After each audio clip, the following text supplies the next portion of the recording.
Chapter 226. When is that guy coming? Opening the window of the limousine, Emma irritably asked. It was currently 8:10 p.m., and the auction would begin in 30 minutes. Given that it would take about the same time to arrive at the venue where the auction was going to be held, it looked as though they were going to run late. He said he's coming, Kevin responded whilst checking his phone. He just got off the phone with Ren. From what he heard, he was about to come down. Just what in the world is taking him so long? Emma asked as she massaged her forehead. I dunno, he's probably changing. That long. All Ren had to do was wear a suit. He didn't need to put on any makeup. Emma couldn't understand why it was taking him so long to change. Beats me. Kevin shrugged his shoulders. He asked himself the same question. It only took him a couple of minutes for him to change. How could Ren take so long? Fortunately, the wait did not last for long. He's here. Sitting by the window, Amanda spoke up. From the window, she could see Ren exiting the Leviathan building. Finally, Melissa spoke up as she closed her small portable mirror. She was starting to get really irritated. No, she was already irritated. Ugh, what is he doing? Emma let out a groan as she looked at Ren's figure in the distance. Lazily yawning, Ren looked around before spotting the limousine where everyone was. With his hands in his pockets, he leisurely walked up to the limousine. Hurry up. Rolling down the front side window, Emma shouted. Coming, coming. Though Ren said that, he kept the same pace throughout the whole time. It was as though he didn't hear her at all. This bastard. Emma ground her teeth as a result. I really am trying to be nicer to him,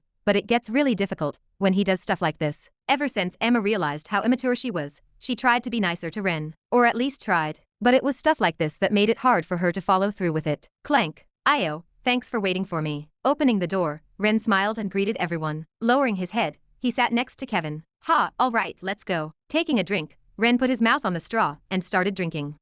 Why are you all looking at me like that? Raising his brow, Ren stopped drinking. What's going on? At the moment, everyone was looking at him weirdly. It felt really uncomfortable. Ha, Ren, did you really spend all of that time changing? Sitting next to him, Kevin let out a long sigh as he covered his face with his hand. Yeah, why? Nodding his head, Ren's confusion grew. Your button. Interjecting, Amanda pointed at Ren's top button. What about my buttons? Ren tilted his head in confusion. It's one button too high. Oh, you're right. Good spot. Looking down, Ren realized that he had indeed buttoned wrongly. He had buttoned one button higher than he was supposed to. Scratching his head in embarrassment, he turned around and undid his buttons. Crap, I was too busy making preparations for tonight that I messed up my buttons. The real reason why it took so long for Ren to come down wasn't because he was changing, but it was because he was busy making preparations for the upcoming event tonight. In reality, he only spent 2 minutes changing. My god, we had to wait for you this long yet you still couldn't button yourself? Looking at Ren, Melissa groaned. Was this the same guy that she presented with back in the Demon Hunter Guild? She couldn't believe it. He was just too clumsy. Larry, let's just go. We can't be late or we'll miss the beginning of the auction. Knocking on the tinted window at the front of the limousine, Melissa ordered. As you wish, young miss.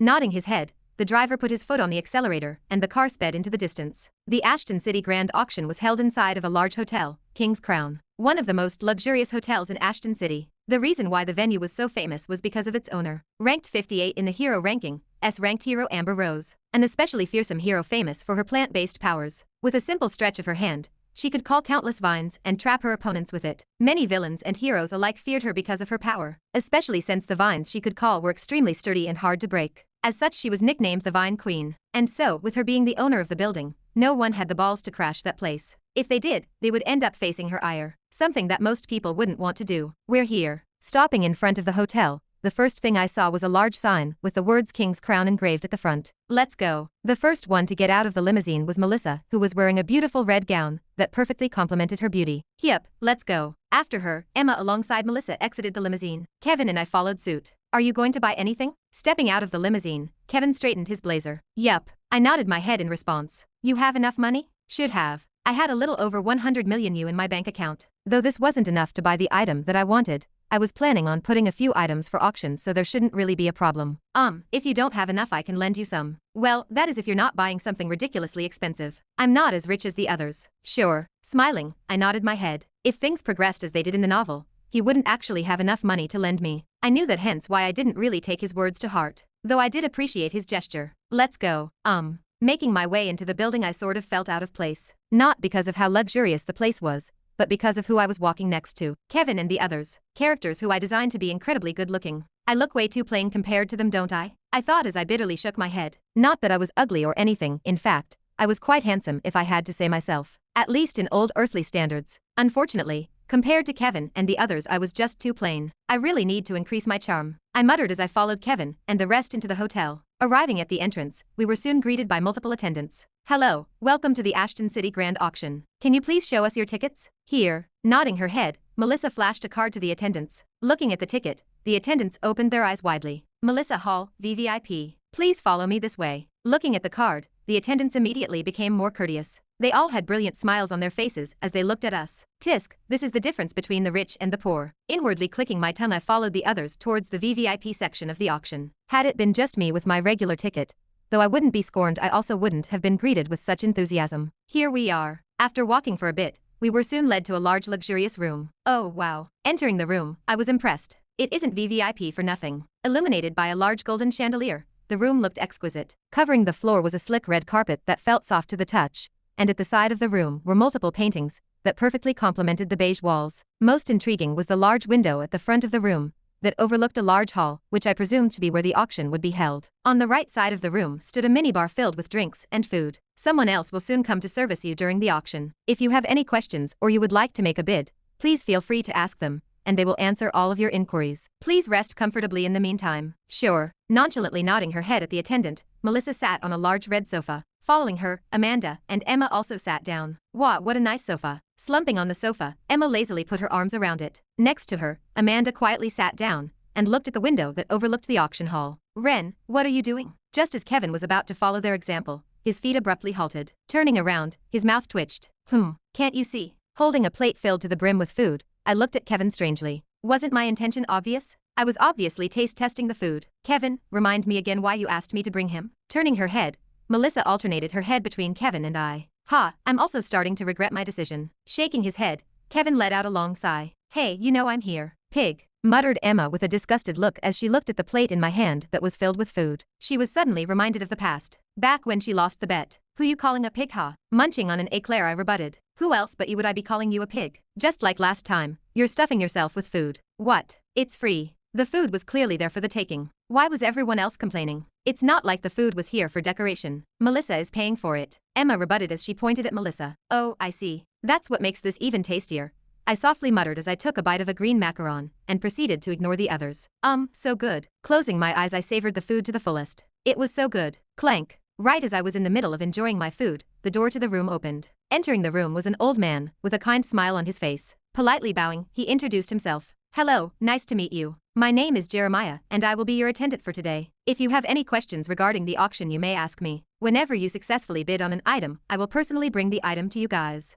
Nice to meet you. Turning her head around, Melissa nodded her head at Jeremiah. Smirk. So you're finally here. Looking at Jeremiah, who had just entered the room, I put my half-finished macaron down as the edges of my lips twisted upwards. Jeremiah, you say? Though the others were fooled, I wasn't. The man before me was not who was on the surface. No. He was tonight's main star, and the man I was waiting for. Ivan Ranvick, the man with 1,000 faces. Chapter 227. At the same time, inside another VVIP room, a beautiful woman with green hair sat on a black sofa. Next to her was a male attendant. All the preparations are ready. We have multiple A-ranked heroes and B-ranked heroes on standby watching over the venue. Spoke the male attendant as he looked at the tablet in his hand. That is good. Anything else? Nothing so far. The male attendant shook his head and responded. All right, you may go. Nodding her head, the green-haired woman dismissed the attendant. As you wish. Bowing down, the attendant swiftly turned around and made his way towards the exit. Clank. Right before the attendant could leave the room, startling him, the door to the room swung open and a small girl with orange hair entered the room. Following her from behind was a beautiful woman with long black hair and amethyst-colored eyes.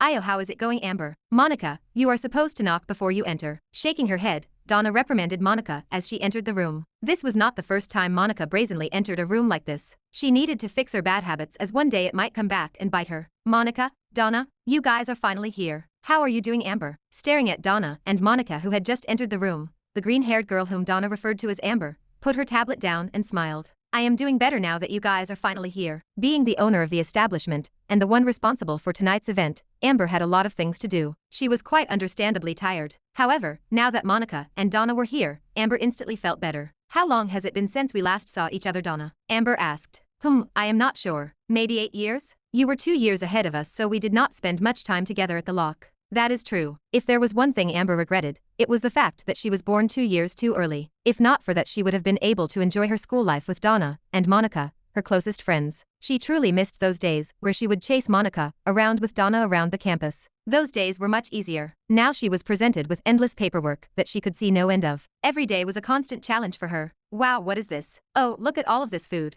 Don't mind if I take some. Oh, what a nice view. Childish as always, I see. Looking at Monica jumping all over the place, Amber shook her head. I guess some people never change. Even 8 years ago Monica was the same. From how she behaved to how she looked, she was the exact same person. Apart from her strength, nothing else seemed to grow. Tell me about it. I have to deal with her every day now. Sighing, Donna shook her head. Oh, how come? You did not hear? Monica over here, for a short period of time, is going to be an instructor at the academy. Donna pointed at Monica as she massaged her forehead. What? Amber's eyes opened widely. Monica teaching? Isn't that a recipe for disaster? It is what I have been saying. Donna had said this from the very beginning. Monica was just not fit to teach. Not with that personality of hers. Without a doubt, she was going to cause some sort of trouble sometime soon. Donna felt it. Hey, you know I am here. Turning around, Monica frowned. Why does everyone think I cannot teach? I am obviously way stronger than the both of you, muttered Monica as she took a plate of food. Was not her strength enough to prove that she was qualified to teach? Humph, they must be jealous, thought Monica as she stuffed herself with pastry. All right, sorry Monica. Please have a seat and enjoy yourselves.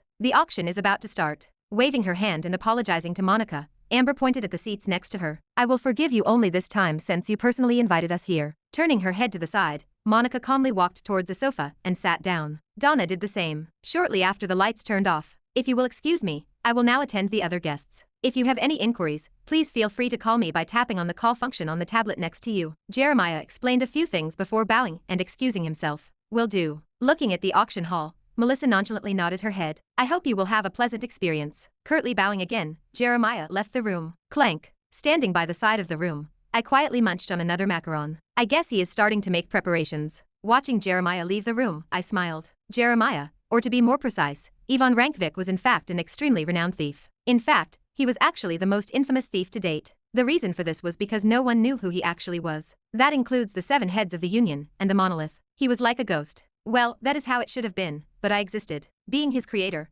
I naturally knew a little bit about him. And so why I came to the auction today. To meet him. Auction item aside, Ivan owned something that I really wanted. The Mask of Dolos, an A-ranked artifact named after Dolos, the spirit of trickery. It was also the artifact that gave Ivan his current nickname, the Man with 1,000 Faces. The Mask of Dolos had the interesting effect of enabling the wearer to alternate their face to whoever they wanted. By simply touching a person once, the mask had the ability to mimic the facial features of the person it touched down to the bone structure, which was what set the mask apart from regular skin masks that everyone could buy. Since they only copied the face, but did not change the bone structure, they tended to be quite unrealistic in some cases. That aside, with the mask, Ivan was able to change his face whenever and however he wished, and thus thanks to the mask he was able to avoid the pursuit of the government agents. That is how his name came to be. The Man with 1,000 Faces. To this day no one knew of the existence of the mask, as everyone attributed his face-changing abilities to some sort of skill of his. This was exactly what I wanted since it would make things much easier for me later along the lines. Ren, what are you doing?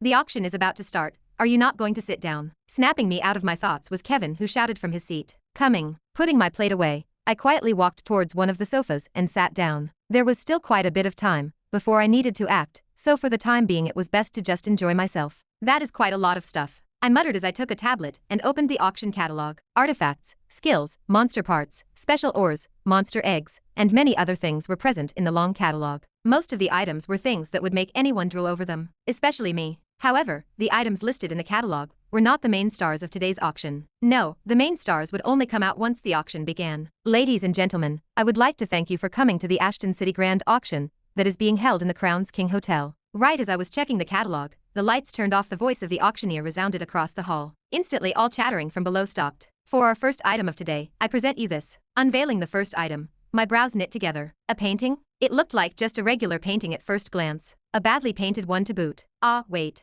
Taking a closer look, I soon realized my mistake. It was not a regular painting at all. Some of you might be thinking, what is this? A painting? Why would just a regular item be presented in the auction as the first item? Well, rest assured everyone, this is no regular painting. Pausing, the auctioneer traced his finger on the painting and channeled his mana. The painting soon glowed. Instantly the hall was filled with murmurs. This. Squinting my eyes, I leaned forward. My interest had started to peak. That is right, this painting is in fact an artifact. Especially painted by Leonard Vaz, 29th in the hero ranking. With his incredibly artistic sense, Leonard created this painting for everyone to see and admire. What makes this painting special is the fact that the painting contains some of Leonard's insight on scene control, one of the most fundamental subjects in order for one to reach the top. If one is lucky enough, upon looking at the painting, they may be able to take a step further in their martial mastery and become stronger. The auctioneer paused and looked at the crowd. He was trying to let the information sink in. Enough said. The starting price for the painting is 500,000 U. Let the bids begin. After a couple of seconds, the auctioneer officially opened the bidding. Instantly a wave of hands rose in the air. Number 60 bids 550,000 U, going once. Number 78 bids 700,000 U. Number 765 bids 1,300,000 U. Oh, number 05 is raising the price even further. 1,500,000 is the current bid. Seeing the crazy waves of bids, I looked at the tablet in my hand. On it was a red button that I could press to bid. If I had to be honest, I was quite tempted, but I forcefully tried to throw such thoughts from my mind. I already have Donna teaching me scene control. It is no use for me. I should not waste my money on the painting. Though Donna was not as strong as Leonard, her mastery of scene control was at least on par with his level. There was no way a painting could help me as much as a face-to-face lesson with Donna. Though somewhat useful, it would sort of be a waste of money to me. Number 1289 bids 5,690,000 U. Anyone else? Oh, it seems like another distinguished guest wants to take a piece of the cake. 5,900,000 U. Looking at the rising price, any thoughts I had on buying the painting were immediately thrown out of the window. Although the painting was indeed tempting, 6 million for it was a bit too much. Number 60 bids 8 million U. Going once, going twice, going thrice, and sold. In the end, the painting ended up selling for 8 million U. A fair price for someone that did not have 2 ranked heroes teaching them 3 times a week. What an exciting first item. Now on to the next item. Right before you guys is A. For the next half an hour or so, different items came and left as everyone fervently bid for them. To be honest, although all of the items were somewhat interesting, none of them were something that I particularly needed, so I was not tempted to buy anything. I yawned. When is the item I want coming? I muttered in a low voice as a small yawn escaped from my mouth. Fortunately, the wait did not last for long. Next up, for our next item, I present you this. Unveiling, the next item. A black ominous rock suddenly appeared before everyone. Staring at the rock, my eyes lit up. Finally, it is here. The item that I had been waiting for. Ever since young, Emma had always wantonly spent all of her money on whatever she wanted. If she wanted something, she would buy it. It was simple as that. Yet, for the first time in her life, she could only sit down and helplessly watch as multiple items she had her interest in fall into the hands of other people. If it was not for that damned bastard, muttered Emma as she clenched her teeth. With her card frozen, Emma could only stay still and watch others buy the items she had set her eyes on. It was the first time she ever felt like this. It felt so frustrating. This was all because of her damned uncle, who was trying his best to suppress her. Next up, for our next item, I present you this. Suddenly a new item was presented. It was a black rock about the same as a football. Folks, I will have to be honest with you here. Not much is known about this item, however. After some thorough testing, we were able to find something extremely interesting. This item is incredibly strong. So strong in fact that even with our best equipment we still are not able to make a scratch on it. The reason why we are presenting you this item is precisely because of this. Since we cannot process it, we thought that maybe it would be better in someone else's hands. A rock? Piffed, who would be stupid enough to buy this? Listening to the description of the item, Emma inwardly laughed. So what if the rock was strong? If they could not cut it, what was the point of even bidding for it? To whoever bought the thing, it would just end up resting in their storage to collect dust. The bid starts at 5 million U. Let the bids begin. Following his call, like usual a wave of bids came in. Number 99 starts off the bid with 7 million. Oh, number 643 is now bidding 9 million. Will there be a higher bid today? What a bunch of idiots. Looking at the people below bidding for the rocks, Emma shook her head. Suddenly a small chime rang inside of the room. Turning around, Emma was taken aback by what she saw. With twinkling eyes, Ren looked at the rock below as he pressed on the tablet before him. Besides him, the number 15 lit up. Looks like number 15 from one of the VVIP stands bids 15 million. What is this idiot doing? With her eyes wide open, Emma was at a loss for words as she looked at Ren. Ren, showing a similar reaction. Almost everyone in the room looked at Ren with confusion in their eyes. Ren, why would you spend so much on a rock that even the auctioneers cannot cut? Kevin was the first one to ask. He could not understand. If they could not cut it with the equipment they had, then who could? It is fine. I just like the rock. Ren responded half-heartedly as he kept on bidding. Ren, Kevin, it is fine. Let him do his thing. If he wants the rock, just let him have the rock. It is his money anyways. He can do whatever he wants with it. Interrupting Kevin, Emma shook her head. It was his money anyways. But, no buts. Just relax and watch the show. All right. And so Kevin did exactly as Emma suggested. However, as time passed by, he found it increasingly harder and harder to follow through on this. Emma was the same as she opened her eyes wide as she looked at Ren. It is number 15 again. This time he is bidding 79 million U. Ren, where did you get all of this money from? And here I thought that I could lend him some money, thought Kevin as he looked at Ren with wide eyes. From the way Ren was bidding, Kevin realized that his previous comment was unnecessary. Ren was richer than him. A further 10 minutes had passed since then and Ren was still trying to bid for the rock. It is number 89 this time with 130 million U. Will anyone bid again? At this point, Everyone in the room had stopped trying to talk Ren out of it. No matter how much they tried to dissuade him from buying the rock, he kept stubbornly bidding for it. Seeing how stubborn he was, Emma gave up, and just watched as he and bidder 89 outbid one another for the past 5 minutes or so. Once again 15 bids again with 135 million U. Anyone else? Perhaps bidder 89 wants to go again? No, going once, going twice, and sold. Congratulations to bidder number 15. Yes. Hearing the announcement, Ren stood up and fist-pumped the air. What is the point of being so excited for a rock? Staring at Ren from her seat, Emma shook her head. She really could not understand. Not just her, everyone else in the room shared the same sentiment. What was so special about that rock that it made Ren want to buy it so badly? Chapter 228. Here is your item. Holding on to a golden tray, Jeremiah politely bowed in my direction. Thank you. Smiling kindly towards Jeremiah, I took the item that was on the tray. A small black rock. If you will excuse me, I will be leaving now. If you require my services once again, please feel free to contact me. Will do. Nodding my head, I watched as Jeremiah left the room. You have seen enough. Tossing and playing with the rock in my hand, I quietly moved back to my seat. I completely disregarded the questioning looks coming from the others. Ren, why did you buy the rock? Kevin asked as he looked at the rock in my hand. This. Smiling, I casually tossed the rock in the air. Well, since they said it is unbreakable, why would I not be interested in it? If I can somehow break it, would it not be worth the cost? Did you not hear the part where it said that you cannot break it? Emma interjected. What about in the long run? With modern technology advancing with each passing day, why disregard the possibility of being able to cut the rock in the future? Once again tossing the rock in the air, I calmly rebutted. If one day the rock could be cut, its value would definitely shoot through the roof. Not that this was the reason as to why I bought the rock, but it was indeed a good point. Ah, that is actually a good point. At the words, long run, Kevin finally had a look of understanding as he proceeded to nod his head. It seems like he thought that I was hinting at him that this was one of the things that I saw from my foreseeing abilities, but this was not really what I meant. In the first place, why would I get such a detailed vision about a rock? It did not make sense. That aside, after my statement, Emma also shut up. She probably had given up. Next up for our next item, here we have an amazing. Taking everyone's attention away from me was the auctioneer who started presenting the next item. Fools. Playing with the rock in my hand, I shook my head. What I had said before about being able to cut the rock in the future was a lie. This rock was not something that modern technology could cut. The reason for this was because the rock in my hand was a metal known as ochloam, an extremely dense and rare material that could only be found on a dwarven planet. Though I was not exactly sure as to how the metal ended up in the auction as I never touched upon it in the novel, I knew that with it I could create an amazing weapon. Originally this, or was supposed to have been bought by someone else. Unfortunately, the said person ended up becoming a villain. He was also the villain who owned the sword that I wanted to get. The very same sword that was made using the or below. At first, I wanted to just wait until the precise time where the villain would show up in the novel to take his sword, but after thinking things through I realized, why take his sword when I can have one forged specifically for me? With the knowledge I had about this world, I knew someone who could make the sword that I wanted. Malval Ironhawk, a legendary dwarven figure known for his masterful craftsmanship. There were only 5 entities that could properly handle ochloam properly, and he was one of them. If anybody else tried, though they would be able to forge a weapon, the artifact would never reach its full potential. I knew this since the sword I had originally wanted to take was only B rank. It was clear as day that whoever made that sword was an amateur, especially since ochloam was a material used to make S-ranked and above artifacts. Thus, in order for me to get a good sword, I knew that I had to make a trip to the dwarven domain in the foreseeable future. Well, that is all for the distant future. As of now, I cannot really do anything, especially not with this rock.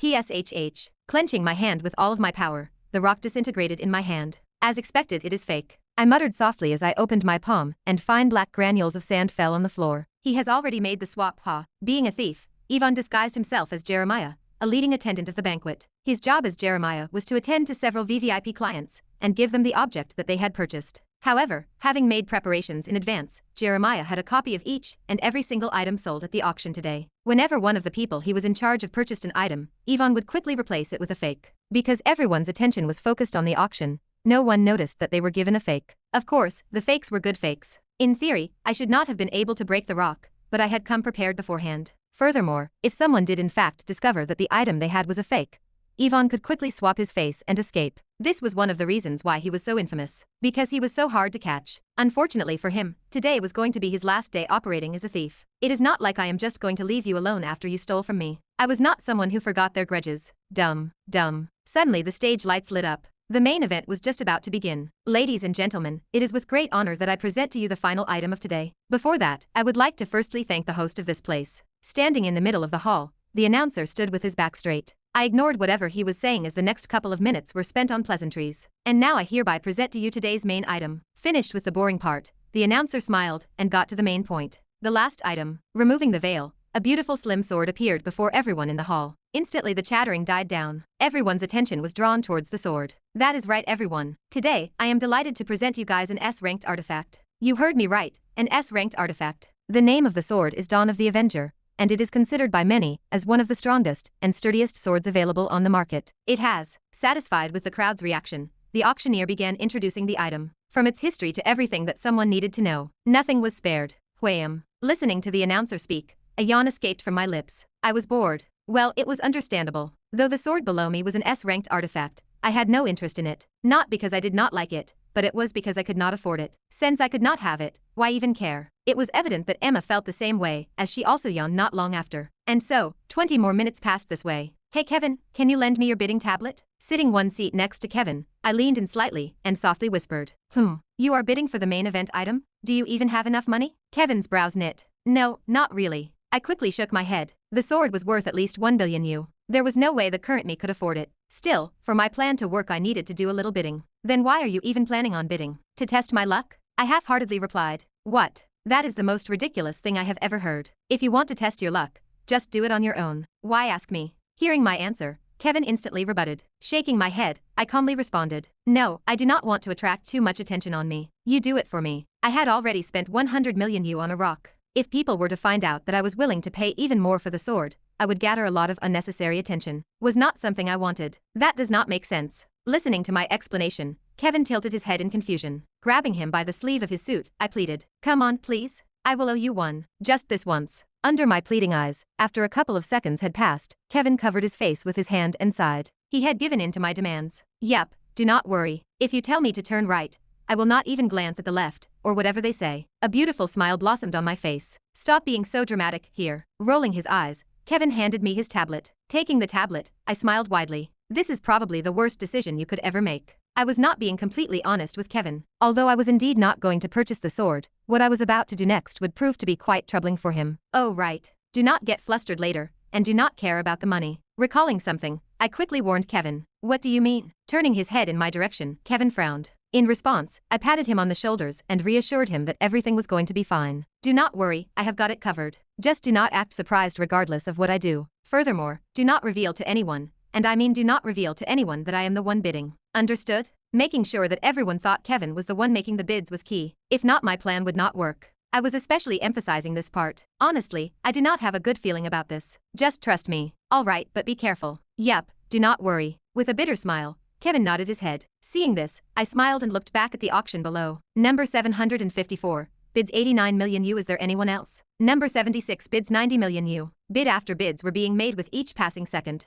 Alright, it is time to let the fun begin. Crossing my legs, I pressed on the tablet screen before me. Instantly I made a bid. Oh, it looks like bidder number 17 has entered the fray with 98 million U. The moment the sword was unveiled, inside of a different VVIP room, Monica stood up and shouted, I want that. Not again. With a bitter smile, Donna shook her head. Noticing the twinkle in Monica's eyes, Donna knew that at this moment nothing could stop Monica from buying the sword. Monica, do you have enough money? Sitting next to Monica, Amber asked. Of course. I have plenty of money saved up. Monica instantly nodded her head. Excluding the extra money she got from brand deals and dungeon runs, Monica's salary was around 100 million U a year. Her overall net worth was in the billions. Without a doubt, she had money. Where is the tablet? Asked Monica as she looked around the room. Here. Amber handed Monica a tablet and curiously asked, Are you sure you want the sword? Is your sword not good enough? My sword is good, but it is about time I changed my sword. Monica's current sword was only a ranked. It had the amazing effect of amplifying her flame scene control. However, now that she was closing in on SS rank, it was about time she changed her sword. If she reached SS rank, a rank sword would not really be useful for her anymore as it would not be able to hold her power. She needed to buy a new sword. Okay, since it is your money, I will not stop you. Though she did not understand, Amber nodded her head. She then sat back down and proceeded to pay attention to the auction. Let's start big. Looking at the tablet, Monica quickly set up a price and made a bid. Wow, buyer 79 does not seem to want to joke around. 300 million right off the bat. I will get you at all costs. Softly muttered Monica as she placed both hands on the glass window that overlooked the auction hall. At the same time, number 17, 330 million U. Is there any higher bid? Hey Ren, what the hell is going on? Where in the world did you even get all of this money from? With a pale face, Kevin softly whispered next to me. At the moment he was being bombarded with questions by Emma. Having promised me to not disclose anything, Kevin could only helplessly look at Emma as she continued to berate him. Next to her, Amanda and Melissa were also looking at Kevin with shocked expressions. Trust me, everything will be fine. Calmly reading my red book and ignoring the commotion, I nonchalantly waved my hand and pressed on the tablet again. Though I understood Kevin's concern, I had everything under control at the moment. With the book in my hand, I knew my limits. Oh, it is bidder 79 this time, with 380 million U. Is there anyone else that is willing to bid again? Prompting me to raise my brow was the announcer's voice. Oh, she raised the bid again. Muttering in a soft tone, I pressed on the tablet in my hand once again, and looked at the private room across to me. Though the glass windows were tainted, I knew who the person bidding was. Monica Jeffrey, my second private instructor. Oh, it is bidder 79 this time, with 380 million U. Is there anyone else that is willing to bid again? What? Kevin, are you out of your mind? Just where did you get all of this money from? Staring at the bid, Emma could no longer sit still and stood up. Well, that is, I really like the sword. In a flustered manner, Kevin responded. Seriously? By the side, I facepalmed. Just what kind of excuse was this? What? It still does not make sense. You are still miles away from S rank. What would you need an S-ranked sword for? You are wasting all of your money. Completely disregarding Kevin's statement, Emma berated. Listening by the side, I nodded my head. What Emma said was not wrong. Typically, because of the mana capacity requirement to utilize a high-ranking artifact, only those who were close to that rank could use it. If Kevin, who was D-ranked, tried to use an S-ranked sword, it would simply not work since he would not be able to activate it. Well, that was not really a concern since we were not actually going to buy the sword. Ren, help me. Subjected by Emma's constant berating, Kevin helplessly looked in my direction. Shaking my head, I spoke some words of encouragement. Not long after, I once again placed down a bid. Just keep doing what you are doing, trust me, it will be worth it. It is bidder 17 this time with 400 million U. Ladies and gentlemen, we have reached a record-breaking figure here. Will there be anyone else who would be willing to break the record? What? Did you bid again, Kevin? Are you even listening to me?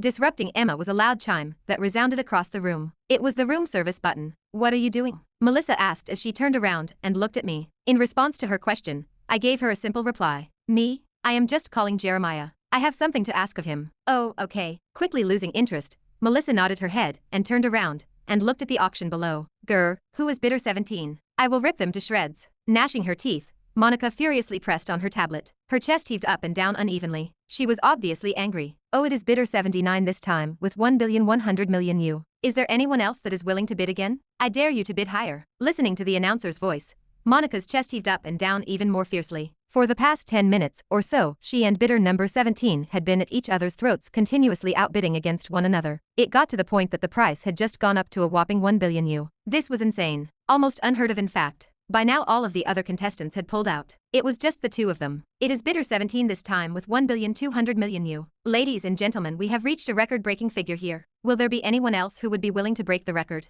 Gah! Monica's high-pitched scream resounded across the room. Hey Monica, calm down. Next to Monica, Donna tried her best to calm her down, but knowing Monica's character full well, she did not stop her from bidding. She was a lost cause. No. How dare you fight me for the sword? I want the sword at all costs, angrily muttered Monica as she glared at the room opposite to hers. Bidder 17, after this is over I am definitely going to pay you a visit. Monica swore to herself. Regardless of who tried to stop her, she was going to let bidder 17 understand who he or she had messed with. Hugh. Taking a deep breath, Monica resolved herself. Since you will not give up, I will go all in. With trembling fingers, Monica pressed on the tablet. She was betting all of her savings. Holy, it is bidder 79 this time with 1,500,000,000 U. Will bidder 17 continue to bid? Bidder 17? No. Going once. Going twice, and sold. Yee. The countdown felt agonizing, almost endless for Monica, who was cautiously looking at bidder 17's room. Fortunately, the subsequent moments made everything worth it. Shouting out loud, Monica punched the air and celebrated. She had won. Congratulations, Mo. Turning around, Donna was about to congratulate Monica,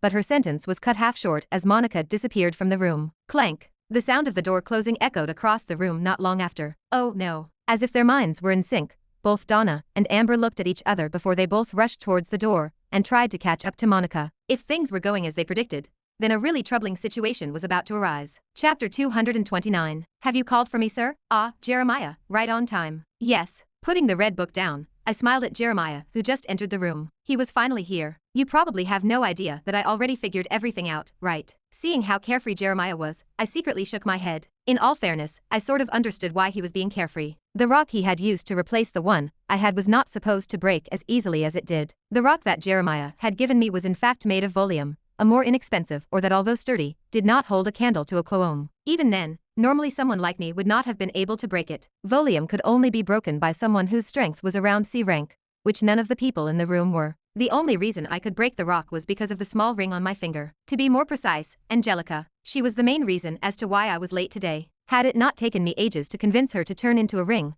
I would never have been late to the meetup. It was worth it though. Thanks to her I was able to confirm that Ivan had replaced the rock. If only he knew. The more I looked at Ivan, the funnier he became to me. Just the carefree look he had on his face that said you will never find out until it is too late, made me want to laugh out loud. Joke's on him. I had a Viscount-ranked demon on my finger. Though she was keeping quiet and suppressing her energy, Angelica was a full-blown Viscount-ranked demon. Exerting enough force to break the rock was not hard for her. Right, Jeremiah, I have a task for you. Turning my attention back to Jeremiah, I casually glanced at the red book in my hand. Should be soon. Yes, please tell me exactly what I need to do, curtly replied Jeremiah as he bowed down slightly. I want you to. Bang. Who here is Bitter 17? Before I could finish speaking, the door of the room abruptly opened. A high-pitched voice echoed across the room moments after. Ha, what? Startled by the sudden intruder, everyone abruptly turned their heads towards where the voice came from. Instructor Jeffrey, what are you doing here? Emma shouted as she looked at Monica, who had just entered the room. Angelica, suppress all of your demonic energy. I urgently spoke inside of my mind.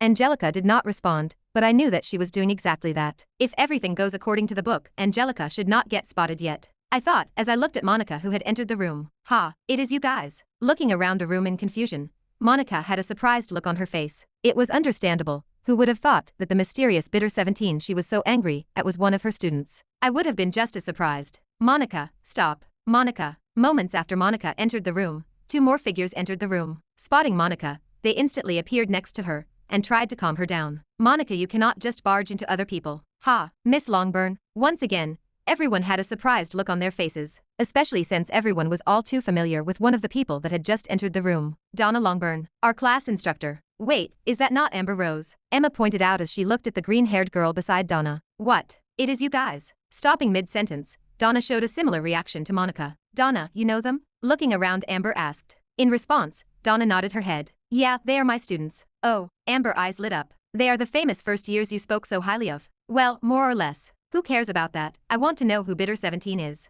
Dismissing Donna and Amber, Monica fiercely looked around the room. Like a hawk, she scanned the whole room. Over here. Without even flinching, I pointed at Kevin. What?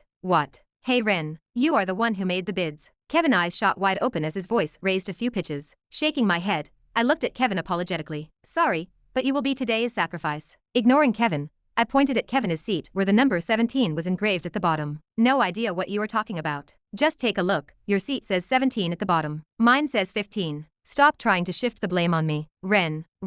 I see, so it is you, Kevin. Looking at Kevin's seat, Monica smiled. It was a smile that sent chills throughout the whole room. No, I swear this is a scheme devised by Ren. Kevin repeatedly shook his head as his body shuddered. Oi, why are you backstabbing me like this? I cannot believe this. I am disappointed in you, Kevin. A hurt look appeared on my face as I looked at Kevin. To think he would sell me out like this. I was truly disappointed. You. Kevin clenched on the armrest of the chair and glared at me. I feigned ignorance to his glare. Kevin, I will see you in our next practice session. Calming down, Monica looked at Kevin for a good minute. After that, her lips savagely twisted upwards.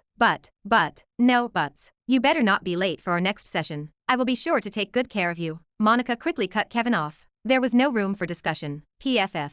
Staring at Kevin, who was at a loss for words, a small sound escaped from my lips as I tried my best to hold my laugh back. Ren. Sitting next to me, Kevin heard everything. The veins on his forehead bulged as a result. Ah, Jeremiah, I still have not finished what I wanted to say. Ignoring Kevin, I leaned back on my seat and leisurely called out Jeremiah, who was sneakily moving towards the exit of the room. What are you doing over there, Jeremiah? Are you leaving? I thought that it was best if I left. Scratching his head in embarrassment, Jeremiah stopped moving. Droplets of sweat appeared by the side of his face. Weird. Heek. Monica's brows suddenly knit. Turning around, she appeared before Jeremiah, startling him. Ignoring his reaction, Monica took a good look at Jeremiah. Madam Jeffrey, I am a bit uncomfortable by your stare. May I please go? Shut up and stop moving. Monica's tone became grave. Instantly the atmosphere in the room became sullen. Noticing the atmosphere, Donna and Amber looked at each other in the eye. They did not say anything. Though Monica was always childish, whenever she was serious it meant that something big had happened. Got him. Looking at Monica, who was staring intently at Jeremiah, I knew that Jeremiah, or to be more precise, Ivan, was trapped. Monica and Jeremiah had shared quite the history together. Not a romantic one, but one of pure hatred from Monica's side. Jeremiah had stolen from Monica before. Not once, but multiple times at that. With how naive and childish Monica was, she was not the hardest target to steal from. No, in fact, she was a thief's best friend. Especially since she was filthy rich. As such, Ivan always tended to target Monica. Whenever there was an event with Monica in it, Ivan would infiltrate the place and steal whatever Monica got. If Monica had to count how much she lost because of Ivan, she would estimate the value to be at around 500 million U. An absurd figure. Her hatred for Ivan ran extremely deep. She tried utilizing all of the resources she had to catch Ivan, but like a slippery eel, he would always end up slipping away from her grasp. This time things were different though. With Ivan next to Monica, he was pretty much done for. With Monica's special ability, it would not take long for her to recognize him. If before Ivan could run away, it was because he never got too close to Monica. As Monica's ability was quite well known, he knew that he should never get too close to her. This was why he never serviced her privately. If he was next to her, the chances of him getting caught were extremely high. Unfortunately for him, I was here. Knowing Monica's personality quite well, I knew that she was going to come here to let Bidder 17 have a piece of her. The one bidder who had forced her to use all of the money she had saved up for the past few years. Taking advantage of this, right as Monica bought the last item, I instantly called Jeremiah. I wanted to let the two meet. Fortunately, as of now, everything proceeded smoothly. Should be here. Standing up, I muttered in a low tone as I moved toward a certain area of the room. It is you. Right as I leaned back on the wall by the side of the room, Monica's high-pitched voice once again resounded across the room. Looks like she finally recognized him. Opening her eyes wide, Monica instantly forgot about Kevin and threw a kick in Jeremiah's direction. Bang! Like a broken kite, Jeremiah flew all the way to the other side of the room and crashed against a wall. The wall I was next to. Miss, you cannot kill an innocent man because of your anger. Oh no. Jeremiah, are you okay? Pretending to look startled, I quickly crouched down towards Jeremiah and tried to check his pulse. In reality, I was peeling his mask off. Because of how I was positioned, no one saw what I was doing. To them it just looked as though I was helping Jeremiah. That was far from the truth though. With one swift movement, I removed the mask that was on his face and put it in my dimensional space. This all happened in a matter of seconds, so no one was able to notice anything. Do not touch him, he is dangerous. Appearing next to me, I felt a slight tug on my shoulder. I soon found myself pushed back a couple of meters. Oh, why? Staring at Monica, I asked in a flustered manner. Take a look for yourself, Monica said as she nudged her head forward. Wait. His face is different. Looking down towards where Jeremiah was, I opened my eyes widely and pointed at him. At the moment, with the mask now gone, his real face was laid bare for everyone to see. I was not the only one who noticed this as the whole room suddenly became quiet. Ivan Ranvick, it has been a while, has it not? Breaking the silence, Monica muttered in a low tone. Hints of pure rage could be felt from her voice as she spoke. Crack. Cracking her knuckles, Monica crouched down and stood at eye level with Ivan, who was slowly regaining consciousness. How about we catch up for old time's sake? Chapter 230. Did you manage to retrieve all of the stolen goods? Asked Amber as she sat on a large leather chair. Before her, a female secretary politely nodded her head. Yes, we have, madam. How much would we have lost if Ivan had succeeded? That. The secretary hesitated. Brushing her hair to the side, Amber's brows knit, and her tone became stern. I want a clear answer. Instantly the atmosphere turned sullen. 2,700,000,000 billion U. Closing her eyes, the secretary mustered up her courage and revealed everything that she knew. Who? Hearing the sum, Amber took a deep breath. She then looked at her assistant and asked once again. She wanted to make sure she did not mishear. Unfortunately for her, she did not mishear as her secretary shook her head. Unfortunately not, madam. After investigating, we found a lot of the auctioned items to have been replaced with fakes. Excluding the sword, the last item, everything that was stolen had an accumulated value of 2,700,000,000 U. Ha. All right, you may leave. Letting out a long sigh, Amber dismissed her secretary. 2,700,000,000. Although this was within her estimation, hearing the number still threw Amber off. This was a lot of money. Even she, a ranked hero as well as the owner of multiple businesses, would need at least a couple of decades to be able to save up that much money. Thank you, madam. I hope you have a good night. Yes. Dismissed, the secretary bowed her head. Amber casually waved her hand in response. She needed to be left alone. Clank. Closing the door behind her, the servant left the room. Silence prevailed over the room as Amber quietly picked up some papers and looked through them. Flip.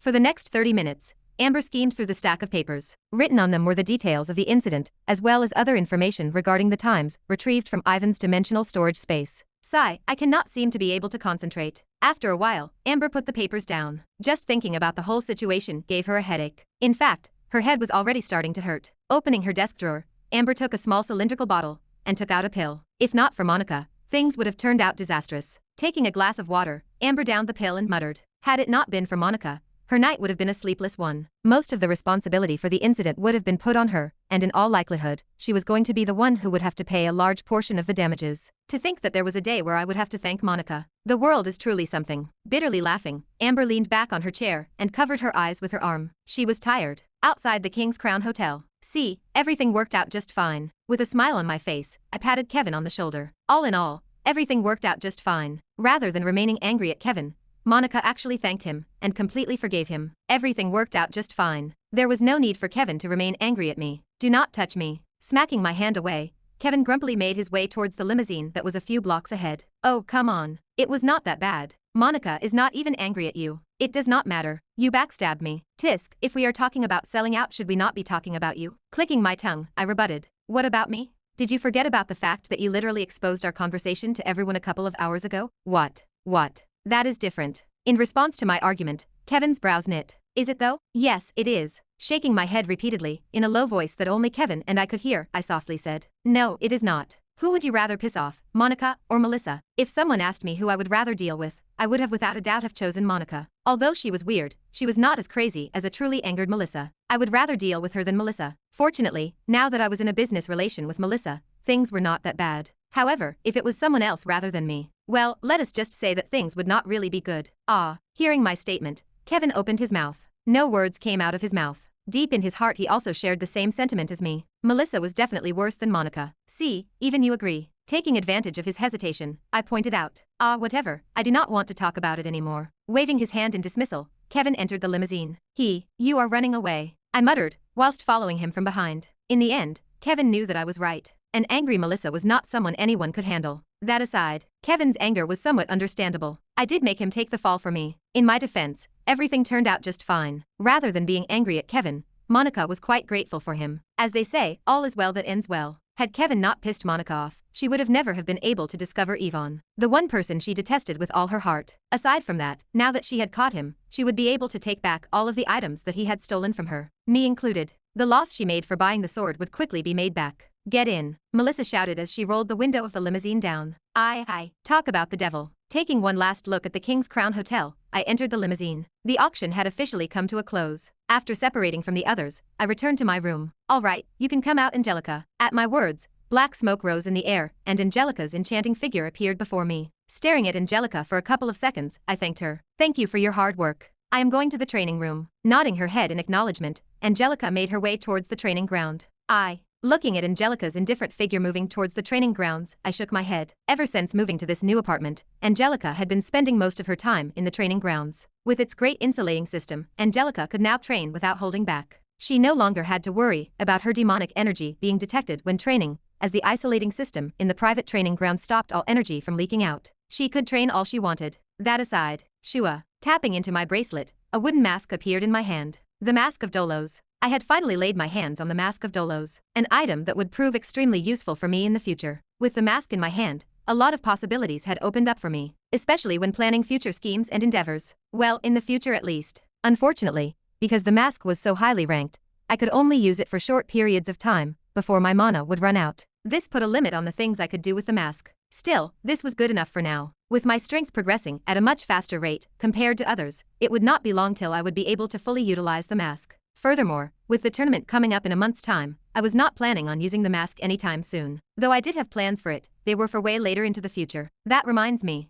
Standing up, I stretched my back. I guess I should start making preparations for the upcoming tournament. With only a month left till the start of the Inter Academy tournament, I knew that I had to start making preparations for it. Prior to the tournament, there were supposed to be 3 big events orchestrated by the monolith. After completely destroying the first event, the banquet, there were supposed to be another 2 events. However, they never occurred. Did they perhaps give up, or are they planning something else? Sitting down on the sofa in the living room, I mused. Knowing the monolith well, I knew that they would not give up on such an important event just because one of their plans had failed. There must be something else. Despite checking on the monolith watch, I could not figure out what the monolith had in plan for the tournament. Even so, whatever they were planning on doing, I was not going to just sit down and wait for everything to happen. No, that was the perfect recipe for disaster. For the next month or so I was planning on doing a thorough investigation of everything that was happening in and out of the academy. Only once I knew what their plan was could I come up with the appropriate countermeasures. Rather than have them set up a net that I would not be able to escape from, I would much rather create holes in the net to later use to my advantage. This way I could come up with proper countermeasures for when the situation arose. For that, I needed to spend the next month wisely. Who knows? Perhaps I can even benefit from this ordeal, I muttered as I laid down on my sofa. At the same time, in a different room, dum. Lying down on her bed with her hair scattered, Emma hummed to the tune of one of her favorite songs. Playing on her phone, Emma opened her calendar and checked her schedule. Suddenly, something caught her interest. Oh, Kevin's birthday is coming up soon. Months ago she remembered asking Kevin for his birthday. After he had told her when his birthday was, Emma remembered putting it on her calendar so that she would not forget. Should I buy him a gift? Emma's muttered as her cheeks suddenly reddened. Wait. What am I even thinking? Why would I need to buy a gift for him? I have never bought a gift for a boy before. Clutching onto the hem of her dress, Emma silently shrieked as a myriad of thoughts entered her mind. That is right. There is no meaning behind the gift. I am just thanking him for all the help I received from him. Convincing herself that there was no meaning behind her action, Emma changed position. This time she was laying down face flat on her bed. What should I buy him? Emma was stumped. Having never bought a gift for a boy before, she had no clue on what to buy. Should I ask Ren? A thought suddenly struck her. Given how close Ren and Kevin were, there was a chance he would know about what Kevin would like, but I do not know, I would rather not. The idea of asking Ren to help her get a gift irked her a bit. If possible, she did not want to do this. Right, how much money do I have left? Emma suddenly recalled something. With her bank account frozen, Emma just realized that she could not spend too much money on the gift for Kevin. She needed to check how much money she had available before deciding. Opening her bank account, Emma's mouth hung wide open. Account, 64,098 U. She had no money. Clank. Closing the door behind her, Amanda entered her room. Slumping on her bed, Amanda thought back on today's events. At first, everything seemed normal. The auction seemed to be just like any regular action. That was until the last item was brought up. That was when everything became weird. Suddenly Kevin started a bidding frenzy. He just kept on putting bid after bid after bid. At one point, the bid reached such high figures that even Emma was at a loss for words. However, during his bidding frenzy, though others may have not have noticed it as they were all focusing on Kevin, Amanda saw the subtle gestures and eye contact Ren would make to Kevin from time to time. From there she started observing Ren more. She knew that something was not right. It was then that she realized that Ren was in fact the one making the bids. Amanda was able to figure this out due to the way Ren was tapping on his tablet. It was too in sync with the call sign board. Though Kevin was also tapping on his tablet, his tapping was a few seconds slower than the call sign that would light up whenever a bid was made. This did not escape Amanda's perception, as she quickly came up with a conclusion. Ren was the bidder. Later on, an even more shocking event happened. Monica, her new instructor, burst into the room and suddenly kicked their attendant Jeremiah into a wall. Jeremiah later turned out to be Ivan Ranvick, an extremely notorious thief. Did Ren know about Ivan? Amanda could not help but think as she looked back at the events of today. There were just too many coincidences. The timing at which Monica and Ivan arrived seemed too perfect for Amanda. Furthermore, if Ren had purposely bid on the last item to cause Monica to come, it all made sense. It was just that Amanda could not figure out was how Ren knew that Monica was in the other VVIP room. Given that all information was kept a secret and all the rooms were assigned randomly, such a thing would not have been possible. Another thing that she did not know was how Ren was able to know that Jeremiah was Ivan. Given his notoriety for being able to even escape the grasp of S-ranked heroes, Amanda really could not figure out how Ren found out about his identity. In the end, though curious, Amanda did not want to pry too deeply. Everyone had their secrets and she respected that. Perhaps one day he would reveal it to everyone. Ding. Snapping her out of her thoughts was a small chime that rang from her phone. Looking at the ID of the sender, Amanda realized it was Emma who had texted her. Amanda, I need your help with something. What do you need? Picking up the phone, Amanda sent a quick reply, following which Emma responded back. I want to borrow some money. Reading the message, Amanda's brows knit for a couple of seconds before they quickly loosened. She had somehow heard of Emma's situation from Maxwell, so understood what Emma was going through at the moment. Okay, how much do you need? About 5 million U. Can you lend me that much? Emma's reply came quite late. It was evident that she took a bit of time to write the message. Only that much? Yeah, it is Kevin's birthday in a bit, and I wanted to buy him a gift. Kevin's birthday. Amanda's brows knit. She had no idea that it was soon going to be Kevin's birthday. Should I also get him a gift like Emma? Amanda wondered. Was the polite thing to do? Amanda did not know. In the end, Amanda did not know whether to give him a gift or not. She was not actually that close to Kevin, so she was not really comfortable with the idea of giving him a gift. So can you lend me? Yes, no problem. Snapping out of her thoughts was a text from Emma. Amanda replied back. Thank you so much, Amanda. I will pay you back soon. Okay. Closing her messaging app, Amanda opened her bank account and quickly transferred the money to Emma. Moments after, the money was quickly sent. Ring, ring. Right after Amanda sent Emma the money, her phone rang. Picking up the phone, Amanda answered. It was Maxwell. Hello? Ah, young lady. Maxwell's voice rang out from the speaker. His voice sounded quite rushed.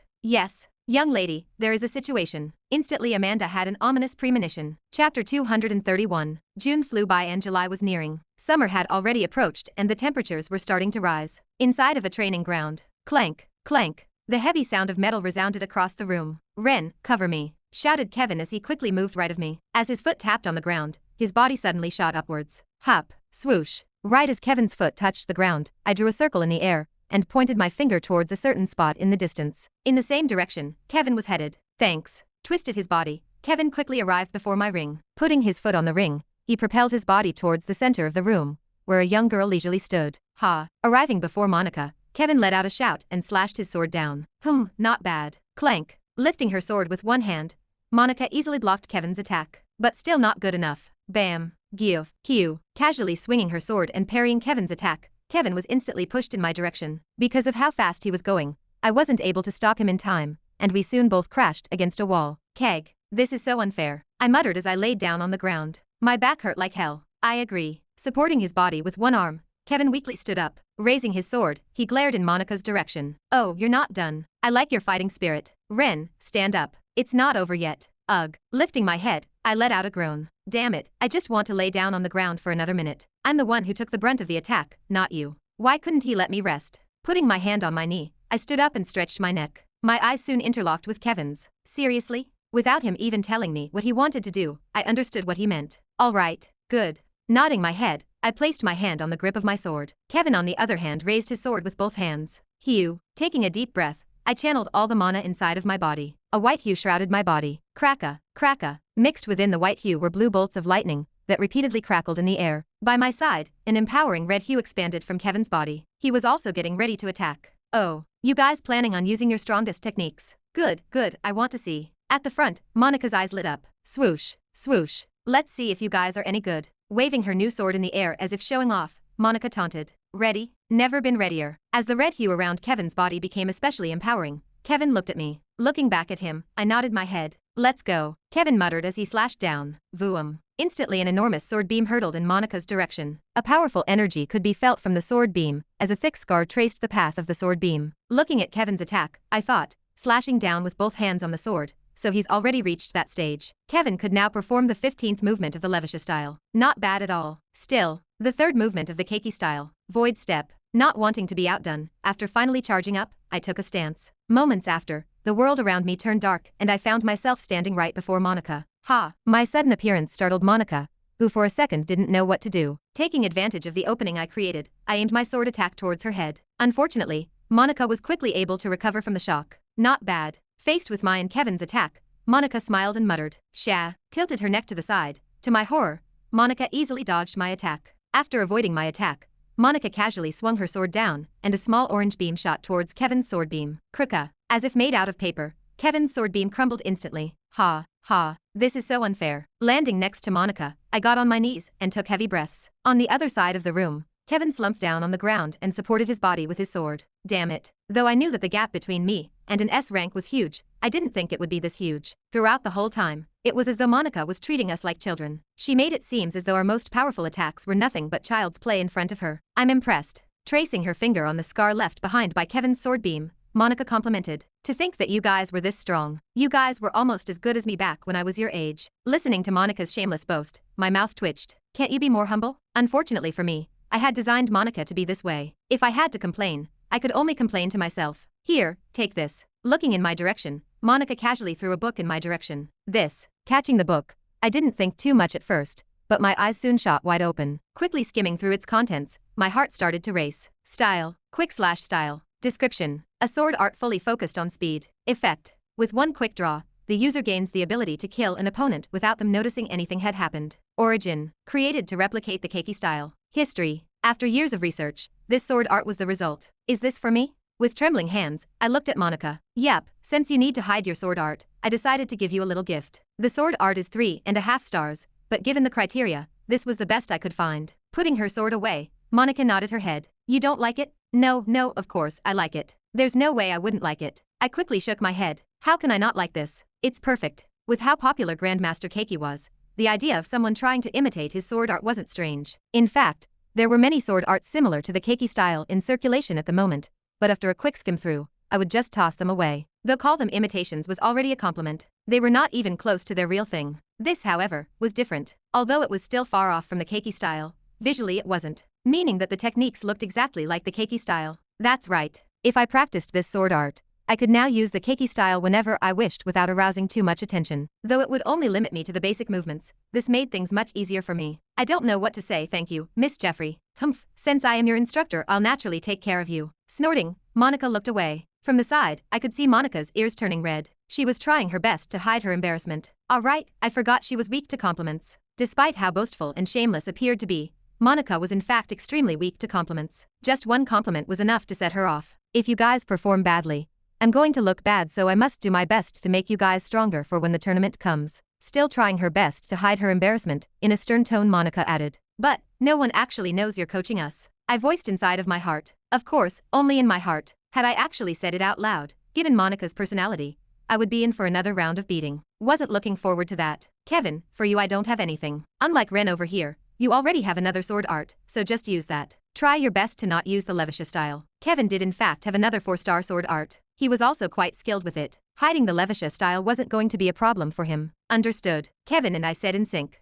Alright, that's it for today's lesson. You guys can both go back. Turning around, Monica quickly left the training ground, leaving Kevin and I heavily panting on the ground. Go, swoosh. Throwing a metal ball forward, a young petite girl shouted. Following her shout, a furry brown creature flew past her and quickly caught up with the ball. Crunch. Appearing before the metal ball, the furry creature quickly bit down on the metal and completely crushed it. Good job, Newton. Clapping her hands, the young girl, Ava, rushed towards the furry creature. Upon closer look, the furry creature looked to be a brown bird with sharp eyes. The bird was in fact a sharp-clawed sparrow, an E-ranked creature that even now Ava had some trouble taming. With the sparrow being stronger than her, Ava had a hard time controlling it fully, as it would oftentimes not heed her command. Fortunately, things seemed to have been getting better for her recently, as Newton, her contracted beast, was starting to become more and more obedient. This was generally a good sign for monster tamers. Go, Newton. Taking out another metal ball, Ava threw it in the air. Newton. Thud. With a large thud, the ball fell to the ground. This time Newton did not catch the ball. Rather, it did not even glance at the ball. A bust.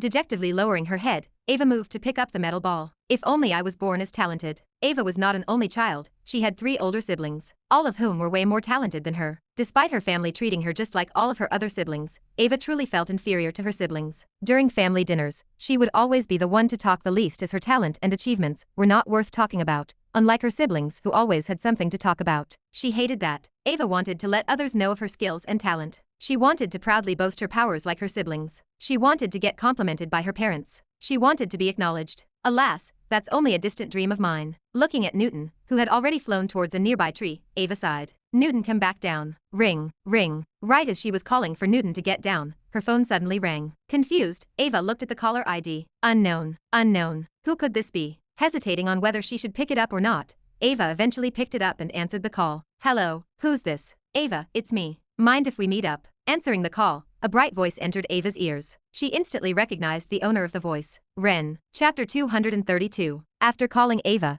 and setting up an appointment with her, I asked Small Snake to send me an official contract. Today I was planning on recruiting Ava. The location of our meetup was the same cafe Amanda had brought me a couple of months back. It was fairly secluded and was ideal for these kinds of deals. Over here, Ava. Not long after I entered the cafe and sat down, I spotted Ava's figure entering the place. Standing up, I called out for her. Spotting me, Ava headed in my direction. Thank you for coming. No problem, Ren. Lowering her head, Ava shyly sat down on the seat opposite of me. Would you like to order anything? It's on me. I offered as I handed her the menu. No, thank you. Ava shook her head. So, what did you want to talk about? Straight to the point, I see. Well, it was understandable. The relationship between Ava and I could only be considered as close acquaintances. We weren't really friends, and given Ava's shy nature, I more or less understood why she wanted to get this over with quickly. Here, taking out a stack of papers from my dimensional space, I slid them over to Ava. In it were the details of the contract that Small Snake had sent me. It had all the information regarding the salary, working hours, benefits, and other things that she would get if she worked for me. What's this?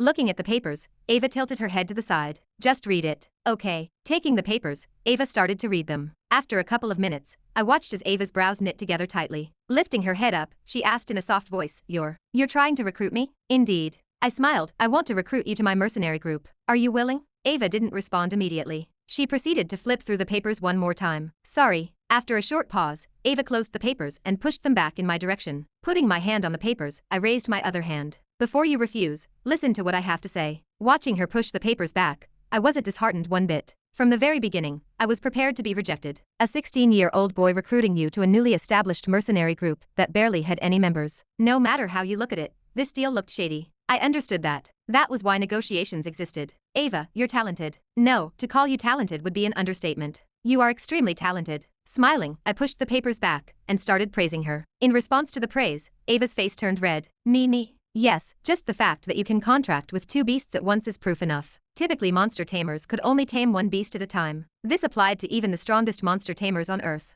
However, Ava could tame two at the same time. This alone proved that she was extremely talented in the art of monster taming. She needed to understand this. But they won't listen to my orders. You're too hasty, Ava. What do you mean? Don't compare yourself to the others. Just the fact that you're F rank is enough proof that you're talented. If you compare yourself to other people, then, of course, you will look a lot less talented compared to them. However, keep in mind that you're a monster tamer. Monster tamers tend to develop at a much slower pace than the others. This was because they mainly focused on training their pets rather than themselves. Their slow progress was in every right understandable. Because Ava was exposed to such an amazing class filled with prodigies like Kevin and the others, she had started to subconsciously think that she was not talented. This was not correct. Compared to the other students, in terms of ranking, she was above average. Most shockingly, however, was that she was above average whilst being a monster tamer, a profession that grew much slower than other professions. Though she and the others did not notice, she was in fact a prodigy herself. She needed to understand that. Thank you for your kind words, but I'm still not sure. Don't reject me just. Listening to what I had to say,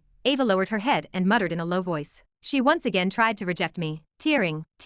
Just as I was about to respond, my phone suddenly rang. My brows knit. What now? Excuse me for a second. No problem, take your time. Taking out my phone, my already furrowed brows tightened. Checking the foremost notification, I noticed that the sender was Emma. I need your help. What gift should I buy for Kevin's birthday? Can you tell me? Shaking my head, I turned off my phone. Now was not the time for me to deal with this. Turning my attention back to Ava, I decided to unravel my trump card. Ava, there's one more thing I forgot to mention when giving you the contract. What is it? If you join, this will be yours. Taking out a pale green flute from my dimensional space, I gently placed it on the table. A flute? Curiously asked Ava as she looked at the flute on the table. It's not just any regular flute, have a look. Smiling, I handed Ava the flute. Cautiously taking the flute, I watched as Ava's eyes opened widely. Holding onto the flute, Ava's hands trembled uncontrollably. Yeah, you're seeing it right. This is your ticket to the top. Propping my chin up, the edges of my lips curled upwards. This should be enough to entice her to join. No. Presented with the opportunity to change her fate, Ava wouldn't reject me, right? Had I been in her position, I would join without even flinching. Looking at Ava, whose eyes did not leave the flute once, I once again asked. So, do you still wish to refuse? At the same time, is he still going to ignore my text? Emma grumbled as she looked at her phone. About an hour ago, she had sent Ren a text. It was regarding Kevin's gift. Despite agonizing over this issue for a whole week, she still couldn't figure out what gift to buy for his birthday. Out of desperation, she decided to ask Ren. He had yet to reply to her text. He definitely ignored my message. Gnashing her teeth, Emma put her phone away. There was no way Ren had not seen her message yet. In all likelihood, he had ignored her. What should I do? Placing her hand on her chin, Emma mused. With Ren not even bothering to text her back, Emma had no idea how to proceed next. Maybe Amanda can help me. Suddenly Emma's eyes lit up. Amanda could definitely help her. Heading out of her room, she decided to ask for Amanda's aid. Though she did text Amanda today, she had still not gotten a response from her, which was strange since she would always respond promptly. As such, Emma decided to directly go to her. Since they lived in the same building, it didn't take long for Emma to arrive at Amanda's room. Knock. Arriving before the door that led to Amanda's room, Emma knocked. No response. A minute after knocking, Emma got no response. Knock. Did she perhaps not hear me knock? Plausible. Emma knocked again. Yet again, no one responded. She's probably out. Emma muttered as she shook her head. What do I do now? Standing in front of Amanda's room for a solid minute, Emma lowered her head. In the end, she chose to give up and return to her room. She'll try to ask Amanda again later. 9:48 p.m. So you're saying that she rejected your offer? Standing outside of the balcony of my room with my phone on my ear, I responded. On the other side of the phone was Small Snake. Even after you showed her the artifact and everything? I guess the offer wasn't tempting enough. Despite showing Ava the flute of Artemis as well as the lucrative contract, she rejected me. This caught me off guard, almost blindsided me as I was confident in what I had to offer. Even now, I couldn't wrap my head around the fact that Ava had rejected me. If I were to have been in her position, I would have immediately have agreed to sign the contract, especially after seeing the flute of Artemis, a cheat-like item that would make any monster tamer drool at its sight. So what are your plans now that you failed? Small Snake asked. I'm not sure, I'll have to think things through. What about you? How's the situation with Ryan going? Ryan, everything is going well. Though he still hasn't signed the contract yet, Leopold and I have already met him once. He came to the headquarters yesterday. That's great. At least this was a piece of good news. After failing to recruit Ava this morning, my mood had soured quite a bit. At the very least, I could take this piece of news as a consolation prize. I guess there are times when things just don't work out. Bothersome, but this was just how life went. Nothing was ever going to go as I planned. Sometimes life just loved to throw curveballs at you. All right, Ren, I have to go. Call me if you need anything. All right. Slowly closing my eyes, I hung up the phone. Tack. Putting my phone inside of my dimensional space, I proceeded to head to the training room inside of my apartment. Opening the doors that led to the training grounds, I looked at Angelica, who was sitting cross-legged in the middle of the room. Angelica, what is it, human? Angelica opened her eyes slightly. Can I ask you something? Make it quick. Angelica coldly said. Small undulations of demonic energy emitted from her body. Ignoring the uncomfortable feeling I was getting from her energy, I scratched my neck. Right, how is Salug doing? The previous conversation with Small Snake reminded me of something. It was that there was still a member out there. Salug. After having returned from Imara, with everything that was going on, I wasn't able to check on how he was doing. Fortunately, there was Angelica. Salug. Fully opening her eyes, Angelica once again asked. Yeah, how is he doing? Since Angelica had signed a contract with Salug, I knew that she could contact him whenever she wanted. Thanks to that, I could now figure out Salug's situation as well as Imra's. With time flowing 10 times slower than Imra, a year or so should have passed since I had come back here. Many things should have changed whilst I was gone. Though I knew Salug was still alive as Angelica was still right in front of me, I wanted to know if anything major had happened during the time that I had left. As of now, nothing major happened, Angelica apathetically said as she once again closed her eyes. Nothing major happened, meaning that the war is still ongoing? Yes. Then, has he broken through? No, if he did I would have felt it. Right. That was stupid of me to ask. If Salug broke through to S rank, then Angelica would have also seen a considerable boost in power. Since it wasn't like that, it meant that he had still not broken through. Any more questions? No, that's enough for now. I shook my head. This was enough to appease my curiosity. That aside, I just hope that everything works out fine. The reason why I was asking about Salug was because he was a double-edged sword. Like I've said before, although he said that he would serve me after I helped him with his revenge, I couldn't just trust his words. In the first place, the reason why he had even agreed to my terms was because I had taken advantage of his situation. By taking advantage of his thirst for revenge, I convinced him to join my side. However, once he got his revenge and his emotions stabilized, I wasn't sure whether he would honor his words. Would he still submit to me, or would he rebel? I wasn't sure. Perhaps at first, he would honor his words, but as time passed and his influence in Imra rose, there was a possibility of him getting drunk on his power and just outright ignoring my orders when the time came that I needed him for something. This was a very real possibility that I couldn't exclude. Though I had chained him with Angelica's contract, I knew that this wasn't a viable long-term option. Excluding Angelica's 5-year contract, if Salug became too powerful, then in all likelihood there was a chance that he could break the contract naturally. Though he would face a backlash, it was a still plausible situation that I couldn't discard. I needed to quickly think of a solution to this new problem I was facing. More annoying is the fact that I don't have much time to work with. From 2 months to 6 months, that was how long I estimated the War of Imra to last for. After that, it would take anything between 10 to 50 Imran years for him to fully solidify his position as the leader of the orcs. During that period of time, I had to think of a solution. The easiest solution would be for me to become stronger than Salug. If I could beat Salug in a one-on-one battle, then there was a high chance that he would submit to me for real. Since orcs valued power, this was the easiest solution I could think of. The only problem was the time frame. Can I really reach S rank in 5 years? I wasn't sure. Though possible, I could not take it for granted. I needed backup plans. Unfortunately, my head was currently empty. I really wasn't sure how to proceed next. Sigh, there's so much I needed to do in so little time. Letting out a long extended sigh, I scratched the back of my neck. For now, it was best if I stopped overthinking things. One step at a time. Everything had an order. I couldn't rush things. Chapter 233. Young miss, thank God you are here. Arriving at her father's office, Amanda found Maxwell rushing in her direction. His face was visibly distraught. What is wrong? Halting her footsteps, Amanda frowned. Young miss, something terrible happened to the guildmaster. Amanda's heart sank when she heard those words. Father? She tried her best to keep her calm, at least on the surface. Investigating a potential energy spike coming from one of the S-ranked dungeons that we own, fearing for the worst, the guildmaster decided to head in to check on the situation. Unfortunately, Maxwell took a deep breath. Unfortunately, the dungeon desynced whilst the guildmaster was inside. Amanda took a step back. Her body turned cold. A dungeon desync was when the dungeon suddenly lost its connection to the human world. As a result, if anyone stayed in it, they would find themselves transported to the demon world, the most dangerous place that existed. Don't worry, young miss. Although the guildmaster is in a troubling situation, not all hope is lost. His vital signs seem to still be okay at the moment, meaning that he is still alive. Seeing Amanda's state, Maxwell tried his best to comfort her. Unfortunately, his words were not convincing, as he occasionally fumbled on his speech. As I have said before, there really is no need for you to worry about the guild. Hearing Maxwell talk, Amanda stood there in a daze. Everything Maxwell said just went from one ear to the other. She could not process anything. Even if what Maxwell said was true, Amanda knew that the situation was dire. Stuck inside of a dungeon with no way out, chances were that her father would no longer come back. In the past, there had never been a case of someone ever escaping from a closed dungeon. Never. We are trying anything within our power. Young miss? Taking a look at Amanda, Maxwell stopped. Her face was pale. Maxwell instantly became worried. Young miss, please listen. Although the guildmaster is stuck inside of the dungeon, His life does not seem in danger at the moment. Please don't assume. May I have some time alone, please? Amanda suddenly cut Maxwell off. A weak smile appeared on her face. As you wish, young miss. Staring at Amanda's weak smile, Maxwell lowered his head. Though he wanted to say something, noticing Amanda's current state, he decided that it was best to leave her alone. Bowing down, he turned around and left. Watching Maxwell leave the room, Amanda walked with faltering steps. Her legs did not move as she intended them to. She almost fell multiple times, but finally managed to arrive before her father's desk. Sitting down on her father's seat, she looked at her father's desk. Apart from the myriad of papers sprawled all over the place, on it were multiple pictures of her and her father when she was a child. Taking one of the pictures, Amanda caressed it. As she caressed the picture frames, Amanda's mind blanked. Father, she muttered as her body faintly trembled. Was this a repeat of the past? Was someone else going to leave her again? Would her father leave like her mother and Agnes, her nanny? She did not want that. Suddenly, Amanda's vision blurred. PETA. Only then did she realize that tears were streaming down her face. Leviathan Building, 10 a.m. Inside of a private training ground. Huff.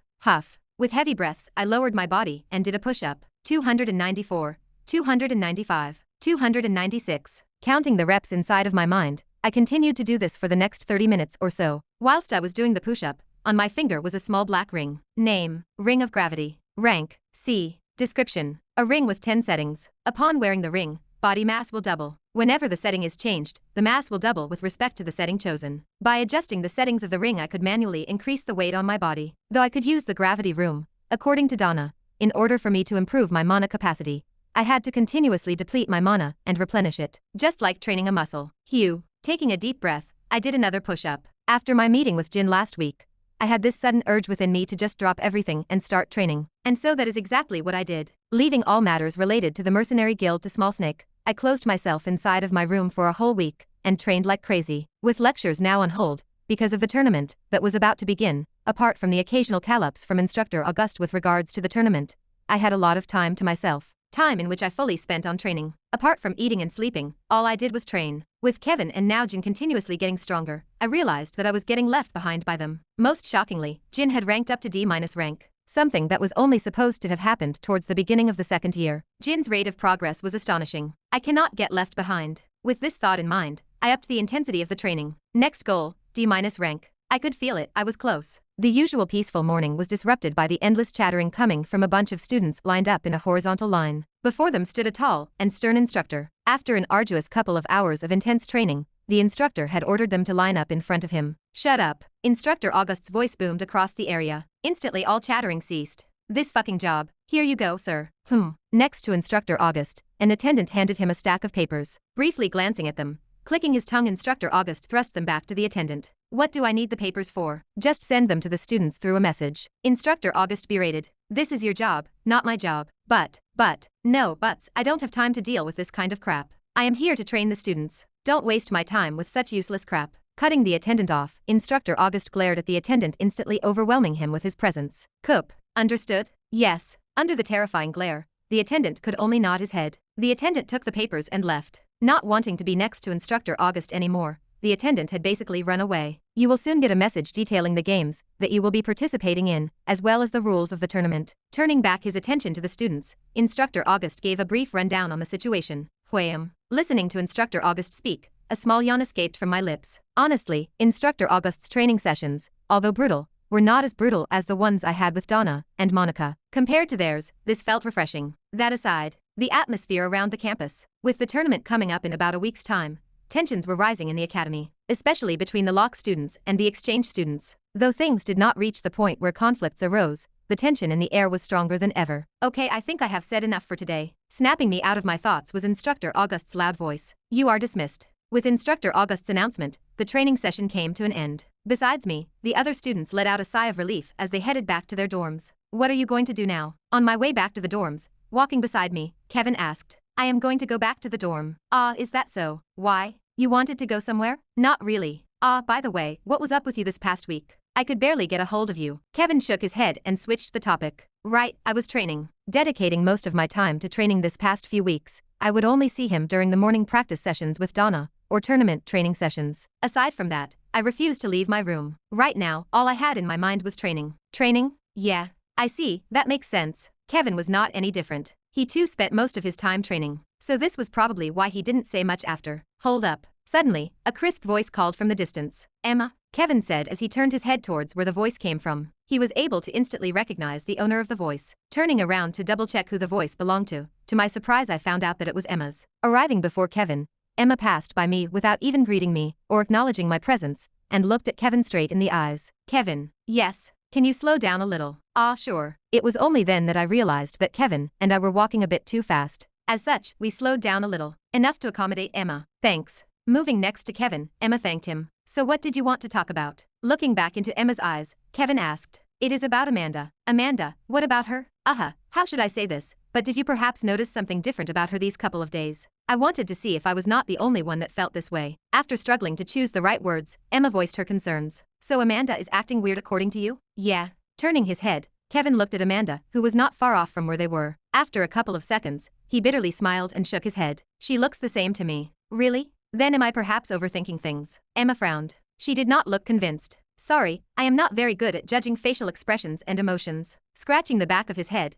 Kevin apologized. No, it is fine. I am probably overthinking things. It is just that I was not able to see Amanda for the past week or so. I tried texting her but she would not respond no matter how many times I messaged her. Typically Amanda would always text back within an hour or so. Her behaving like this was quite odd. What is going on? Overhearing the conversation between Kevin and Emma, I tilted my head to the side and looked in Amanda's direction. Did anything happen to Amanda? I turned my attention to Amanda. Taking a closer look at her from the distance, I tried to see if there was anything different about her. After a minute, my brows knit. Although nothing seemed out of the ordinary from Amanda's appearance, I could feel an air of gloom revolving around her. She seemed to be much colder than usual, and even the people close to her felt the same as they stayed away from her. Could it be? Recalling Emma's words to Kevin, a thought suddenly struck me. I could only think of one scenario in the novel that would cause her to become like this. S-ranked dungeon desync incident. The day where an S-ranked dungeon desynced with her father in it. An event that would only be revealed after a couple of years thanks to the higher-ups in the Demon Hunter Guild covering everything up. Unfortunately, they could not cover it up for long, and it would soon be revealed to the whole world. Once revealed, the whole world shook, and the Demon Hunter Guild fell to second place with Starlight Guild finally overtaking them. It was also the event that caused Amanda to close herself up even more. But, why now? I thought as I placed my hand on my chin. I could not wrap my head around the timing of this event. This was an event that was only supposed to happen in a couple of more years. How did it suddenly get pushed up by so much? What were the variables that I influenced that made it this way? Just when I least expected it, another problem arose. With Amanda's father now gone, I knew that I could only keep my parents safe for a couple of years. Once news of Amanda's father's disappearance became known, I knew that I was on my own. Staring at the clear blue sky, I muttered, "This is going to be troublesome. I hope I am wrong." Chapter 234. Participant name: Rendover. Gender: male. Year: first year. Participating games: Dummy Massacre. Within a specific time frame, participants will be surrounded by multiple combat dummies. The score will be based on most kills within that time period. First year team battle royale. 3-man battle royale. Last team standing wins. Team composition: Kevin Voss, Jin Horton, Rendover. Good thing I only have to participate in 2 games. I scrolled through my phone. This was the tournament log that I had received hours ago. In it were the details of the game that I would be participating in: Dummy Massacre and Battle Royale. Just 2 games. Whilst I did select Dummy Massacre out of my own volition, for the Battle Royale, that was all done by Donna. Since you guys are the strongest first years, I chose for you to participate as a team. The Battle Royale gives us the most points, and since we need to secure first place in that game, I had to put you guys together to bring our chances up, was what she said. There was some truth to her words, however. I wasn't sure whether this team composition would work since synergy and teamwork were important. Though I could work well with Kevin, the same couldn't be said for Jin. He wasn't the type to listen. That aside, the reason why I chose Dummy Massacre was because I was confident in getting a high score in that game. At the very least top 10. Though there was a chance for me to get first place, there were a lot of tough competitors. I wasn't conceited enough to say that I was guaranteed first place. Chewing. Suddenly I received a notification. Your friend Kevin Voss is turning 17 today. Wish him a happy birthday. Oh right. Almost forgot. Today was Kevin's birthday. Congratulations, you're now 1 day closer to your death. Opening my chat log with Kevin, I sent him a quick birthday wish before closing my phone and going back to training. Because the tournament was right around the corner, none of us had time to celebrate birthdays or anything of the sort. Just a quick message was enough. Theodora Academy Exchange Dorms. Have you chosen your teammates for the Battle Royale? An authoritative voice echoed from the speakers of Aaron's phone. Yes, I have. That's good. Are you confident in your chances? There should be no problems, instructor. Aaron confidently said as he genuinely believed in his chances of victory. He had everything planned out. From the games he was participating in, to the Battle Royale, Aaron had a detailed plan for everything. He wasn't going to lose. I see, that's great. I hope that the next time you contact me, it will be news about your victory. It will be. Don't worry. Very well, I wish you luck, Aaron. Thank you. Do. Aaron hung up the phone. It seems like you're confident in your chances of winning the battle royale. At that moment, an cold and imposing voice resounded. Aaron turned around. There, a tall and sturdy man calmly walked in Aaron's direction. It's you. Opening his eyes slightly, Aaron's eyes coldly flashed for a second. The man stopped right in front of Aaron. Their eyes locked for a second before the man suddenly smiled. What's wrong with me? Nothing, I was just slightly surprised by your appearance. Aaron shook his head and calmly responded. Oh, what's there to be surprised about? I just didn't expect you to be here looking for me. Under the man's questions, Aaron remained calm and patiently responded to them. I see. The man deeply looked into Aaron's eyes. For a brief moment, neither one of them talked. Breaking the silence was the man's stern voice. Aaron, I want you to keep in mind one thing. This year we're aiming for first place. I don't want to see any blunders, especially from you. A powerful aura started exuding from his body. Coo. The imposing aura crashed towards Aaron, who gritted his teeth and withstood it with all his might. You better not disappoint me, muttered the tall man as he retrieved his aura back. He was satisfied with this little test. Aaron truly deserved his fame. Though he held back, his aura shouldn't have been something someone of his age could have withstood. Aaron, I believe in your talent. This is the year Theodora Academy beats the lock. I hope you can help me lead Theodora Academy to the top. I understand. Closing his eyes, Aaron nodded his head. You say you do, but do you really? What do you mean? Aaron's brows knit as he opened his eyes. You think I didn't hear about your little blunder in the dungeon trials? That. I was just caught off guard. I hope it truly was that way. It is. Aaron clenched his fists tightly. How could he forget that day? He could still vividly remember the happenings of the dungeon trials like they were yesterday. He had been too focused by Kevin that he had completely neglected the other student, Jin Horton. That day Aaron experienced the bitter taste of defeat for the first time. Never again did he want to feel that bitter taste of defeat. All right, I'll trust you for now. The male student patted Aaron on the shoulder. Don't worry, I've got the third year's victory secured. The rest is up to you. As long as you win, we're going to beat the lock. The male student spoke in a confident tone. He truly meant what he said. He was confident in his chances, especially after having done a thorough investigation on the participating members for the third-year battle royale coming from the lock. Ebony Wills, Mark Mendez, Perry Crossley, each outstanding individuals whose fame resounded across the whole human domain, all three of which had already secured different deals with either the Union or a diamond-graded guild. Without a doubt, they were all future rankers. Unfortunately, despite how good they looked on paper, there was a problem. And the problem was that they were all the respective heads of the three major factions in the lock. Factions that absolutely despised one another. Because of this, they had no synergy between them. No teamwork at all. This was the source of the tall man's confidence. A team with no teamwork was not a team. No matter how talented they were, if they weren't united, they were as good as gone. This was especially so in cases where they met strong and prepared teams. The tall man knew that his chances of winning the battle royale were high. Treeing.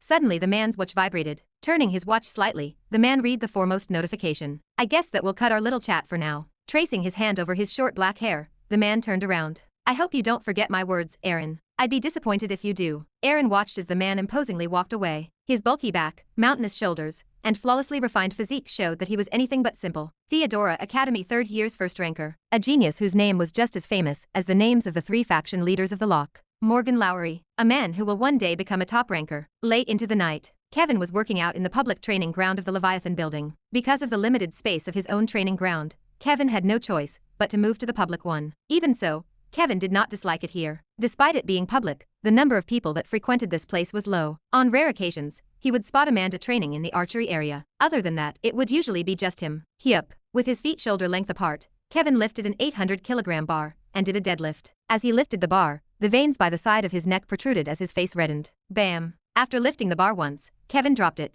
The heavy sound of the bar hitting the softened floor echoed across the room. Kevin didn't care. This is enough for the warm-up. Taking a towel, Kevin wiped his face clean. Stretching his neck, Kevin took out his sword and calmly walked towards the middle of the training grounds. Kevin. Just as Kevin was about to start practicing, a familiar voice called out for him. I had a hunch that you were here. Emma. The voice belonged to Emma, who was hurriedly walking in his direction. Did you not see my message? Message. A look of confusion appeared on Kevin's face as he took out his phone. There's no need to check, I can already tell that you didn't.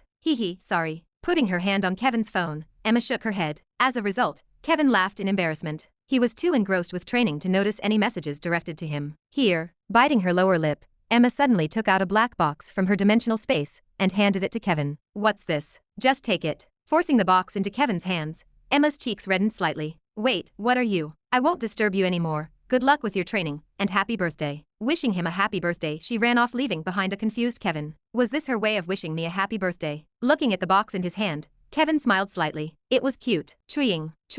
Right before Kevin opened the box, His watch suddenly vibrated. It was Ren. Congratulations, you're now one day closer to your death. Seriously. Looking at the message, Kevin was at a loss for words. What an idiot. After a while, a small chuckle escaped from his lips. Though he wasn't wrong. Couldn't he have just wished him a happy birthday like any other person? You've got problems. Sending a message back to Ren, Kevin turned off his phone and put the box that Emma gave him inside of his dimensional space. He would check it once he was done with his training. Sorry, I've got nothing. Small Snake's voice echoed inside of my ears. Really? Is there like no information at all? Unfortunately, it seems to be that way. No matter how hard I try, I can't find anything out. Demon Hunter Guild has sealed all types of information regarding Edward Stern. Ha. I see, alright. Contact me if you find anything else regarding this matter. We'll do that. Do. Small Snake hung up, and the repetitive sound of the phone tone rang inside of my mind. Not minding it, I put my phone on my desk. This is troublesome. Opening my laptop, I wasted the next few minutes looking at random articles about the Demon Hunter Guild. I just wanted something. Any clue leading me to find out the situation in the Demon Hunter Guild was wanted. Yet, no matter how hard I searched, I found nothing. It was as though I was walking in an endless circle. No matter where I went, I was back in the original spot. Should I ask Amanda? I muttered as I closed a web tab. No, that'd be stupid. I quickly discarded such thoughts from my mind. It would be insensitive of me. Amanda's state of mind was probably extremely fragile right now. At this moment she was probably trying her best to remain strong. My comments might cause her fragile state of mind to worsen. I couldn't let that happen, especially since she was trying her best to not let others down for the tournament. If the event in which her father entered a dungeon desync really happened, then the situation was really bad. It would only be after the third cataclysm started that Amanda would reunite with her father. But that was in the novel. This world was no longer the same. Even though Edward Stern survived the hellish demon world, things might not be the same this time. Right now, everything was different, and I was the cause of it. This situation was my fault. I knew that. However, unlike in the past, I wasn't going to mourn or blame myself for my actions. I did what I had to do. If this was the consequence of my action, then so be it. I will live up to my mistakes and find a solution for it. Well, that's easier said than done. Leaning back on my chair, I scratched the side of my neck. I really was stumped this time. Entering the demon world was out of the question. With dangers lurking everywhere, I knew that going there would only prove to be suicidal on my end. Maybe I could. For the next 30 minutes or so I tried to think of all possible solutions that I could think of. Unfortunately, my mind remained blank throughout the whole time. What should I do? I muttered as I leaned back on my chair. I really did not know what to do. No matter how much I tried to think, I couldn't find a solution to this problem. Chapter 235. The weekend passed by in the blink of an eye, and the day of the tournament had finally arrived. Reporters filled the academy campus, and different colored buses appeared on the roads of the academy as they entered through the main gates. All of the major and minor academies in the human domain had gathered here today for this event. Everywhere I walked, I could see people. It was as though I was in Times Square, New York, back on Earth during Christmas times. It was very crowded. Can you share with us your thoughts on the tournament? What are you planning on achieving? Who do you think the favorites of this tournament are? As I walked around, I could overhear the conversations the reporters were having with some of the students. Some of the students came from the Lock, and some from the other academies. Where are they? Arriving at the academy main gate, I looked left and right. Unfortunately, no matter where I looked, I could only see an endless amount of people trying to get in. Right now, I was looking for my parents. Once they learned of my participation in the tournament, they forced me to send them tickets to the event so that they could watch it live. No, we want to watch it live. Since you are performing, I want to cheer for you. That was what my mother said when I told her to watch it on TV. Since I knew that arguing with my mother was pointless, I quickly gave in to her demands, thus leading to the current situation. Ren. Suddenly, a familiar voice called out for me. Turning around, a smile appeared on my face. You guys are here. Of course. We would never skip such an important day for you. With Nola in her arms, my mother walked up to me. Behind her was my father, who nodded his head towards me. I nodded back. Buyudar. Nola called out for me as she extended her hands in my direction. Come here. Teehee. Grabbing Nola by the armpits, she suddenly giggled. My brow raised as a result. An evil thought crossed my mind. Oh, did that tickle you? Do you want more? Kaya ha ha ha. Faintly tickling her armpits, Nola suddenly screamed. Hearing her screams, I smiled even more and tickled a little bit more. Ren, stop bullying your sister. My mother scolded me as she slapped my shoulder. All right, I will stop. Big Buyudar is a meanie. Looking at me, Nola pouted. Tears gathered at the side of her eyes. Aw, I am sorry, Nola. I will make it up to you by winning, okay? Humph. Nola turned her head around and ignored me. I scratched the side of my neck. All right, you win. Sighing, I decided to resort to my secret weapon. Tapping on my bracelet, I took out a piece of candy. Instantly Nola's eyes lit up. Hee, I am already well versed in the art of bribery. Nola was a very easy child to appease. Just a simple piece of candy, and she would instantly forget any grudge. No, I do not want. Just as Nola was to grab the candy, she suddenly stopped. Retrieving her hand, she continued to ignore me. The gears of my mind stopped working for a second. This was not how the script was supposed to go. She was supposed to take the candy and quickly forgive me. Why was it not like this? Ah, maybe she wants another candy. How cute. Suddenly a thought struck me. This was indeed plausible. All right, here. Taking out another piece of candy, I put it in Nola's hand. Once again, she shook her head. No, you. My eyes narrowed. Once again I took out another piece of candy, making them 3. Yet again, Nola remained completely unfazed. Nola, what can I do to make you forgive me? Once again unable to appease Nola, I gave up and directly asked her. 5 candies. Glancing me by the side of her eyes, Nola opened her little hand. 5 candies? 5. Nola nodded her head. Her stance was clear. Unless I gave her 5 candies, I was going to be shunned by her. Fine, you win. I quickly gave up. There was no way I was ever going to win against my sister. Just as Nola asked, I gave her 5 candies. I had an endless supply of candy anyway, did not really matter. Okay, Nola forgives you. Taking the candies, Nola happily smiled. She then proceeded to pat my head. That is a good boy. Opening my mouth, my mind suddenly blanked. I could not process what had just happened. What was that just now? No matter how I looked at it, she had just treated me like a dog. What in the world had happened whilst I was gone? Angelica. Then a thought suddenly struck me. It had to be her. Other than her, I could not think of anyone else that would corrupt my sister like this. Damn it, I will definitely not let you off for this. Clenching my fists, I swore inside of my mind. How dare she? Ren, are you not running late? My mother reminded me as she looked at her watch. I quickly snapped out of my thoughts. Crap. Checking my watch, I inwardly cursed. I really was running late. Please follow me. I will lead you guys to the arena grounds. With Nola in my arms, I turned around and quickly led my parents to the arena grounds. All thoughts on revenge had to be put in the back of my mind for now. I had more pressing matters to attend to. After dropping my parents at the arena grounds, I quickly made my way towards the changing rooms. You are late. Waiting for me at the changing rooms was Kevin, who flashed his watch. Sorry, was with my parents. I was originally supposed to have met Kevin 10 minutes ago, but with all of the crowd, it took me much longer than I expected. Your parents? Kevin asked. Yep, was showing them the way to the arena. Ah, I see, must have been nice. Kevin lowered his head slightly. A look of nostalgia appeared in his eyes. So what are we going now? Pretending to have not seen it,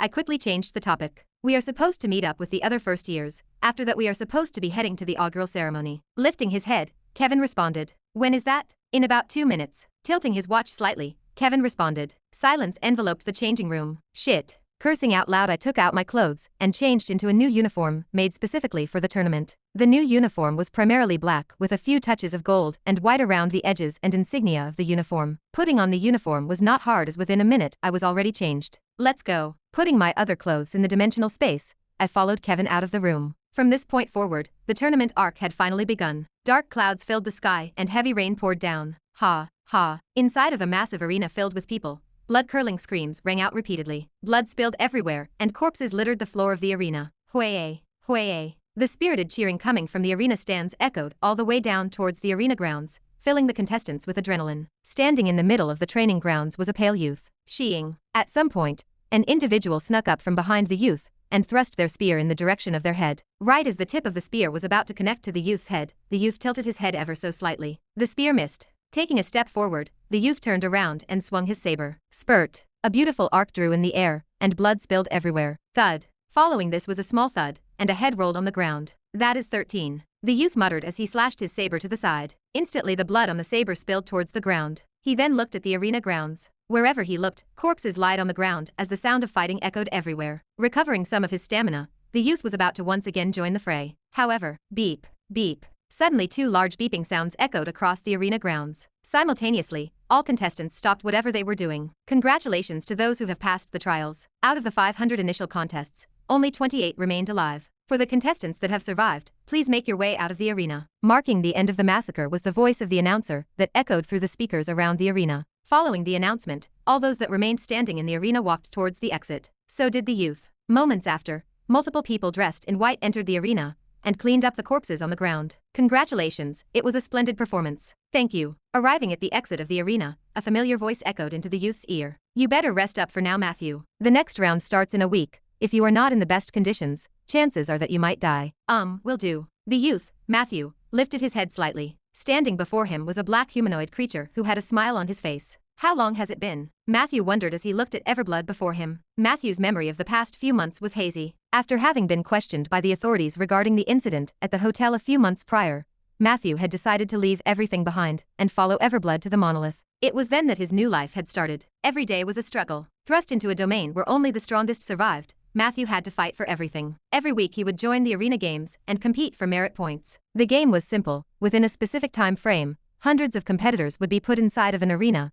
Until then it was free for all. If you either survived or killed an opponent, you would be awarded merit points. Anything went there. There was no foul play. As long as you killed your opponent, you were the winner. This was the monolith, and this was how Matthew lived for the past months. Looking back, he could still remember his first time joining the arena games. He remembered that day like it was yesterday. How could he forget that day? It was the day that changed him. He could still vividly remember the degenerate look the others had in the arena grounds. At some point in time, the ground of the arena was already dyed in the color red. There were many powerful opponents in the arena, and a single act of carelessness could have resulted in him losing his life. Fortunately, he was amongst those who had survived. Having been trained since young, Matthew's skills were top-notch. If not for those, he would have long have died. As he struggled to survive, he could still remember the sound of a buzzer marking the end of the game. As if all energy had been sapped from his body, he remembered slumping down on the ground and blankly staring at the sky. It was then that he realized he needed to change. And so he did. Each week he would enter the trials and compete, putting his life on the line. He had realized that only through real life and death battles would his strength see actual improvements. It was now Matthew's 10th time entering the arena games, and ever since joining,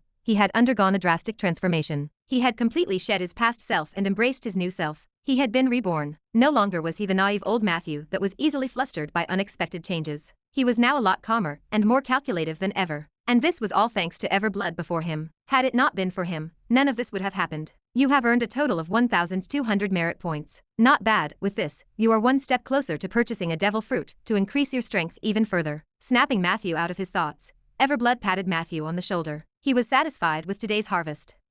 Matthew nodded his head. Good, let's go rest up. Understood. Turning around, Matthew made his way towards the changing rooms. As he walked, his left foot limped slightly. From the looks of it, he was injured. Still, he stubbornly persevered. Good grief. As he looked at Matthew, Everblood smiled. Compared to the first time he had met him, Matthew was much calmer than before. He also spoke less and was more decisive. He had matured. Although he was not perfect, Matthew had this sharp feeling about it, almost as if he was a sharpened sword ready to cut anything down. Although the sword was still a little bit dull, with a little bit more polishing, Everblood was confident in creating an unstoppable sword. Fighting with his life on the line every day, anyone was bound to change. From the very beginning, Everblood knew that Matthew was talented. His current change was within his expectations. No, rather, Matthew had exceeded his expectations. He was without a doubt a hidden gem. Still not ready though. Everblood shook his head. There was still a long way to go for Matthew before he would truly turn into a diamond. Till then, Everblood would do his best to polish him. Cuckoo, let's take a rest. The tournament is about to start soon. Let's tune the TV and start cheering for our little acquaintance, shall we? Everblood chuckled slightly. Turning around, he caught up with Matthew. Hopefully he will show us how much he has grown during the time we did not see him. Yes. Listening to Everblood's words, Matthew clenched on the grip of his saber. The tournament, I was supposed to be in it too. Had it not been for the incident in the past, he too would have been one of the participants for the tournament. Unfortunately, his life had now changed. He could no longer have the same life as before. He knew that, yet he was not angry about it.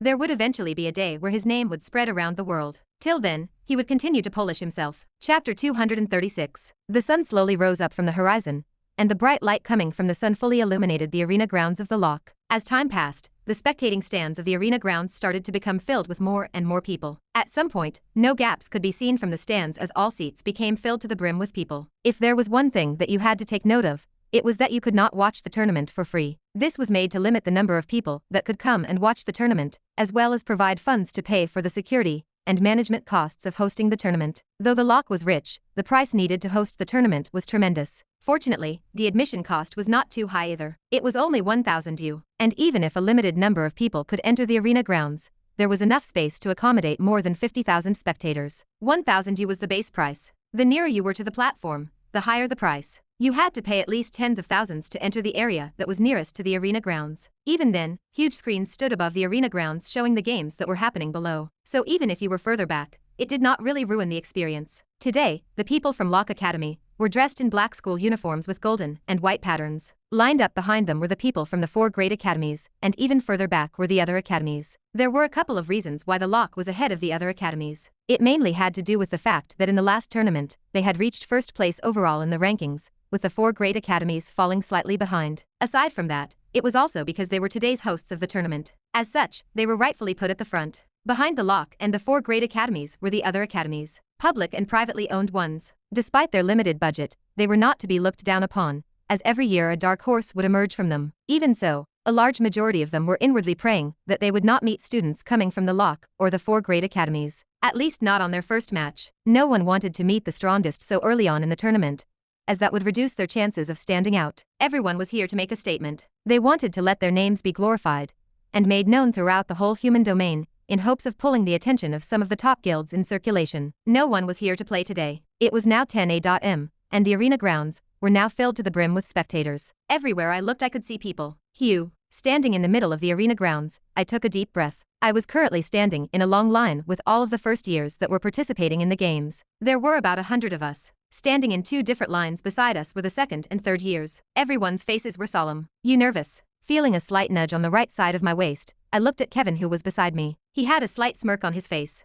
Unlike you, I am not used to all of this attention. This was an event that would be broadcast everywhere. It would be weird if I was not a little bit nervous. You will get used to it. Do not think I ever will. Despite my popularity soaring over the past few months, I was still not used to the stares. In fact, they were extremely bothersome. I really did not think I could ever get used to such stares. Silence. A loud and imposing voice suddenly spread throughout the entire arena grounds. Immediately, as the solemn voice covered the entire field, the originally clamorous arena grounds went completely still. All forms of noise ceased. Thank you all for attending the 15th edition of the Inter Academy tournament. Following the voice, an elderly man appeared at the center of the stage. The elderly man had long hair and a thick beard. Whilst his beard only reached halfway through his neck, his long hair spread over his shoulders, giving him a sort of free and easy appearance. The old man's face was also not ordinary. Despite his age, the elderly man could still be considered quite handsome. Chances were that in his younger days the old man was very handsome. Perhaps in the same league as Kevin or Jin. As he stood in the middle of the arena grounds, an ethereal and regal feeling exuded from his body. Be it students or attendants, everyone could feel it. He appeared unfathomable. It is the headmaster. One student spoke out loud, breaking the silence. The headmaster. He is here. I did not think he would be here. Once again, the arena grounds were filled with noises as both students and attendants whispered amongst each other. That is the second time I have seen him. Besides me, Kevin muttered. Right, me too. I half-heartedly replied whilst my eyes never left the headmaster. The first and only time I ever saw the headmaster was during the inaugural ceremony, at the beginning of the year. In theory, this should have been the second time I had met the headmaster, but he is a clone. The headmaster before me was not the real headmaster. He was a clone. The current headmaster was still not here. He was in fact doing a very important mission. The only reason he was able to attend today was due to him using one of his strongest skills in the arsenal, Double Pulse, a S-ranked skill that allowed for him to create a clone of himself. The skill generally had a long cooldown period, hence why he could not do it often. It was also the skill that the headmaster was most known for. If things do not change, then he should be back by the end of the tournament. Did you say anything? Kevin asked as he looked at me. No, nothing. I inwardly shook my head. Really had to stop talking out loud. Okay. Fortunately, it did not seem like Kevin had heard me properly as his eyes remained fixed on the headmaster. Suddenly the arena grounds quieted down as the headmaster started to speak. The Inter Academy tournament is the most important event that is held each year to showcase the talented youths of the world. This year, the Lock will be the host of the event. As such, we will try our best to ensure your and the participants' safety. I would also like to commend those that traveled far to attend today's event to support your team or child. I am sure that some of you are tired from traveling so far. For that, I applaud you and welcome to the Lock. Thank you for hosting the event. The instructors, students, and attendants applauded. This carried on for a minute before the headmaster raised his hand. Once again, all forms of noise ceased. Turning around, the headmaster looked at everyone in the arena. His crystal blue eyes looked as though they could see through anything. I can see a lot of talented and eager youths today. This is gratifying for me to see, especially in these hard times. I really am glad. The headmaster paused. Looking back at the spectators, his voice boomed throughout the whole arena. And it is with such an honor that I officially declared the beginning of the Inter Academy tournament. Damn, damn, damn, damn, damn, damn. Following the headmaster's declaration, fireworks shot in the air, and the sky became dyed in a multitude of different colors. This carried on for 5 long minutes before they stopped. Once the fireworks stopped, the imposing voice from before once again rang out again. This is a message to all participants. In about a minute or so you will all receive a message with a timing schedule for your upcoming games. This time the announcement was focused on the participants of the tournament. Some games will be held here in the arena grounds, some will be held in the VR space below us, and some in different areas of the academies. Now, for the first few games of today, we will start off the tournament with the following games: the Hunter's Quadrant, Abyss Scavenger, Dummy Massacre, and Supernova Skip. All participants, please make your way to your games. Following the announcer's words, the atmosphere in the arena grounds reached a boiling point, whilst the atmosphere around the students became tense. Good luck, I will be eagerly waiting for your performance. Patting my back, Kevin followed some of the other students out of the arena grounds. Ugh, to think that I will be going in first. I groaned as I watched Kevin and the others leave. Because they did not tell us when our games were in advance,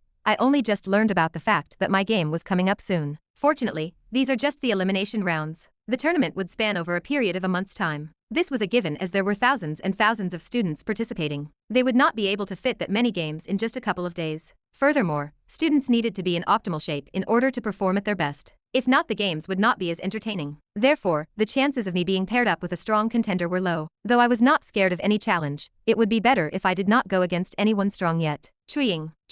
Suddenly my phone rang. Most likely was a message regarding the games. Status. Name. Rendover. Game time. 10:45 a.m. Location. Arena grounds. Score. N/A. Pass/fail. N/A. It indeed was a message regarding the games. Opening the message, I quickly scrolled through the information. Still have 30 minutes before my game starts. It was now 10:15 a.m., and given that my games were at 10:45 a.m., I knew that I still had 30 minutes to go before my next game started. This meant that for the next 30 minutes or so, I had nothing to do. Treeing. As I was randomly scrolling through the data of the games to pass time, a notification clogged up my screen. It was my mother. Ren, I wish you the best of luck. Mom, Dad, and Nola cannot wait for your performance. You better do your best. Reading the message, the edges of my lips curled upwards. Well, since my parents are watching, I better give them a show worth watching. I muttered as I put away my phone. Could not disappoint them, could I? Chapter 237. The rules of the Dummy Massacre game were quite simple. A contestant would be brought inside of a private room. In it were multiple combat dummies waiting in the room, each programmed to have different combat styles. A timer would be set up in the corner of the room, and the goal was to eliminate all of the dummies within that specified amount of time. If the contestant failed to win during that time limit, they were eliminated from the game. Because of the overwhelming number of participants, multiple different groups were created and only the top 5 of each group were allowed to pass to the next round. Therefore, even if an individual managed to defeat all of the dummies, they were not guaranteed a chance to pass to the next round. For those participating, time was of the essence. The fewer mistakes they made, the less time they would lose. All done. Thank you. Thanking a female attendant, I walked away and looked at my wrist. Wrapped around it was a black bracelet. The bracelet was an artifact designed to suppress someone's rank. Tisk, I can certainly feel my rank getting suppressed, I thought as I inwardly clicked my tongue. Typically it was used on prisoners. In this case, it was to make the competition fairer, give the lower academies a better chance. Arriving at the edge of the arena grounds where a large metal door stood, I waited for my turn to start. Behind the metal door was the room that led to the Dummy Massacre game. Originally it used to be an indoor training ground, but just for the tournament, it was converted into the area that would be used to hold the Dummy Massacre games. This feels weird. As I was waiting for my turn, ever so slightly, the edges of my lips twitched. Amongst the participants present, I was the one that attracted the most attention. Everyone's eyes were on me, even though I wasn't the only first-year participant coming from the lock.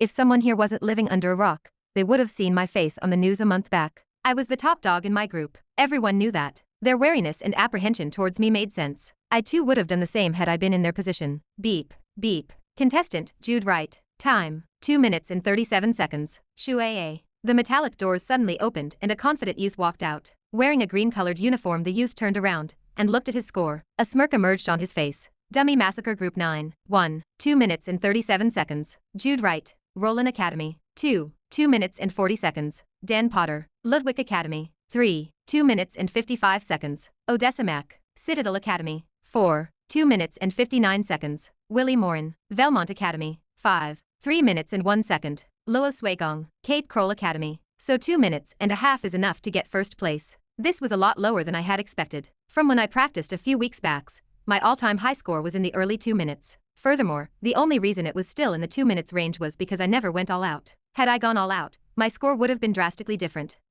Whilst I was looking at the scoreboard, I suddenly felt a stare directed towards my direction. Turning around, I found the same youth from before, Jude Wright, provocatively looking at me, almost as if he was saying, "Try beating my score."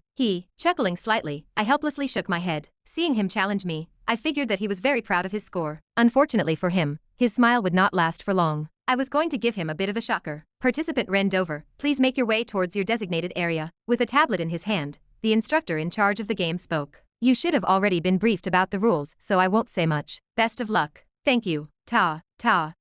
Fiddling with the gravity ring in my hand, I calmly walked into the room. Clank. Walking into the room, the metallic doors behind me closed. Darkness enveloped my vision. Pa, following which the ceiling lights switched on. Surrounding me were over 50 dummies, each with different stances and builds. Some of the dummies were tall, whilst others were short. The dummies over here were created with a special metal alloy that could withstand the blows coming from A-ranked heroes, so I didn't have to worry about breaking them. During the game, all of the dummies' ranks would be suppressed to a similar level to mine, and when I exerted enough force to kill them, they would turn red and stop moving. 5 minutes. In the middle of the room stood a large digital timer that would start counting down the time once the game started. Your assessment will begin in 3 seconds. Best of luck. From the corner of the room, a female voice resounded across the room. 3. Should have probably stretched beforehand. Rubbing my neck, I put my hand behind my back and did a light stretch. I gotta reduce the tension in my muscles for optimal performance. Didn't know whether this was true or not, but it was what I was told ever since I was a kid. Thus, I just did it. 2. Right, I also promised my parents I would give them a good show. 1. As I was stretching, I was suddenly reminded of the message my parents sent me. Placing my hand on the sheath of my sword, I smiled.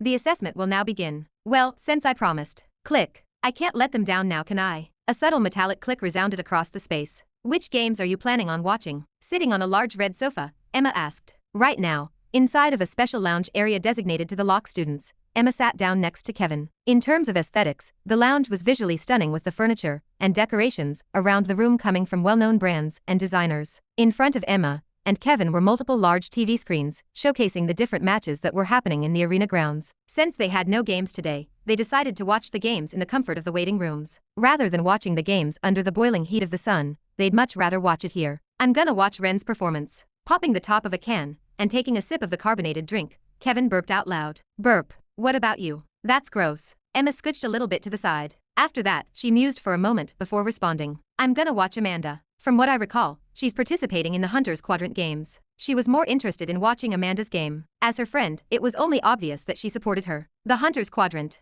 Yep. Hunter's Quadrant was a long-range type of game. The game took place outside of Section G, inside of the dome, a building built specifically for the tournament games. The purpose of the dome was to replicate the world outside of the human borders, one where beasts lurked everywhere. The dome was a jungle-like environment that contained real beasts. The description alone was enough to tell just how much money was poured into creating such a facility. It was worth it though. There were plans for the academy to use the facility and open it for regular students. Rather than directly sending them outside for practical experience in fights against beasts, this was much better and safer for the students, since it was a more controlled environment. Seems tough, Kevin muttered as he took another sip of the drink in his hand. Twisting the can, he started reading the nutritional information. He had to watch out for the calories. I'm not too worried about Amanda though. Well, Amanda is strong. You confident in the chances of Ren passing the round? Passing the round. Kevin took his eyes away from the can. Yeah, what do you think of Ren's chances at passing the round? Piffed. Unless he purposely loses, there's no way that guy's gonna lose. Kevin suddenly laughed. He had seen firsthand just how strong Ren was. This was made especially apparent from his training sessions with Donna and Monica. Even now Kevin couldn't say with confidence that he could fend off one of Ren's attacks. If Ren suddenly decided to sneak attack him, chances were that he wouldn't know how he died. That's how scary he was. There was simply no way Ren would lose. Kevin was confident. Piffed. Out of nowhere, Kevin suddenly burst out laughing. What's so funny? No, nothing, nothing. Kevin waved it off. He had just recalled something. Ha ha ha, how could I forget about the birthday gift Ren was supposed to give me? A week prior to the tournament, he recalled Ren suddenly asking him what he wanted for his birthday. At first, Kevin replied with I don't really need anything, but after thinking for a bit longer, he suddenly came up with a wicked idea. Remembering Ren's dark face as he told him about the gift that he wanted, Kevin couldn't help but crack up. He couldn't wait for the match to end. I see, replied Emma as she took out her phone and randomly scrolled through some images. Oh, it's Ren's turn. Suddenly, Kevin pointed towards one of the TV on the right side of the room, not far from where they were. Now, yup. Then I guess I'll watch as well. Emma stood up and followed Kevin. Weren't you going to watch Amanda's game? Kevin could clearly remember Emma saying that she was going to watch Amanda's game. Did she have a change of heart? Her turn is in 30 more minutes, so I've got time. Checking her watch, Emma replied. Compared to the Dummy Massacre game, the Hunter's Quadrant took far more time to set up.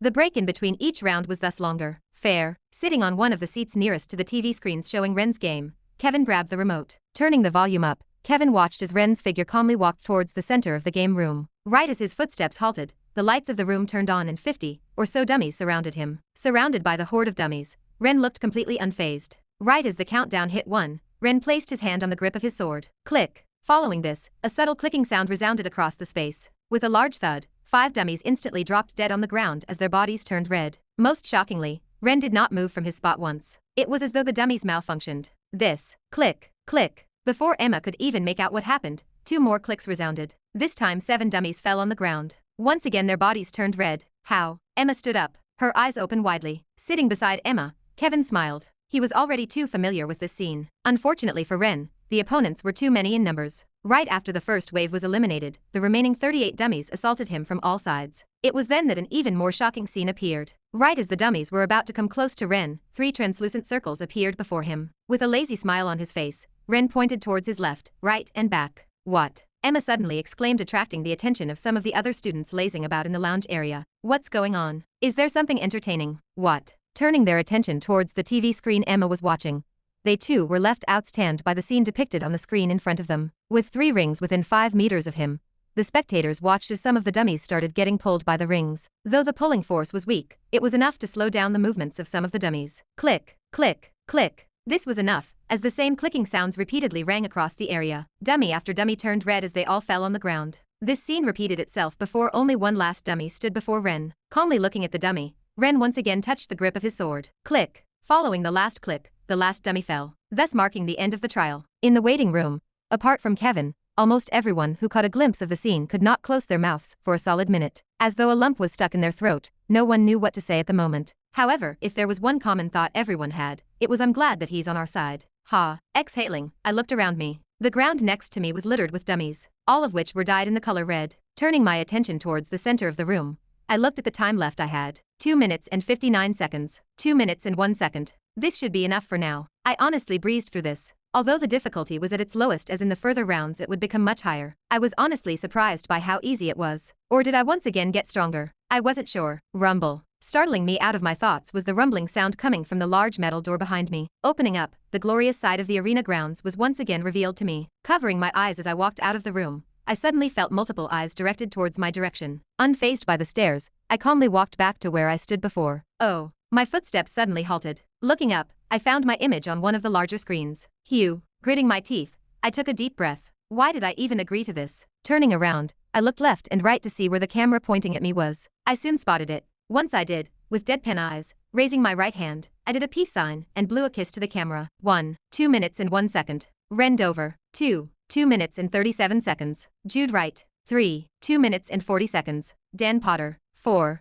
2 minutes and 55 seconds. Odessa Mack. 5. 2 minutes and 59 seconds. Willie Morin. Chapter 238. Ah, here he is, the contestant that got first place in his group. Ren Dover. A reporter suddenly approached me. With a tablet in his hand, the reporter shoved a microphone to my face. If you would spare us a minute, would you mind telling us what you were feeling during the match, and how will you continue moving forward? Well, I am naturally happy about my result. Caught off guard by the reporter, I became slightly flustered. Though I had expected such a situation to happen, I was still recovering from my previous stunt. Before I could even calm down, I was thrown into another troublesome situation. Is that so? Then what are your predictions for the games? Do you think you will make it to the top 50?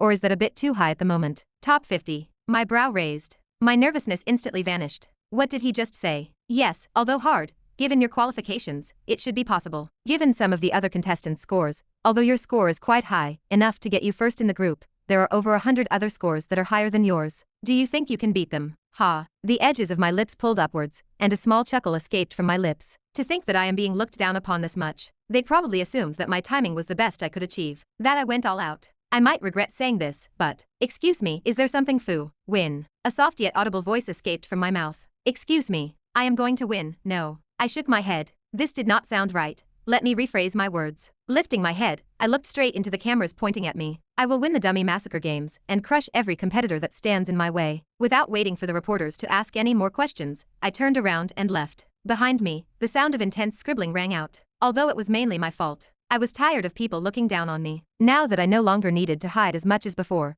it was about time I showed the world a little bit of what I could do. This was my statement. I will win the Dummy Massacre Games and crush every competitor that stands in my way. Inside a waiting room, a male's voice echoed from the speakers of a TV screen. On the opposite side of the TV screen was a large black sofa where a platinum-haired youth sat. Click. Raising his hand, the platinum-haired youth turned off the TV. A faint smile appeared on his lips. Who would have thought he was like that? Turning his head to the right, a beautiful platinum-haired girl appeared by his side. A solemn expression appeared on her face. If one looked closely, they would be able to notice the striking resemblance the male and female students had. Had it not been for their different gender, they would have looked identical. Erin, what do you think your chances of beating him are? I am not sure. The platinum-haired girl, Erin, shook her head. She too was participating in the Dummy Massacre Games. In fact, she had just returned from her game, and this was what she had come back to when returning to the waiting area. Placing his hand on his chin, Nicholas, Erin's brother, crossed his legs and fell into deep thought.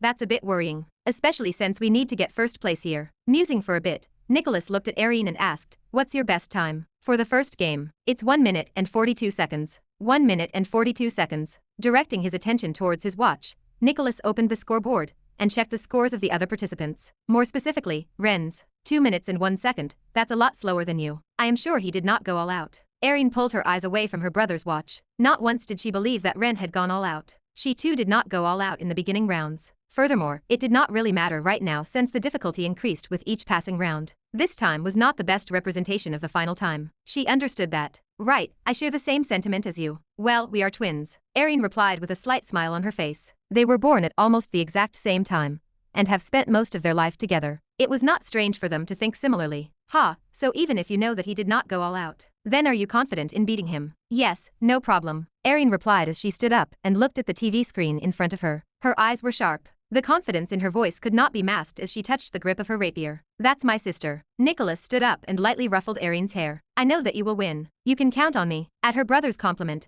a blossoming smile appeared on Erin's face. Now, more than ever, she swore to herself that she would not lose. At the same time, what a peculiar child. Inside of a quiet and cozy office, an elderly man muttered as he sat behind a large wooden desk. An expensive nameplate was placed on top of the desk. On it, the words Douglas R. Barker were deeply engraved. The room was quite large, at least for an office space. On the opposite side of the wooden desk was a white leather sofa and a coffee table that could be used to greet the guests that came into the room. He is indeed very talented. Donna, who had been standing in front of the elderly man, gave a reply in a polite manner. A look of reminiscence appeared on the headmaster's face. His sword art reminds of me the Keiki style. Ah, the last time I saw it was around 5 decades ago, when Grandmaster Keiki fought against one of the top executives of the monolith. Those days were much darker as order had still not been established. It took humanity nearly 70 years to establish a proper and well-organized civilization. Before that, the world was in total chaos. Demon and beast attacks were a common sight, and skirmishes amongst fellow humans appeared far more often than now. At least on the surface. Though Ashton City was already built, it was still a new city. Compared to now, it was far more dangerous. The security measures were not as advanced as they were now. Committing a crime back then was much easier. Fortunately, there were humans that stood out from the rest.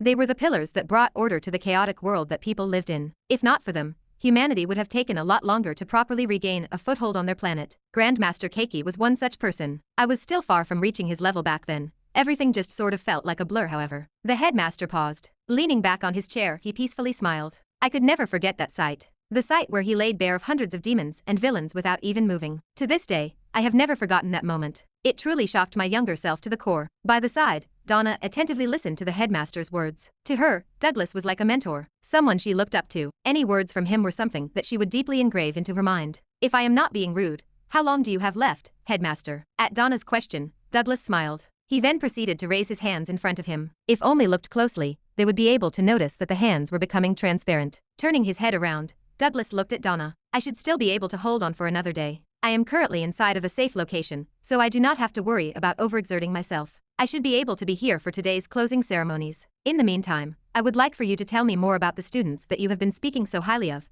especially the youth on the screen over here. As you wish. Taking out a tablet, Donna bowed her head slightly and shared everything with the headmaster. She talked about Kevin, Ren, Amanda and everyone that she thought were good seedlings. As she talked, she omitted a few things from her statement, like what art Kevin and Ren practiced. Although she held enormous amounts of respect for the person before her, she had promised not to share their secret with anyone. As such, unless she got their explicit permission, she would not reveal anything. Lock private waiting area. 11 a.m. Laughter rang out in the room. I swear to God. Ha ha ha ha, I am going to die. Kevin laughed, but he did not just laugh. Holding onto his stomach, Kevin bent down and laughed like there was no tomorrow. It was as though he saw the funniest thing ever. Then die. I inwardly muttered. Unfortunately, as much as I wanted it to happen at this moment, it was impossible. Kevin was the key piece in defeating the Demon King. Without him, I would be screwed. Till then he could not die. You laughed enough.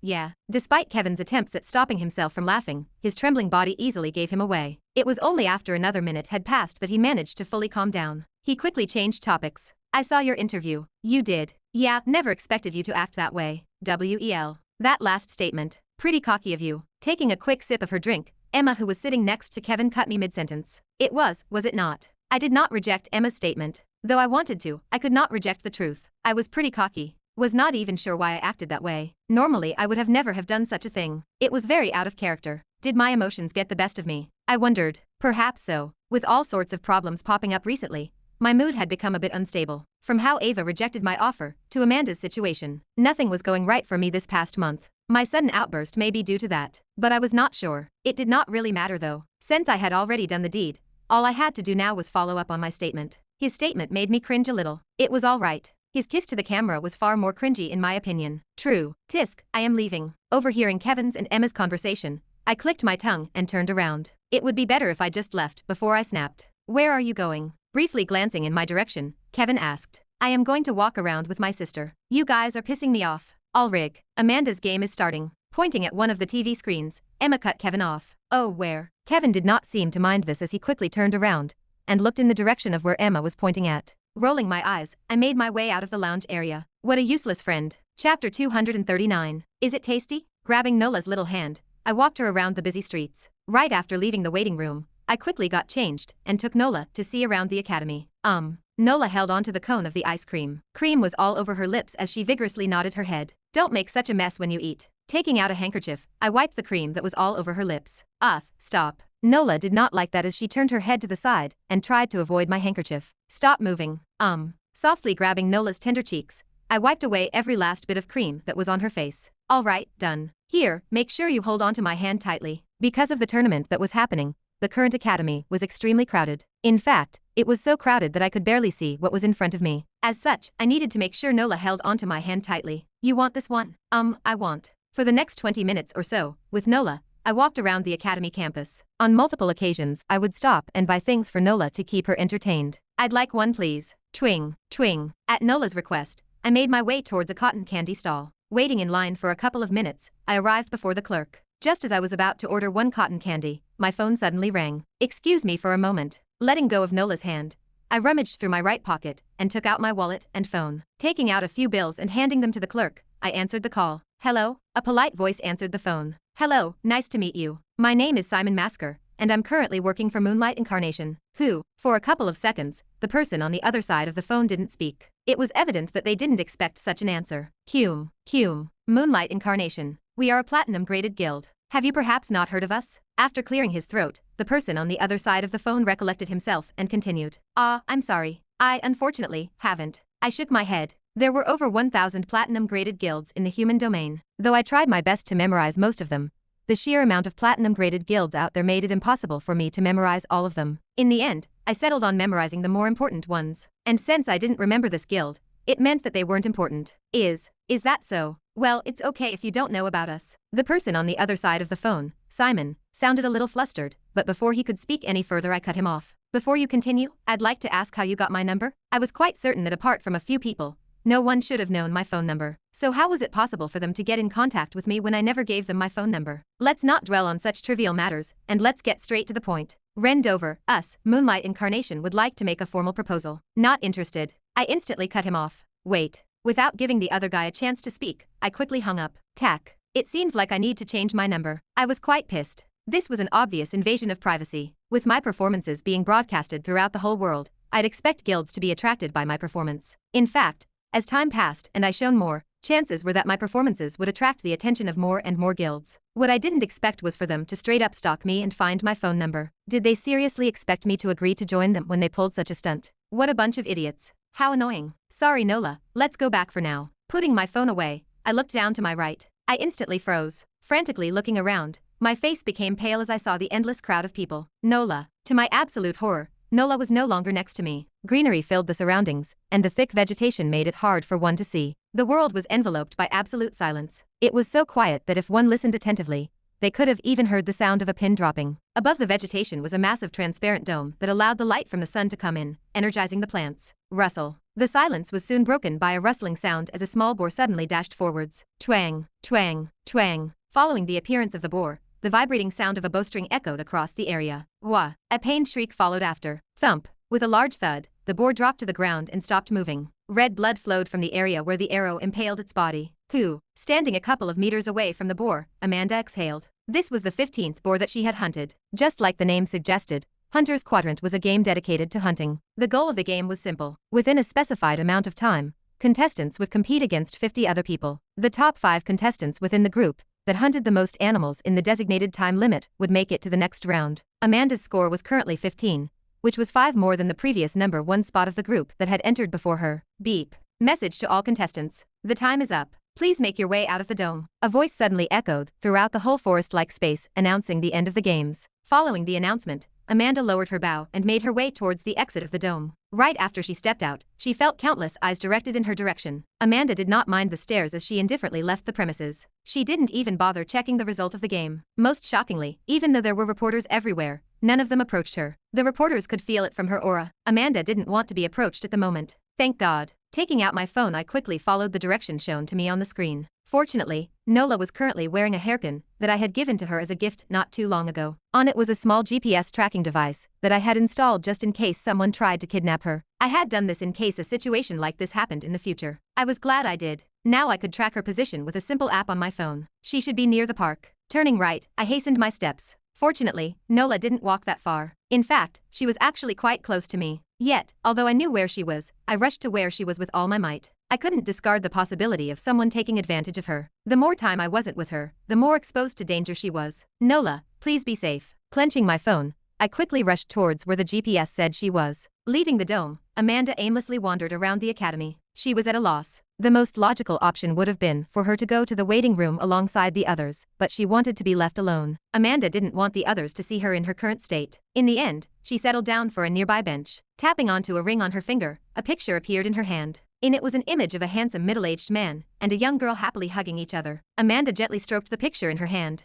Dad. At that moment, it was as if her icy visage had never existed. A warm smile appeared on her face. It was a smile that caused anyone that saw it to be mesmerized by it for a couple of seconds. But for some reason, there was a gloomy feeling around her. Even though she was smiling warmly, the gloom didn't leave her face. Her slender fingers continued to stroke the picture of her father. She had been smiling, but her expression was steadily getting darker. Her grip on the picture tightened. Dad, I don't know what to do. The situation back in the guild was nothing but stable. With the disappearance of her father, the guild master, the elders were having a difficult time. The pillar of the guild had suddenly gone missing. Chaos was inevitable. Fortunately, none of the elders were coveting the main seat, as they all held massive respect for the current guild master. This allowed Amanda to breathe more easily. There was one problem though. For how long would they be able to keep the news of the guild master's disappearance a secret? Perhaps they could use the excuse of guild master being on a mission for a couple of years, but what about after that? For how much longer would their lie be able to keep up? Amanda didn't know. Everyone at the guild didn't know. Once the news got out, the guild's dark days would begin. Although they had S-ranked heroes at their disposal, once news of the guild master going missing would become known, Amanda wasn't sure whether they would stay or not. Not all of the members in the guild were here because of their loyalty towards it. They were all here for the money. If their stability was jeopardized, chances were that they might suddenly jump ship. Without a doubt, the competing guilds would spread their fangs in their direction once the situation reached such levels. Once that happened, the guild would enter a state of vulnerability. There was a possibility for the guild to disband. I can't let that happen. Just the thought angered Amanda. She couldn't allow that to happen. She couldn't allow the guild, which her father had painstakingly built from scratch, be destroyed under her watch. As his daughter, Amanda believed that it was her duty to protect what her father had built. Phoo. Exhaling slightly, Amanda once again looked at the picture in her hand. Don't worry, father. I'll try my best to keep the guild from being.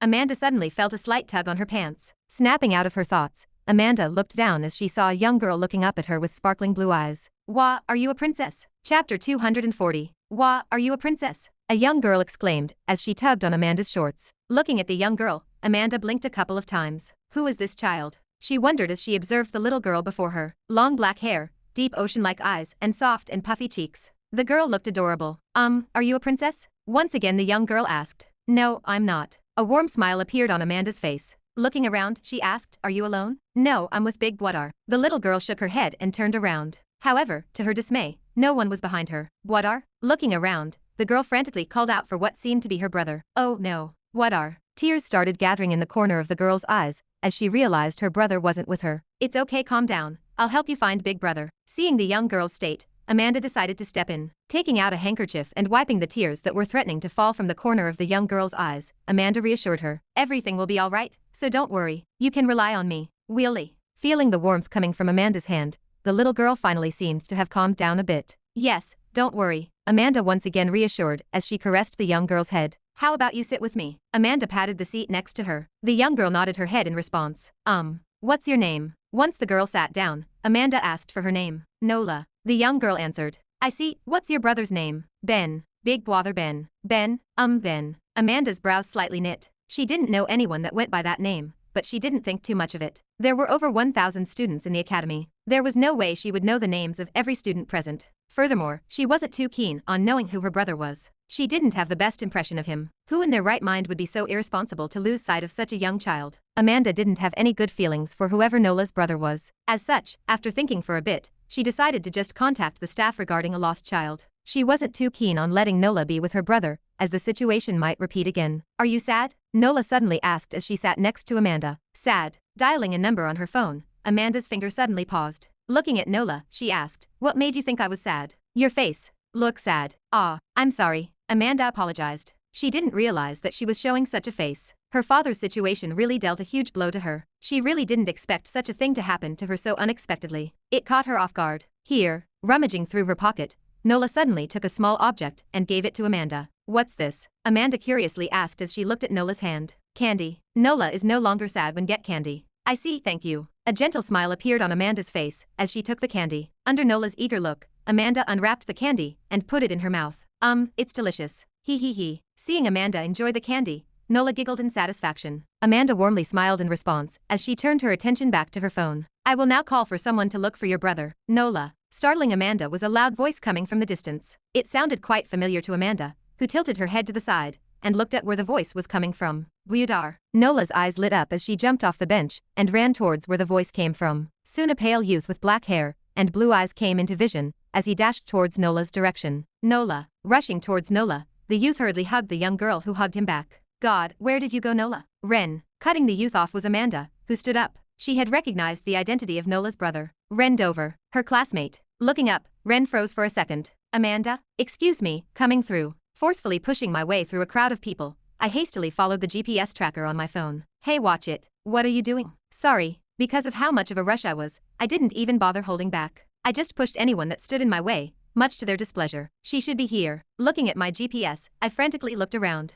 Soon my eyes brightened up as I spotted a little girl in the distance. "Nola." I shouted out loud. "What are?" Hearing my voice, Nola's head snapped towards my direction. Her eyes soon interlocked with mine. Because of how relieved I was at seeing Nola, I didn't pay attention to the fact that she was sitting next to someone, and just rushed towards her. Soon, Nola appeared before me and hugged me tightly. I hugged her back. "Thank God you're fine." Had something have happened to Nola, I wouldn't know how to face myself. Hugging Nola's body tightly for a few seconds, I breathed a sigh of relief and looked at her. "God, where did you go, Nola?" Ren. Cutting me off mid-sentence, a familiar pleasant voice called out for me. Turning around, I was surprised to find Amanda here. "Amanda, what are you doing here? Is this your sister?" Amanda asked as she pointed at Nola, who was in my arms, completely disregarding my previous question. "Yes, were you taking care of her?" Though Amanda was usually cold, her words sounded unusually cold today. "How old is she?" Amanda expressionlessly said as she patted Nola on the head. 2. She's 2 years old." 2. I see." Amanda's eyes grew even colder. For a short period of time, an awkward silence enveloped the area Amanda and I were. Munch, munch, munch. The silence was soon broken by the sound of Nola munching on some sweets. "Should we go sit down?" I suggested. The atmosphere was a bit too uncomfortable for my likings. "Yes," Amanda coldly replied. It seems like she was mad at me. Great. With Nola on my lap, I sat on a nearby bench. Amanda, who was next to me, quietly observed Nola munching on some candy in my embrace. "You guys seem close." After a while, Amanda spoke. "Ah well, she's my only sister after all." "I see." Amanda brushed her hair to the side. "I wish I also had a little sister," Amanda softly muttered. Her voice carried hints of jealousy as she looked at Nola in my arms. In response to Amanda's statement, I smiled slightly. Knowing Amanda's story well, I understood where she came from. If she had a sibling, her days of loneliness would have come to an end. With her practically living by herself, having a sibling with her would have made her days that much more enjoyable. Right, this should be the right time to ask her, no? Since I couldn't find out too much regarding the situation back in the Demon Hunter Guild as all of the information was sealed, perhaps I could try to get a clue about the overall situation by asking Amanda in a roundabout way. I couldn't be too blunt about it, as I wasn't supposed to know this information. "I've been meaning to ask, but are you okay?" "MH. Amanda tilted her head to the side. Like you know. The past few weeks you've been looking really on edge. I was just wondering if there was something bothering you." Pausing, I added, "Emma was quite worried about you too." Amanda didn't respond immediately. "It's okay if you don't want to answer." "No, it's fine. Don't worry about it." Amanda shook her head. "There's just a slight problem back in the guild." At her words, I closed my eyes slowly. Though she didn't say much, these words were enough to confirm my suspicion. It seems like my worst fears came true. Amanda's father really did get stuck into the portal a few years in advance than the original timeline. Right now, the Demon Hunter Guild no longer had a head running the place. Within a few years, the threat of them being pushed down would rise significantly. By then the deal I had made with them would come crashing down. But it's really nothing to be worried about. I believe that everything will be solved soon. Amanda put on a brave smile as she said those words. Everything will definitely return to normal in a couple of years. There's no need for you to worry. Worry? Excuse me. But this did not last for long, as she suddenly turned her head away from me. Her voice shook slightly, and her shoulder trembled. At this moment, she looked extremely lonely. I see, I hope everything gets sorted. Staring at Amanda's broken figure, I felt a lump stuck in my throat. I wanted to comfort her and tell her that everything was going to be alright. I wanted to make her feel better, but things weren't that simple. I knew that. With her father stuck in the demon world with dangers lurking everywhere, I knew that the possibility of him dying was high. I also could no longer rely on the fact that the world was following the plotline, as it no longer was. I could no longer count on the possibility of her father making it back alive. The possibility of him dying was quite high, and I didn't feel like lying to Amanda. In the end, all I could do was pretend to have not seen anything. I didn't want her to waste her efforts in preserving her dignity. Sorry about that. After a couple of seconds, Amanda turned her head and gratefully looked at me. It appears like my efforts weren't in vain, as she appeared to have fully recovered. At least on the surface. She then gently caressed Nola's head. You did nothing worth apologizing for. Watching Amanda caressing Nola's head, I shook my head. This situation wasn't her fault. She was merely someone who got dragged into a scenario that I had designed beforehand. Right now, she was just a young girl suffering from a loss. The fact that she managed to keep her feelings bottled up till now showed how mature she was. Hugh. Suddenly Amanda exhaled. Staring at Nola for a couple of seconds, Amanda lifted her head slightly until our eyes met. For a brief moment, she didn't speak. She just quietly stared at me, seemingly struggling to find the right words to say. After a while, as if firming herself, Amanda opened her mouth and said, "After the tournament is over, I'm dropping out of the academy." A massive bombshell was suddenly dropped on me. Chapter 241. What did she just say? For a second I didn't know how to respond. My mind blanked out. Did I mishear? Are you saying that you're dropping out of the academy? You didn't hear wrongly. Amanda calmly nodded her head. Ha. Leaning back on the bench, I looked at the blue sky above. How did it come to this? No, I knew exactly why it had come to this. I just didn't want to say it. To be honest, I didn't know what to do. There was no solution to her problem. No matter how much I tried to wrap my head around the problem, I couldn't think of a solution for her current predicament. Saving her father from the demon world was not something I could do with my current abilities. Unlike Imra, where I more or less knew the circumstances there, I knew nothing about the demon world. Furthermore, the place was far more dangerous than Imra. No scheme or trickery would ever help me in that place. I knew my limits. Perhaps if I chose to hole up myself there I might be able to survive. But that would be granted I had enough food and water for myself. If not, I'd die of starvation or dehydration before the third cataclysm arrived and the gate that connected the worlds opened up. Are you not going to ask me why? Amanda asked as she interrupted my thoughts. You must have your reasons, no? A bitter smile appeared on my face as I responded. I already knew the reason why she was acting like that. I didn't want to ask too much. No one liked it when someone asked too many questions. I didn't want to seem too invasive, especially since this had something to do with her father. Have you told the others? As such, I decided to change the topic. No, you're the first. Amanda shook her head. I see. Hearing what Amanda had to say, somehow, a part of me felt happy. I knew that she didn't mean anything special by telling me that I was the first person she told the news of her dropout. It could have just been because I was the first person she properly talked to for the past few weeks, but I was still happy. Not sure why, but it made me feel better. What are you going to do about Emma? She's probably going to be in for the shock of her life, I said as a thought suddenly struck me. Without a doubt, Emma would lose her mind once she found out about this news. Can you help me keep it a secret? At least not until the tournament ends. Amanda suddenly bit her lips as her fists curled into a ball. I want to tell her personally. I can do that. I nodded my head slightly. Not once did I plan on telling Emma the news. Given her personality, she would go on a small rampage, which I wasn't too keen on being a part of. Thank you. Don't worry about it. After that, we both became silent. This continued for a couple of minutes before I eventually stood up as I saw the sky darken. I should get going. Me too. Amanda similarly stood up. Looking at Nola, Amanda waved. Bye, Nola. Say bye to Amanda. Looking at Nola, I pointed at Amanda. Bye sister. Sister? My eyebrow raised as I looked in Amanda's direction. Our eyes interlocked for a couple of seconds, and Amanda shook her head. I didn't tell her to call me that. Right. Since when did they become so close? I wondered as I looked at Amanda suspiciously. To be comfortable enough to call her sister. Something was fishy. Unaware of my thoughts, Amanda crouched down and patted Nola in the head and whispered something to her ear. Be good, Nola. Next time I'll see you, I'll give you amazing treats. What? Oi, that's my thing. I protested. Only I could do that. If there was another person doing that, the bribes would start to become less effective. I couldn't allow such a thing to happen. Not anymore. Turning around, the edges of Amanda's lips curled slightly. Didn't you hear her call me sister? As her sister, it is within my duty to spoil her a little. Tisk, she most likely said that because you look beautiful. Otherwise, she wouldn't have spared you a glance. I muttered as I clicked my tongue. This was the power of beauty, I say. What's wrong? Tilting my head, I looked at Amanda. A surprised look appeared on her face. You called me beautiful. Her voice was so quiet that she sounded like a mosquito. Are you not? With so many people gunning for her, she'd have to be dense to think that she wasn't beautiful. Why in the world was she surprised?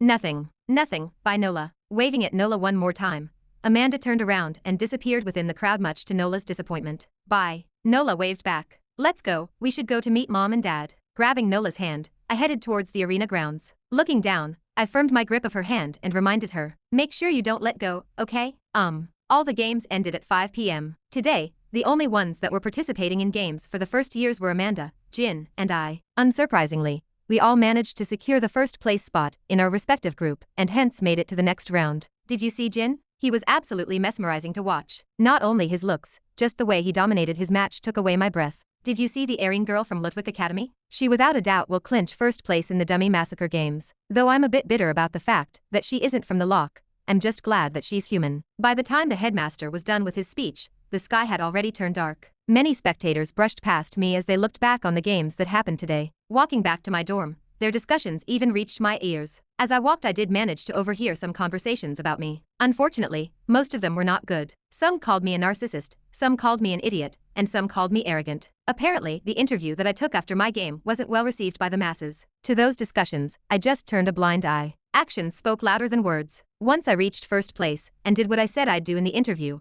I'd love to see the faces that they would make. Ding. Walking with my phone in my hand, a notification suddenly clogged up my screen. Message to all participating students. Tomorrow morning at 7 a.m, you are all to gather at the waiting room to further discuss the direction of the tournament. Sincerely, Ebony Wills. Tisk. Reading the message, my tongue inadvertently clicked. I guess it's time that I met them. The three strongest and most influential individuals within the academy. Ebony Wills, Mark Mendez, Perry Crossley. Each individual with a talent that rivaled the likes of Jin, Amanda, and the others. At the moment they were all in their last year, and their respective rank was around B rank. A rank that was comparable to some of the instructors in the academy. This was good and all for the academy, but there was a slight problem. They are each the head of one of the three major factions in the lock. During the past few months, I had been approached a couple of times by most factions in the academy. For obvious reasons, I had not been approached by the blood supremacist group as my circumstances were quite similar to Kevin's. My parents weren't of very prominent lineage, and given my talent, without a doubt, they found me an eyesore. Fortunately, I had somehow managed to weasel my way out of joining a faction, but I knew that this wouldn't last for long. In fact,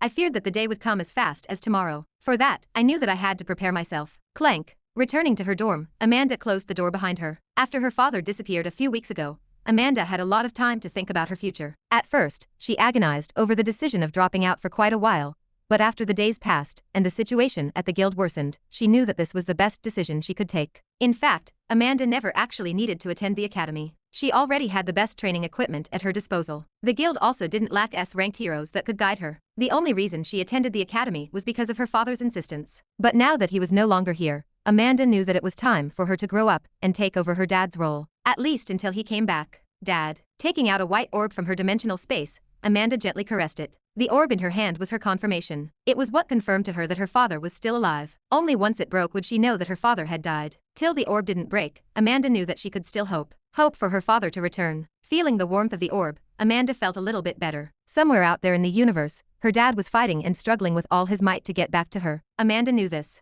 This was without a doubt something that she wholeheartedly believed. Even though her father was never around, Amanda knew just how much he loved her. She understood that, and so she made up her mind. She was going to drop out of the academy and take over the guild. She was going to grow it to heights that it never reached before. By the time she would reunite with her father, she would show him something that would let him be proud of her. This was her goal. Amanda sighed. Though this was easy to say, it was much harder to accomplish. Running a guild was not easy, and she knew firsthand how difficult it was. Now that her father was not here, she knew that she had to shoulder all of the heavy responsibilities he had. Though it would take a long time, Amanda set her mind to achieving her goal. Putting the orb away, Amanda changed into more comfortable clothes. Taking out a wooden brush, Amanda sat down on her bed and brushed her hair. As she brushed her hair, she thought back on today's events. From her game today to the incident at the park, where she met Ren's sister, Nola. She couldn't forget that moment. How could she forget such an adorable little girl? It was only later that she found out that she was in fact Ren's sister. As she looked at the two, at first, Amanda couldn't see any resemblance between the two, but after she saw the two together, she understood why they were siblings. It was their eyes. Their beautiful deep blue eyes that reminded her of the sea, a place she had once been with her dad when she was young. Tisk, she most likely said that because you look beautiful. Suddenly, Amanda recalled Ren's words. Unbeknownst to Amanda, her cheeks reddened slightly. Despite having heard this sentence throughout her whole life, this was the first time she felt something other than indifference and disgust. She couldn't explain it, but a subtle warm feeling washed over her body. Her mood also seemed to improve. Beautiful, Amanda muttered slightly before she turned off the lights and closed her eyes. Chapter 242. It was early in the morning, and following what was sent in the email yesterday, I made my way towards the locked private area. As I entered the room, the first thing I noticed was 3 individuals sitting at a round table. I could instantly feel a deep and oppressive aura emanating from their body. Ebony Wills, Mark Mendez, Perry Crossley. I muttered underneath my breath as I looked at the 3 individuals sitting on the round table. The 3 strongest students in the academy, and the heads of the 3 major factions in the lock. Calmly walking forward, I joined the small crowd of students that had gathered around them. None of them dared to sit down with them, as they just stood and watched them. At the moment, a solemn atmosphere shrouded the room. Tap, tap, tap, tapping on the table, a burly individual with short brown hair and green eyes spoke up, disrupting the silence. His voice contained hints of annoyance. Let's get this over with. I don't have much time to spare for the likes of this childish gathering. Shut up, you brute. It's because of people like you that we have to hold these kinds of discussions. Sitting opposite to him was an elegant youth with bright blue eyes and brown hair. A look of disgust appeared on his face as he looked at the burly man opposite to him. Mark, Perry, can you guys shut up for 5 minutes? Standing up was a beautiful girl with tan skin, black eyes, and dirt blonde hair. Glaring at Mark,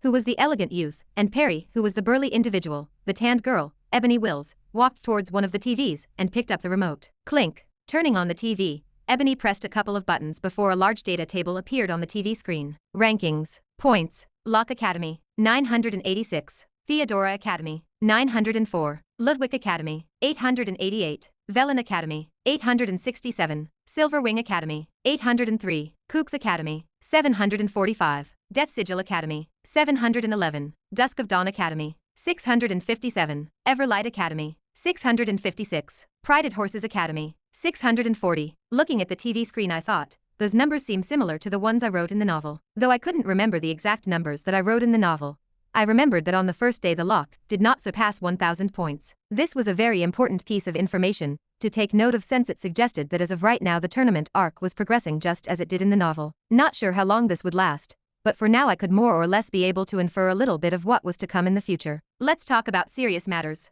Putting the TV remote down, Ebony pointed at the scoreboard projected on the TV screen. As you can see, as of right now we are overall in the first place. Indeed. But I don't think we need to hold a meeting to point this out, no? Perry, the burly individual, spoke up as he crossed his large arms. Ebony nodded her head in response. True, but there is a problem. What problem? According to the data, we're slightly behind last year's first day record, Ebony gravely said as she looked at everyone in the room. What was last year's record? Mark said as his eyes squinted slightly. From the casualness of his voice, it was quite apparent that he did not take this matter seriously. Last year we managed to secure 1,033 points on the first day, Ebony curtly responded. In response, Mark's brows knit for a second. So you're saying that we are 47 points behind last year's senior? That's exactly it. Ebony nodded her head, and once pointed at the TV screen. Furthermore, Theodora Academy's score is a whole 80 points higher than their last year's score on the first day. Something isn't right. So, it's only the first day, irritably spoke up Perry as his voice couldn't help but raise. What matters is the end result, and right now we're first. All we have to do is continue to be first. Simple as that. I don't see why we need to care about this stuff. As Perry spoke, his face gradually became darker. From the looks of it, he was extremely irritated about the fact that he had to wake up this early in the morning to talk about this stuff. Hugh, calm down and listen to me. Taking a deep breath, Ebony tried to calm Perry down. Although it is only the first day, I believe that we shouldn't overlook this. If there is any chance that we might lose, we have to crush it before the seed can sprout. So in the end, you wasted our time for this useless nonsense? Perry abruptly stood up. Instantly a domineering pressure exuded from his body as the students next to him backed up a couple of meters. Because I was far, I wasn't affected by his pressure. Even then, I probably wouldn't have been affected much due to my experience in Imra. He pretty much reminded me of the orcs I faced back then. This is not nonsense. I'm leaving. I thought that this was something important. You're just wasting my time with your overly cautious personality. Cutting Ebony off, Perry turned around. Stretching his neck slightly, he made his way out of the waiting room. As he walked, everyone stepped to the side to make a path for him. Wait, listen. I'm going to have to agree with the brute over here. Mark similarly stood up. Without waiting for Ebony to finish her sentence, he followed Mark out of the room. Behind him, a row of students followed him out of the room. Slowly, half of the people attending the meeting left, leaving behind Ebony and what seemed to be her followers, which included the likes of Emma, Amanda, and Melissa. Shit, don't come crawling back to me later telling me that I didn't warn you guys. Staring at the two individuals leaving the room, Ebony shook her head and sat down. Fucking arrogant pricks. Why can't they listen once? She cursed as her fists curled into balls. As expected, staring at the scene from afar, I secretly shook my head. It was exactly because of this reason that the lock nearly ended up losing the tournament. Had it not been for Kevin's intervention, the overall winners would have been Theodora's Academy. From the way I saw things, the situation was progressing exactly as it did in the novel. In fact, given that things were now no longer in control of the plot, the chances of the lock losing were even higher than before. The three leaders, although talented, could not work with each other. They only trusted their decisions and their decisions only. It was because of their ego that the chances of the lock losing increased. What do you think? Startling me, I felt a slight touch on my shoulder. Turning around, I saw Kevin standing next to me. When did he get near me? I wondered as I looked at Kevin. So, what do you think? From the way I see things, she's right. After musing for a bit, I shared my honest feelings. You think so too? Yeah. The lack of unity between the third years was quite clear to see. Even though it was just as bad last year, this year it became even more apparent. Portraying this was the scene that had just occurred. Don't you have a game to be preparing for? I asked Kevin as I checked today's game schedule. Right, I better get going. Punching my shoulder lightly, Kevin waved and left the waiting room. I followed him shortly after. At least I managed to escape an unwanted situation. If there was one thing that was good about the meeting, it was that I didn't attract the attention of the three leaders today. With that, I didn't have to worry about joining the conflicts between the factions. Since the meeting, a week eventually flew by, and it was now Monday. During the past week, I did what I set out to do. Dominate my rankings. Click, thud, thud, thud. Inside of a room illuminated by bright lights, a subtle clicking sound resounded across the space, following which, with large thuds, multiple dummies fell on the ground as they turned red. Taking a deep breath, I subtly touched the small bracelet on my wrist. This feels weird. I honestly still couldn't get used to my rank getting suppressed. It felt as though I woke up after a few hours of sleep, as my body didn't move as fast as I wanted it to. In fact, because of this factor, I almost missed a couple of dummies that were coming at me from the side. Fortunately, I was able to remain level-headed throughout the whole time, and barely managed to defeat them without wasting any time. Beep. Within a minute after the last dummy fell, a beeping sound resounded across the room, and my score was displayed on the board before me. Contestant Rendover. Time 2 minutes and 2 seconds. Smirk. Looking at my timer, a smirk invertedly appeared on my face. For the past week, I had participated in 5 games in which my score always remained plus or minus 2 seconds of 2 minutes. Not once did I go below or above that record. I naturally did this on purpose. Although my score was actually the same as my previous scores, in reality, the values had a different meaning with each passing game. That was because the difficulty of the trials rose with each game I passed. Not only were the dummies harder to kill, but they also became faster and numerous. By the time the third game started, only 1/5 of the contestants were left. My consistent score was my own way of throwing the middle finger towards those that called me names a couple of days ago. Was it petty? Yeah. But I was a petty person to begin with, so I just went ahead and did it. There should be one more game left. As of right now, I had just finished the last game before the finals, the semifinals, meaning that, if I beat my opponent who was in the room next door, I would be able to make it to the finals of the Dummy Massacre Games. Hueye. Exiting the room of the game, I could hear the endless cheers coming from the crowd attending today's events. Unfortunately, my parents were not here today, so I didn't really pay much attention to the cheers. As I exited the room, I suddenly felt a pair of eyes looking at me from my right. Turning around, I soon spotted Erin solemnly looking in my direction. With a casual smile, I waved at her. Surprised, she also waved her hand and put on a polite smile. Then, under the watchful eyes of the spectators and cameras, Erin calmly walked in my direction. It seems like she made it to the finals as well, I thought as I watched Erin walk in my direction. Though I had expected this from the very beginning, a little part of me hoped that the plot mess-up would screw her over. Unfortunately, it didn't. She had made it to the finals just like in the novel. If there was an opponent I was worried about for the finals of the games, then it would be her. Even though she was at her strongest when she was alongside her brother, her skills alone were not something to scoff at. If I was just one bit careless in my upcoming game, I'd without a doubt find myself losing to her. Halting her steps in front of me, Erin extended her hand. Congratulations. Thank you. I shook her hand back. Shaking hands, Erin sweetly smiled and said, 2 minutes and 2 seconds, that's awfully close to your other scores, isn't it? What can I say? I'm a very consistent person. In response to Erin's sweet smile, I smiled back at her, so she caught on. I wasn't particularly hiding the fact that I was trying to keep my score consistent, so I wasn't surprised by the fact that she knew that I was holding back a bit. I see, that's very good of you. I hope you'll stay consistent in the upcoming finals. Erin squinted her eyes. Her grip on my hands tightened. Who knows? I might just slip up. I merely smiled at her gesture. From the way I described Erin in the novel, she was a very competitive person. From my current interaction with her, it looked like I was spot on. Once again, I'll see you at the finals. You too. After a couple of seconds, Erin finally let go of my hand. Congratulating me one more time, she turned around and left. Watching Erin leave, I smiled and shook my head. The next time I'd see her, it would be in the finals of the Dummy Massacre Games. Chapter 243. Hueye. Cheers engulfed the arena grounds as the spectators jumped and shouted in excitement as they watched the games that were happening below. Sheesh, that's loud. Covering my ears with my hands, I walked towards one of the stands and looked at the arena grounds below. Although I could have watched the games in the comfort of the waiting room, I wanted to come here at least once to spectate the games that were happening below. There was also another goal I had in mind when coming here. Hein Scott from Ironia Academy and John Burson from Kusk Academy still look to be holding out well. Scott Madison from Langberg Academy seems to be about to give out. Who will pass to the next round? Listening to the announcer, I leaned on the handrails and squinted my eyes to get a better look at what was happening below. Standing on a platform, I looked as 5 students stood still motionless. With their legs perpendicular to their shoulders, the 5 individuals each held a shield in their hand.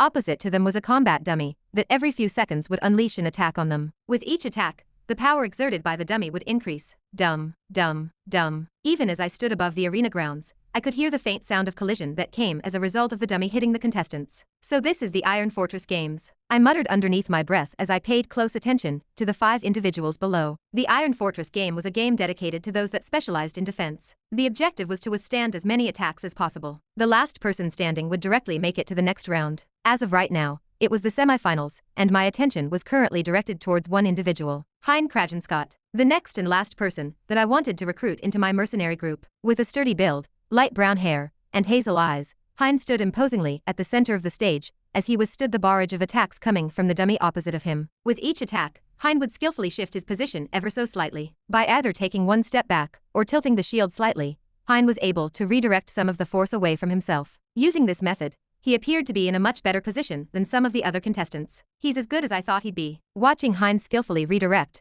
and block the relentless attacks coming from the dummies, I crossed my arms and repeatedly nodded my head. Even though he wasn't the biggest individual on stage as John Burson was about twice his size, his technical ability was something that more than made up for his lack of natural size. This was shown by how he had made it this far without even being a part of a famous academy. This achievement alone was outstanding. He's the one for sure. Without a doubt, I knew that he was the last person I was looking for in my mercenary group. Though he may not be known now, in the future, Hein would be known throughout the whole human domain as a ranked hero. He was of Dutch descent, and despite his talent, because of his family circumstances, he could only enroll at a medium-high ranked academy. He did in fact get scholarship offers from large academies, such as the Locke or the 4 grade academies. Unfortunately, he chose to reject them because of his circumstances. Had he enrolled in a top academy, he would have without a doubt have been as strong as some of the most prolific individuals in the tournament. In fact, he would have without a doubt have even had a chance at beating John Burson, who was considered to be the best tanker amongst the younger generation. Unfortunately, Hein Scott from Ironia Academy, gives out, and John Burson from Kusk Academy takes the first spot and wins the Iron Fortress Games. Ladies and gentlemen, let's give John a round of applause for his fantastic performance. The other contestants too, for their fantastic performances. Listening to the announcer's voice, I shook my head. Too bad. Had Hein have had the same amount of resources as John, things would have been different. Sadly, there were no what-ifs in the world. Staring at Hein, who was sprawled on the ground tired, I watched as tears streamed down from the corner of his eyes. He looked absolutely gutted. Huey. Standing next to him, John Burson raised his hand in the air like the victor that he was and basked on the cheers coming from the spectators. Don't worry. Taking one last look at Hein from above, a trace of a smile appeared on my face. I'll definitely do anything within my power to make you the best tanker there is, I softly muttered before turning around and leaving the arena grounds. Ha, ha. After getting defeated in the Iron Fortress game, Hein sat down in the changing room as he gasped for breath. Covering his eyes with a warm wet towel, Hein tried to hide the fact that he was crying. I really tried, muttered Hein as he put both of his hands on the towel. Around 4 years ago, when Hein was still 12 years old, a horrible accident occurred. His town was suddenly attacked by villains. In order to protect him and his 2 other 5-month-old siblings, his father suffered a permanent spinal injury resulting in his lower half becoming permanently paralyzed. To make matters worse, his mother died in that incident. The one mother that had raised him since he was young. One paralyzed father, 2 5-month-old children, and 1 12-year-old kid. That was the aftermath of the incident that took place in Hein's past. It was also the turning point of Hein's life. From there, in order to support his father and siblings, Hein would work hard every day at his family shop to provide income for the family. Fortunately, although his father was paralyzed, he could still work as a clerk, and hence they were somehow able to live without too much trouble. Years had passed since then and Hein reached 16 years of age. It was also the time that he got his talent assessment measured. S-ranked. That was what his talent was measured by. At first, he thought this was fantastic. He could now help his father. But that happiness did not last too long. That was because he later found out that his father's injury could not be cured with the current technology. Not even with the current best potions, his injury could not be cured. This crushed Hein, who wanted nothing more than for his father to once again regain the ability to walk again. And so, not wanting to leave his father and siblings behind, Hein chose to enroll in the best academy in the region, and refused all of the other offers that came from the better academies. Tring. Feeling a slight vibration coming from his phone, Hein removed the towel off of his face and picked up the phone. "Hello, son." Instantly, Hein's hand shook. Hein's voice shook along with his hand. Dad, I've watched your game. I'm very proud of you. Thank you." Trying his best to suppress his emotions, Hein responded as he almost choked up on his words. "I'm sorry as well. If it wasn't for me, this would have never have happened. Dad, please don't say anything. I don't blame you. This was my decision." Hein cut off. "This is my decision, and my decision only," he repeated. Multiple times his father offered to relocate to a better city so that he could enroll in a better academy, but Hein stubbornly refused. He knew just how much the shop meant for his father. It was the same shop that he built with his mother when she was still alive. Hein could not bear to tear his father away from there. Not just his father. Hein as well couldn't bring himself to part ways with the last moment he had of his mother. This was why he refused all of the other offers. In hindsight, this wasn't a bad decision since the academy treated him extremely well, as they invested a lot of resources in him, most of which were subsidies by the government to help him grow, but even then, his treatment was not bad at all. Do you understand, father? You don't have to blame my decision on yourself. All right. I'll see you back home. Your siblings are waiting for you. With a trembling voice, Hein's father responded. From the way he was stuttering, it was evident that he was also trying his best to suppress his emotions. Hein did not point this out. "I can't wait to meet them as well." Thinking of his siblings, a gentle smile appeared on Hein's face. That's good. I'll see you soon, son. I love you. I wish you the best in the next game. Thank you. Do. Listening to the end tone of the call for a couple of seconds, Hein wiped the corner of his eye. Clenching his fists, he slowly stood up. "I will definitely not let you down." Although he lost the Iron Fortress game, the tournament was not over yet. He still had to participate in the Battle Royale. For that, he was going to give it his all. Bang, bang, bang. The loud sound of collisions echoed inside of a private training room. Standing opposite a machine, I repeatedly attacked it with my sword. Each attack was lightning fast as a green hue shrouded the body of the sword. Click. Following a subtle clicking sound, the room became quiet, and a small white graze appeared on the machine opposite to me. Hue. With sweat dripping from the side of my face, I took a deep breath. I should be close, I muttered as I looked at my arms.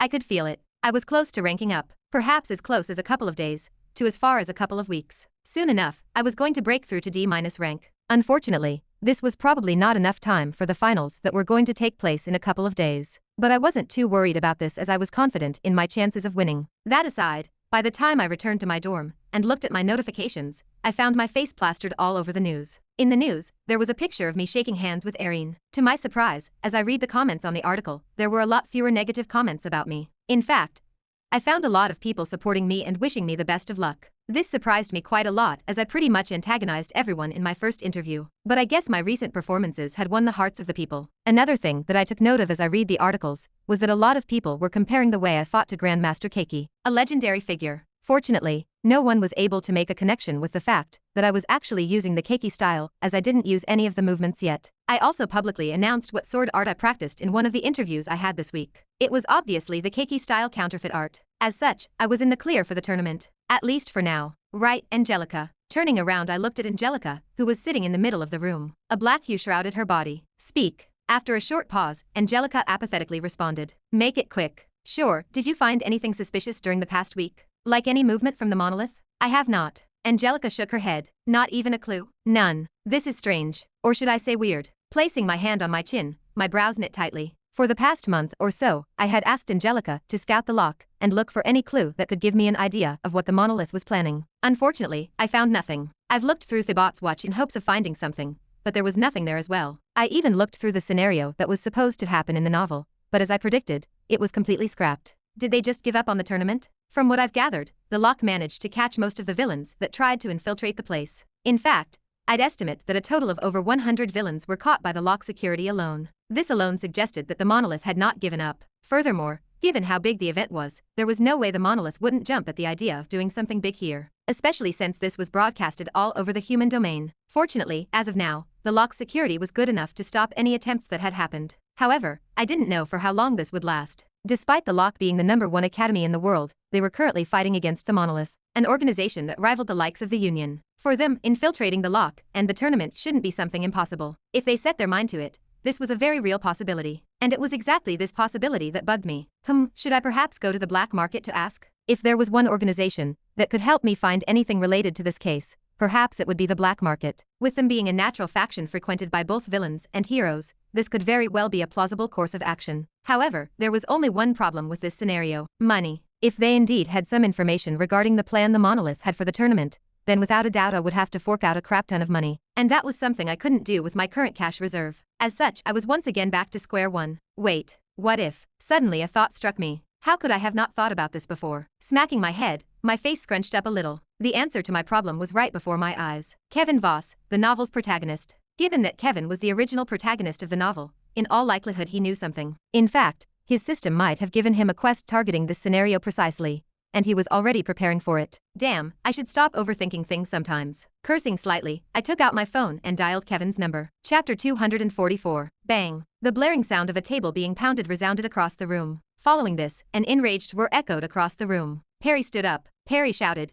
"This is bullshit. I shouldn't be responsible for our school's lackluster performances." Ebony shouted back. Sitting next to Perry, she said, "That's not the point." Her voice contained all of the frustration she held back for the past week. Ebony said, "I've repeatedly warned you about this at the beginning of the week, yet none of you listened to me." Turning around, Ebony pointed at the TV screen where the rankings were shown. She once again raised her voice. Ebony shouted, "Now look. We're only 50 points ahead of Theodora Academy, who should have been 200 points behind according to the initial forecast. Whose fault is it other than yours for this? Rankings. Points. Locke Academy, 11,089. Theodora Academy, 11,039. Ludwig Academy, 10,785. Velen Academy, 10,467. Silverwing Academy, 9,803. Kooks Academy, 9,732. Death Sigil Academy, 9,311. Dusk of Dawn Academy, 8,953. Everlight Academy, 8,824. Prided Horses Academy, 8,645. Perry shouted, "What the fuck?"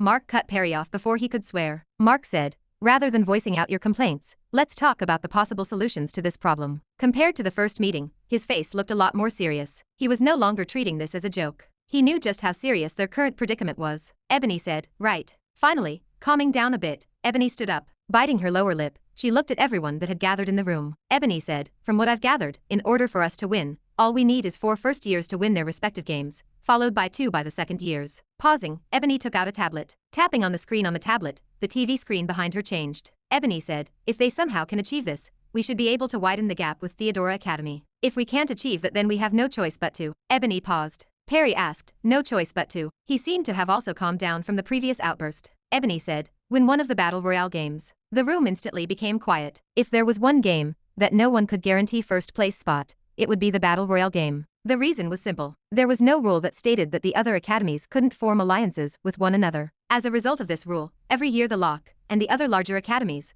would end up fighting at a numerical disadvantage, making it much harder for them to win first place. It was also because of this that the points awarded to the academies upon winning the game were much higher than singular games. If 2 academies were neck and neck with each other in terms of points, they'd need to be able to win the Battle Royale in order to widen the gap. Perry said, "That shouldn't be a problem." A faint smile appeared on his lips. Perry said, "Since we're already guaranteed first place in our Battle Royale, we don't really have to worry too much about it." Ebony replied as she put her tablet down, "That's easier said than done." From the way that she didn't deny Perry's statement, it seemed as though she agreed with him about the fact that the third year will win their Battle Royale. Even so, she didn't seem to be completely confident about this. Perry said, "Is it?" "I don't think so. It isn't right if the third years are the ones that carry the whole school up. The first and second years need to hold their weight." This time it was Mark who started speaking. Turning around, Mark looked at all of the people that had gathered in the room. Mark said, "Listen up you lot. You've heard what she said. Make sure you don't disappoint during the Battle Royale games." A threatening aura started exuding from his body. Mark said, "I hope we don't go down in history as the worst team to have ever appeared in the Locke." In response to Mark's glare, everyone in the room sheepishly nodded their head. I also followed their example and nodded my head. Not that I actually cared about what they were saying. My mind was preoccupied with other matters at the moment. More specifically, regarding the Monolith situation. After calling Kevin last night, I decided to meet up with him in his room to discuss more on the matter. Although I had the book with me, I honestly preferred to just ask Kevin. It wasn't because I was too lazy or anything like that. It was just that the book was far too long for me at the moment. With it recounting everything that happened to Kevin, the book was filled with endless amounts of gibberish that I couldn't care less about. The book said, Kevin turned on the valve of his shower and washed his body with the new soap that he had bought yesterday at the convenience store. Now why would I want to read this? Although the book somehow remained the same size, the number of pages it had was scary. It probably numbered in the thousands by now. Most of it was filled with useless stuff like that. This was why I just chose to directly ask him about what he knew. Fortunately, living under the same roof had its perks. Within a minute I had already arrived at his room. After that, I entered his room and started spouting non-stop bullshit about how I had this vision that I couldn't quite make out about the monolith, and blah, blah, blah, blah, blah. In short, I managed to get Kevin to spill everything. Perhaps because he trusted me a lot, or just because he was still immature due to his young age. After a bit of thought, Kevin told me everything that he knew regarding the monolith. Though there was no concrete evidence, it was enough to convince me that something was definitely going to happen. This talk pretty much confirmed that my worries weren't for naught. The monolith was indeed planning something big, and to make matters worse, that thing was going to without a doubt implicate me. That was because from what I had gathered from Kevin, they were planning on doing something big during the Battle Royale event next week. This information is good enough for now. Though I wasn't yet sure about what they were planning, this was a good starting point. I at least knew that I had some time to work with. It was enough time for me to figure something out. Ebony's voice suddenly resounded across the room. Ebony said, "All right, thank you all for coming. You are all dismissed." While I was preoccupied with my thoughts, Ebony's voice suddenly resounded across the room. Everyone in the room stood up. I too subconsciously followed the other's example. 30 minutes had passed since the beginning of the meeting, and after coming up with a rough plan, Ebony satisfyingly stood up and dismissed everyone from the meeting. Ebony said, "It's settled then. If we fail to win to get enough points in the individual matches, we will bet everything on the Battle Royale. I hope everyone tries their best till then. I will not let the technical staff brief some individuals on their upcoming games. Good luck." Grabbing her tablet, Ebony left the waiting room. Not long after, Mark and Perry also left. Behind them were their usual rows of lackeys. Melissa called out for me as she sat on a chair in the corner of the room. Melissa said, "Ren, come here." Just when I was also about to leave, Melissa called out for me as she sat on a chair in the corner of the room. I replied without moving from my spot. I said, "Melissa, what do you need?" Melissa said, "I said come here. I need to talk to you about your game that is coming up soon." I shook my head. I said, "Honestly, I'd rather stay as far away from you as possible." Recalling my previous experiences with Melissa, I wanted nothing more than to be as far away from her as possible. Melissa smiled and covered her mouth with her hand. Melissa said, "Oh my, am I that scary?" I replied, "Yes." I repeated this twice. I said, "Yes you are." To make sure that she didn't misunderstand, I repeated this twice. Melissa clicked her tongue. She was starting to get annoyed. Melissa said, "Tisk, grow a pair for God's sake. I'm not doing this because I want to." Although Melissa was enlisted as a contestant for the tournament, she wasn't actually participating in any game. As Ebony had stated before, there was a technical team. The technical team's role was to analyze the students' performances as well as the competitors and come up with a good plan for them.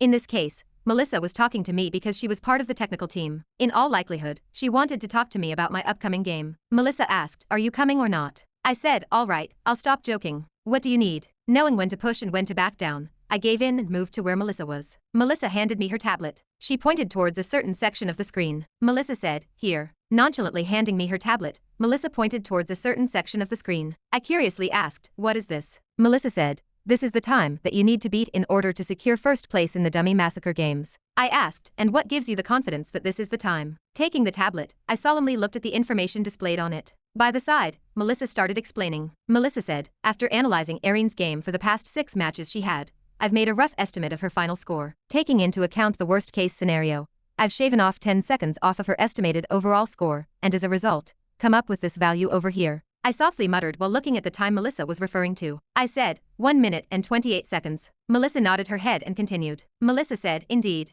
If we cross-reference the data from each game, this should be the target score that you should be aiming for when entering the finals. If you can beat this score, there is a high possibility of you getting first place." Pausing, I felt Melissa's stare directed in my direction. With a soft voice, she asked. Melissa asked, "Can you do it?" I responded while scratching the side of my neck. I said, maybe. If I went all out, then there was a possibility of me beating this score, but I wasn't sure. Although I had some confidence in beating the score, I wasn't arrogant to the point that I would think that my victory was guaranteed. Unless I actually won, it was always best to remain a little bit humble. Melissa said, "Well, I don't care if you can't do it or can do it. I'm just doing my job." Snatching the tablet off of my hand, Melissa put her hands in her pocket and left. From the looks of it, she didn't want to stay any longer. I said, prickly as always. "Do think about my previous advice about drinking hot water." I of course wasn't going to let her go like that. I needed to have the last word. Melissa's footsteps halted. Turning around, a sweet smile appeared on her face. Melissa said, "Right, then how about you try the new potion that I've made?" I made a meaningful smile. I asked, "The one that comes with the label from WV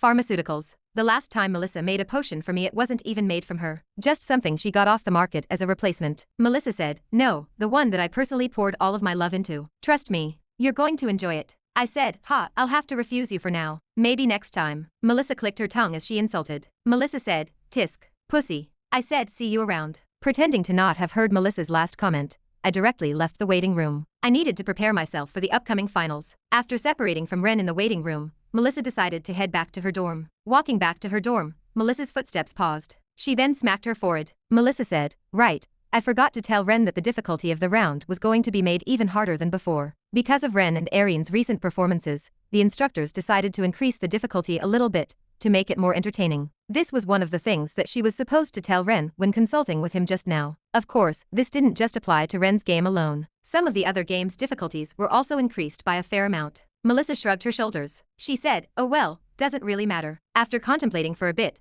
Melissa shrugged her shoulders. Melissa said, "Won't really make a difference." Even if he wasn't told about this news, Ren aiming for a similar time to what she had shown to him before would without a doubt serve as a good motivational factor to perform better. Well, in reality, Melissa just wanted to see the dumb look that Ren would make once he realized his time was much slower than he had been aiming for. Now that was something that she would love to watch. Just the thought made her chuckle. Melissa chuckled. Melissa said, "Hoo-hoo, can't wait to see your performance." Melissa's mood brightened. 2 days eventually passed, and it was finally the day of the Dummy Massacre finals. The arena grounds were filled to the brim with spectators, and everywhere around the world, millions of people were tuned in to watch the upcoming finals. I stood in the middle of the arena with my black lock uniform, and could hear the thunderous cheers coming from the spectators above. It was deafening. I didn't dislike it though. It sort of reinvigorated me, pumped me up with energy. Of course, I didn't show this on my face as I tried my best to suppress all of my emotions and remain level-headed. Standing next to me, Erin basked on the cheers as she coolly flicked her platinum hair to the side. Staring at Erin, I could feel an air of absolute confidence emanating from her body. It was as though she was saying, "I'm definitely going to win this." To that, I smiled. The announcer's voice echoed across the speakers set up around the arena grounds. The announcer said, "Contestants, please make your way into the rooms." The cheers grew even louder. The cheers were deafening. Rumble, rumble.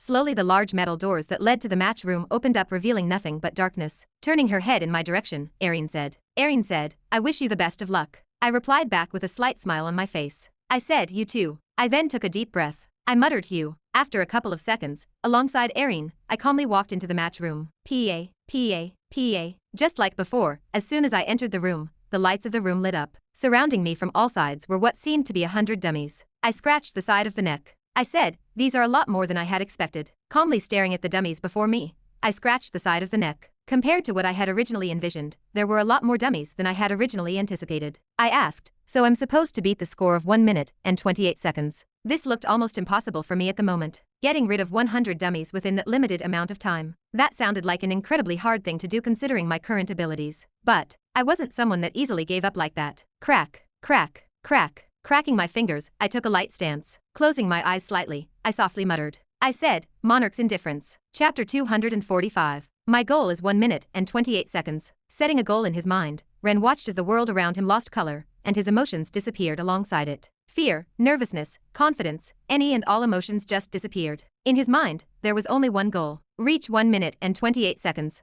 regardless of the costs. Beep. Following the beeping sound, Ren closed his eyes. Ta, ta, ta. Fiddling with a small ring on his finger, Ren calmly stood rooted in his spot. Within seconds the dummies were already upon him. Lifting his head slightly, Ren opened his eyes and placed his hand on the sheath of his sword. A second passed and over 30 dummies appeared within inches of his body. Shoo-a-a, shoo-a-a, shoo-a-a. The sound of the air splitting reverberated across the space as each dummy swung their dulled weapon in Ren's direction. To those that were spectating, it looked as though Ren had just given up. Even as all of the dummies were attacking him at the same time, Ren stood still. Some of the spectators couldn't watch anymore and turned their eyes away. Although they knew that the contestants were going to be safe, just the visual impact of Ren getting attacked from all sides caused them to turn their heads away. "Move. What are you doing?" "Yeah." Screams echoed across the stands as some spectators stood up and shouted at the large monitor above. The screams intensified even more once everyone could no longer see Ren's figure displayed on the screen. All they could see at the moment were a pile of dummies on the same spot he was standing before. "It is over," everyone thought. It was then that something shocking happened. Click. Following a subtle clicking sound,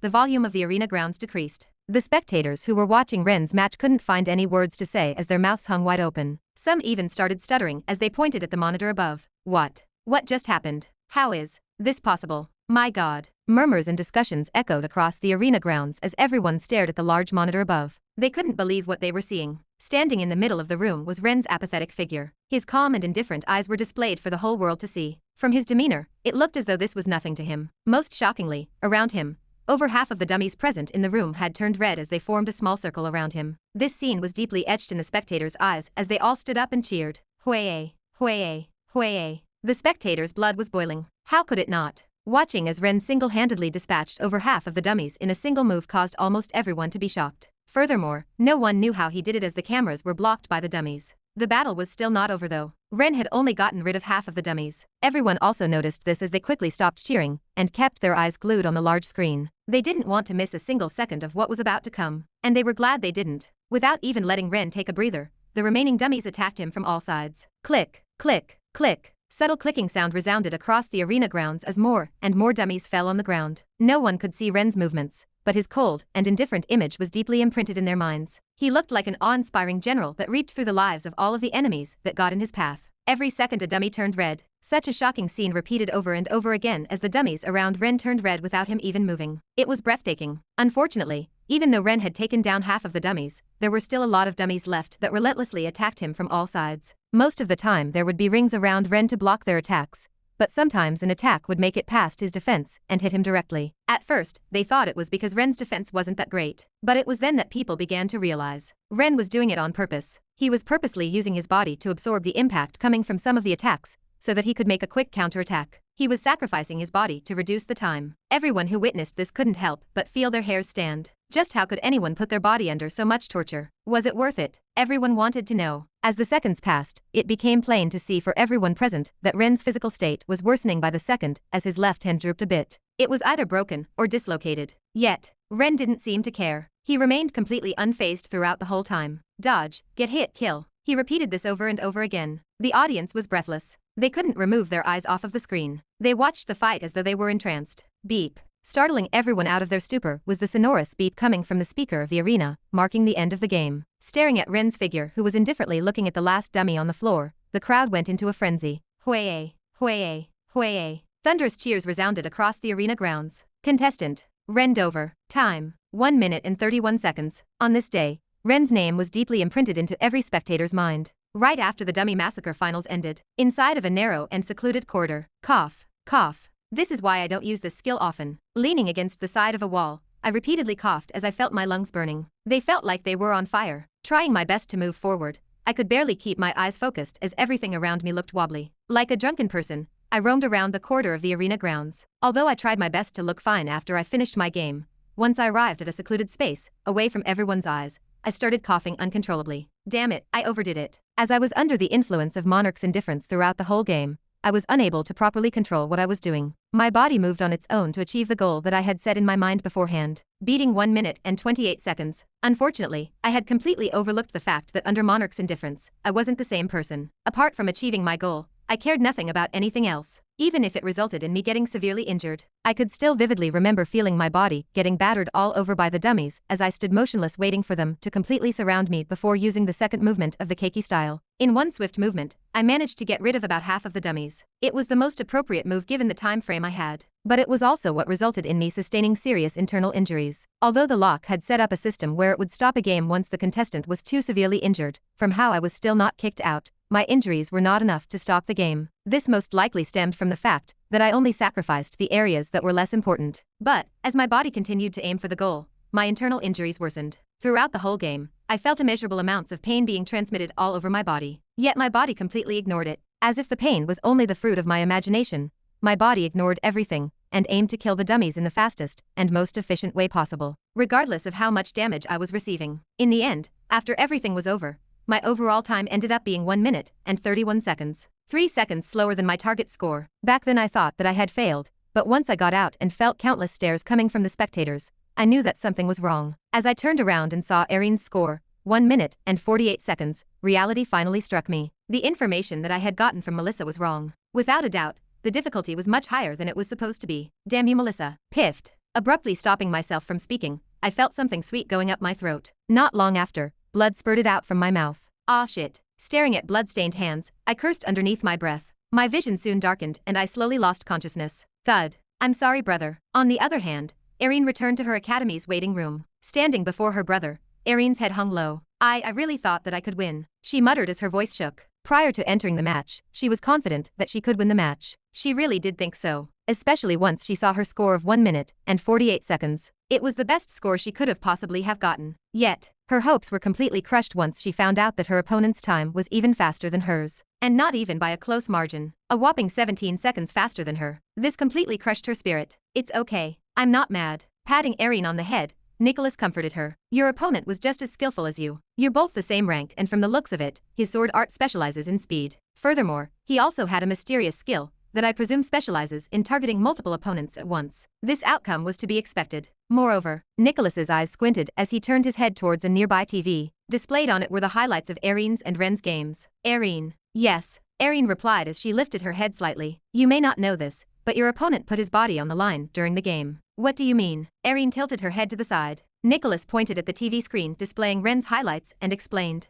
If you watch the replay of the match, compared to you where you directly avoided and dodged all of the dummies and counterattacked, Ren chose a more reckless approach. More reckless approach? There was a hint of confusion in Erin's voice as she wondered what her brother meant. Yes, he chose to not avoid the dummies' attacks and directly used his body as a shield. Take a look at the TV. Under her brother's instructions, Erin turned her head and directed her attention towards a nearby TV. She then watched as Ren recklessly used his body to defend some of the attacks coming from the dummies. By her side, Nicholas continued explaining. By sacrificing his body, he was essentially saving precious seconds that you used on dodging some of the attacks. Though it could have gone wrong as he could have been eliminated for getting too injured, if done well, this strategy would have without a doubt have been the most optimal for getting a high score in the dummy massacred games. Nicholas paused for a second before praising. His willingness to give it everything he's got for victory explains the huge gap between you two. Your loss was without merit. I see. A solemn look appeared on Erin's face as she looked at the highlights displayed on the TV. Brother's right. Because of how frustrated she was at her loss,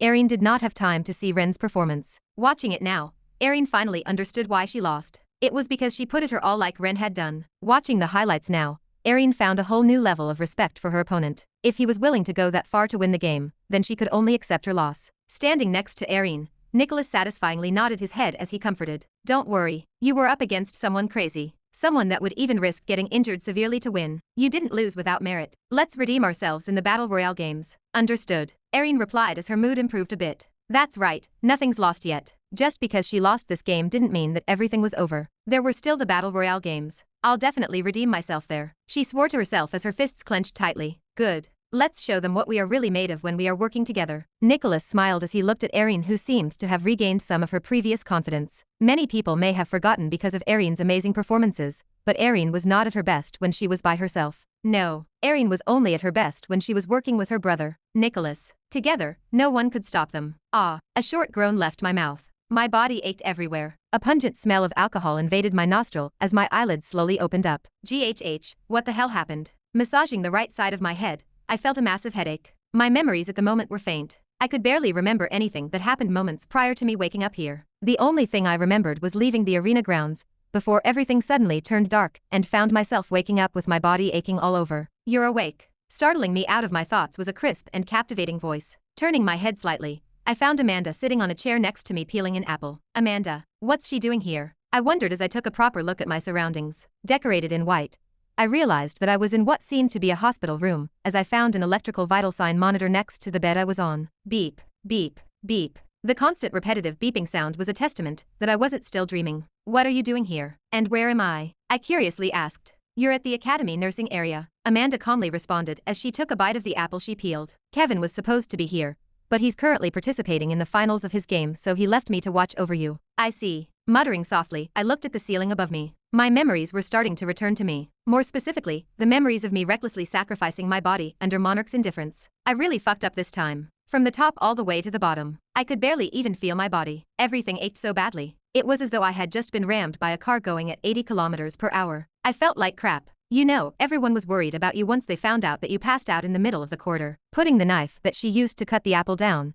Amanda disrupted my thoughts as she icily glared in my direction. 3 broken ribs, a punctured lung, 1 dislocated shoulder, and a concussion. Those are the injuries you sustained whilst you participating in that game. Her every word sent shivers down my spine. The more she spoke, the more I could feel the anger and frustration she had towards me. What were you thinking? Don't you have a sister that is watching you at home? What would she think if she saw your state on TV? She then paused. Why are you willing to go so far for a game? I don't know, I responded after a short pause. Because I didn't want to let the other know about my skills, it was the only way I could respond. You don't know. Amanda's voice became even colder. So you reduced your body to this state because of a whim. Ah, I was at a loss for words. Honestly, had Melissa not screwed me over, I would have never have found myself in such a situation. Although I would have still have used Monarch's indifference, I probably would have sustained fewer injuries. With each passing second that I was getting close to the score that Melissa told me, I started becoming bolder and bolder. No, bolder wasn't the right term. Desperate. With every second that I was inching closer to the goal that I had set in my mind, my body started to become more and more reckless.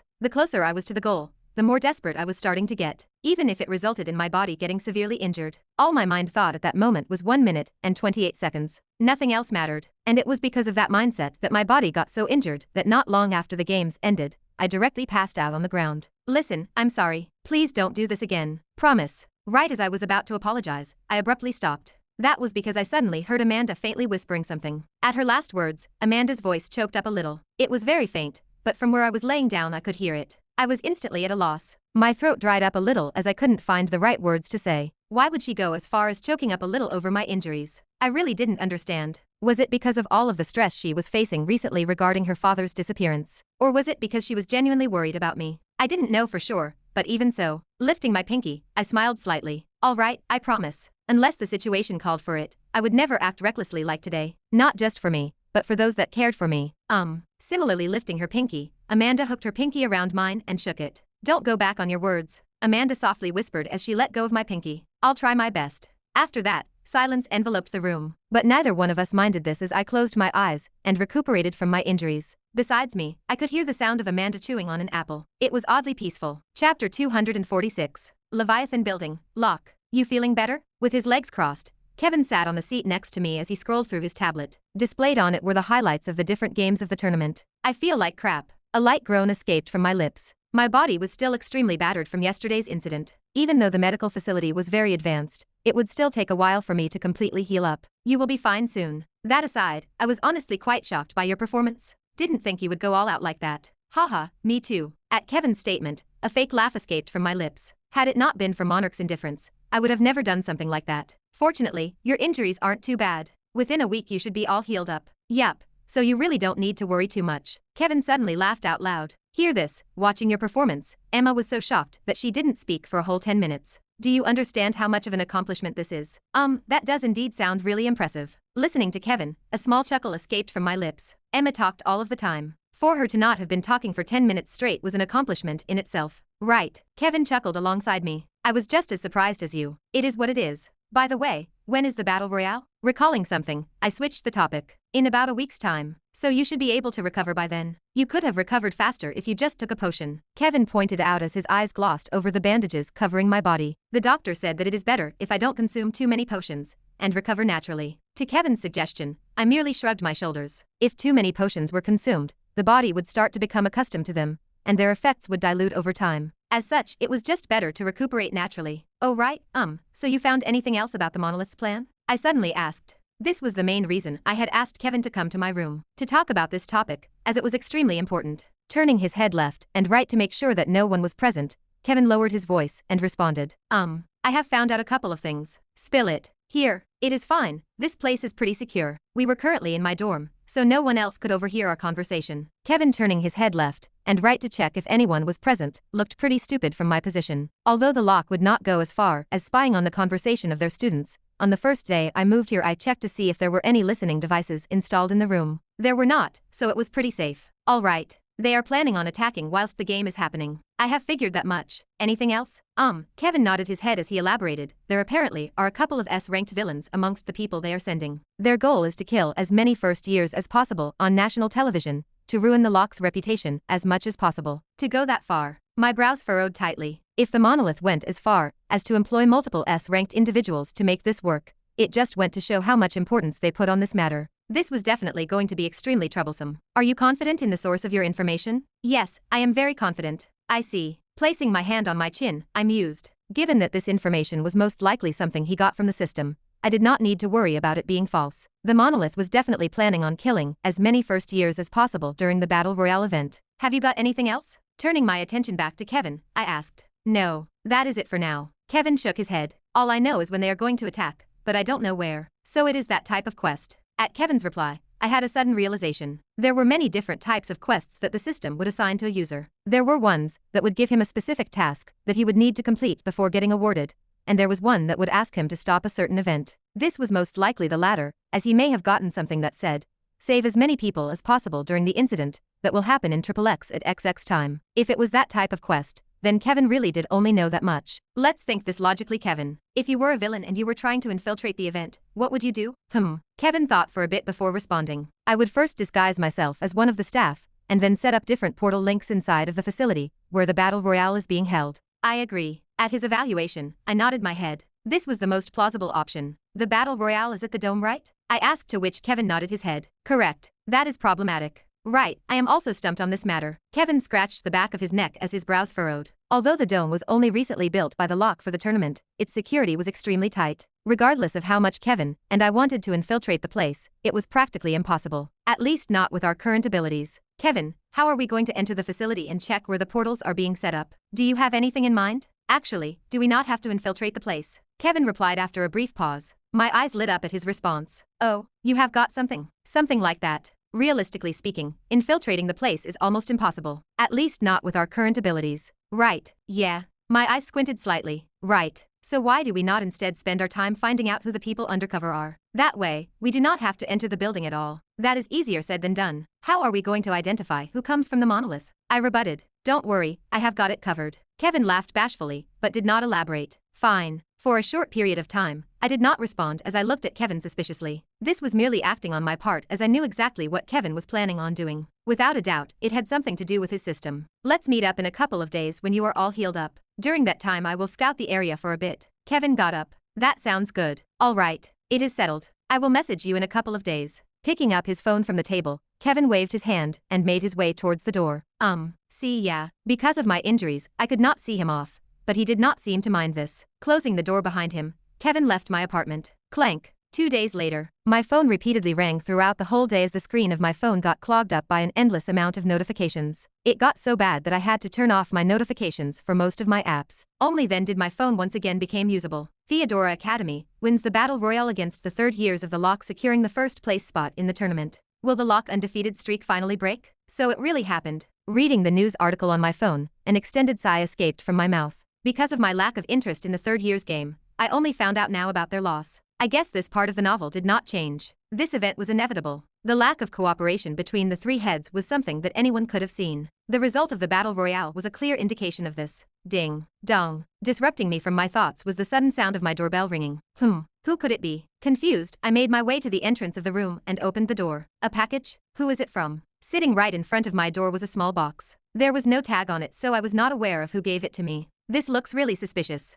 Squatting down, I lightly poked the box. Although I knew it was safe because all boxes that came through the Leviathan building were checked beforehand, I was still slightly apprehensive. After all, I did not know who gave me the box. Oh well. Looking left and right of the corridor, curiosity got the best of me, and I eventually took the box and brought it to my room. Taking a pair of scissors, I carefully opened it. Ah! A small sound escaped from my mouth. In the middle of the box was a colorless potion, and a sudden realization dawned on me. How kind of her. Looking towards the right side of my room, where Melissa's room was, my lips curled up slightly. Everything started to make sense to me. There could only be one person that would give me a potion, and added with the fact that there was no tag on the box, it was without a doubt Melissa who had given me the box. There is a letter too. Taking the potion, I soon spotted a white envelope placed beneath it. Opening the letter and reading the message, my lips slightly twitched. You are fucking crazy. Right, what did I expect? Throwing the letter to the side, I looked at the potion in my hand. I guess Melissa did feel guilty about the false information she had given me. But in hindsight, she really did not do anything bad. I mean, never would she have expected me to sacrifice my body like that to get a high score. She probably would have never expected me to act that crazy. Me neither, to be honest. This looks like an advanced healing potion. Turning the potion around and inspecting it carefully, I realized what it was. Although there was no label on it, having taken the potion a couple of times already, I was able to instantly identify it. An advanced healing potion. Something that was worth around 40 million U. I will keep it for now. I will use it later. Since I had no games for at least a week, I may as well just save it for now. I had a faint feeling that I would definitely be needing this for the future. Moonlight shone through the glass of a small window, illuminating a specific area within a dark room. In the middle of the room sat an imposing existence. Lord. A voice rang out in the empty space. The call awoke the existence that was sitting in the middle of the room. There is important information I would like to brief you upon. The existence slowly opened its eyes. The revealed pupils glistened like jewels as a scarlet-red bloodlust faintly emanated from them. Speak. The existence replied briefly. An emotionless voice echoed across the empty room. We have already started making preparations. More than half of our spies have already been caught, but we somehow have managed to get 2 people to successfully infiltrate the premise where the battle royale will be held. 2. Yes. Although we have sent over 100 spies, most of them have been caught by the lock. Their security is far too tight. We have only managed to get 2 and due to the aid of 2 S-ranked villains. Understood. What should we do next? The existence did not reply immediately. Slowly he stood up. Meanwhile, a full moon slowly revealed itself from behind the clouds. The moonlight entering the window brightened as it softly enveloped the excitant's body. The darkness that clocked the room became fainter. We proceed as we originally planned. Underneath the moonlight, the figure's features slowly became more discernible. With long cascading black hair and jade-like skin, was a topless male figure whose looks could only be described as outrageously handsome. If someone were to stand before him, they would assume he was an immortal that had descended upon the world. Taking a couple of steps forward, a robe magically appeared on the male's figure. We cannot let our plans fail, especially not after our failure a couple of months back during the banquet. Any mishaps cannot be allowed to happen. His emotionless voice drifted around the room. Yes, yes. The voice on the other side stuttered. Despite communicating from such a distance, hearing the existence's voice sent chills down his spine. Anything else? Dully said the male figure as his hands interlocked behind his back. I have another thing to report. Proceed. The figure's eyes shone slightly as he emotionlessly replied. Someone has been snooping around lately. Snooping? Yes. We have found a student repeatedly making their way towards the dome. His visits appear to be too irregular. Do not do anything, replied the figure as he stood beneath the large window and stared at the full moon in the sky. If we act right now, there is a possibility of our spies getting exposed. So what do you suggest we do if the person finds something? If such a situation happens, get rid of them. As you wish, Lord. Anything else? No. You may leave. Yes, my lord. Who? Basking underneath the moonlight, the figure slowly closed his eyes. Silence once again descended in the room as only the sound of the figure's breathing resounded across the room. Chapter 247. Under the faint moonlight, Kevin sat down on a bench inside of the Leviathan building. You have got anything? A voice entered his ears. It belonged to Ren. Yes, I do. Kevin replied after a short pause. I have found out who the targets are, but there is a slight problem. What is it? They are both a rank and are not villains. Frontal confrontation is a no-go. A short pause ensued before Ren replied. That is troublesome. Have you got their names and info? Yes. Kevin massaged his forehead. Unfortunately, they are both individuals who have worked in the lock for more than 5 years and are considered trusted individuals by the Academy. After discovering the identity of the 2 individuals who were working under the monolith, Kevin spent a lot of time trying to figure out their background. They were clean. So clean that he was left helpless. Then this is really problematic. Ren replied as his voice deepened. I know, but do not worry. Although we cannot expose them now, I have found something else. What is it? I found out the location of the portals they are planning on setting up. After spying on the 2 individuals who were working under the monolith for the past couple of days, Kevin was able to find a general pattern in their movement. From there, he was able to come up with an estimate of where they would set up the portals. Oh. Ren's voice jumped up a little. He seemed quite hopeful. Unfortunately, shaking his head,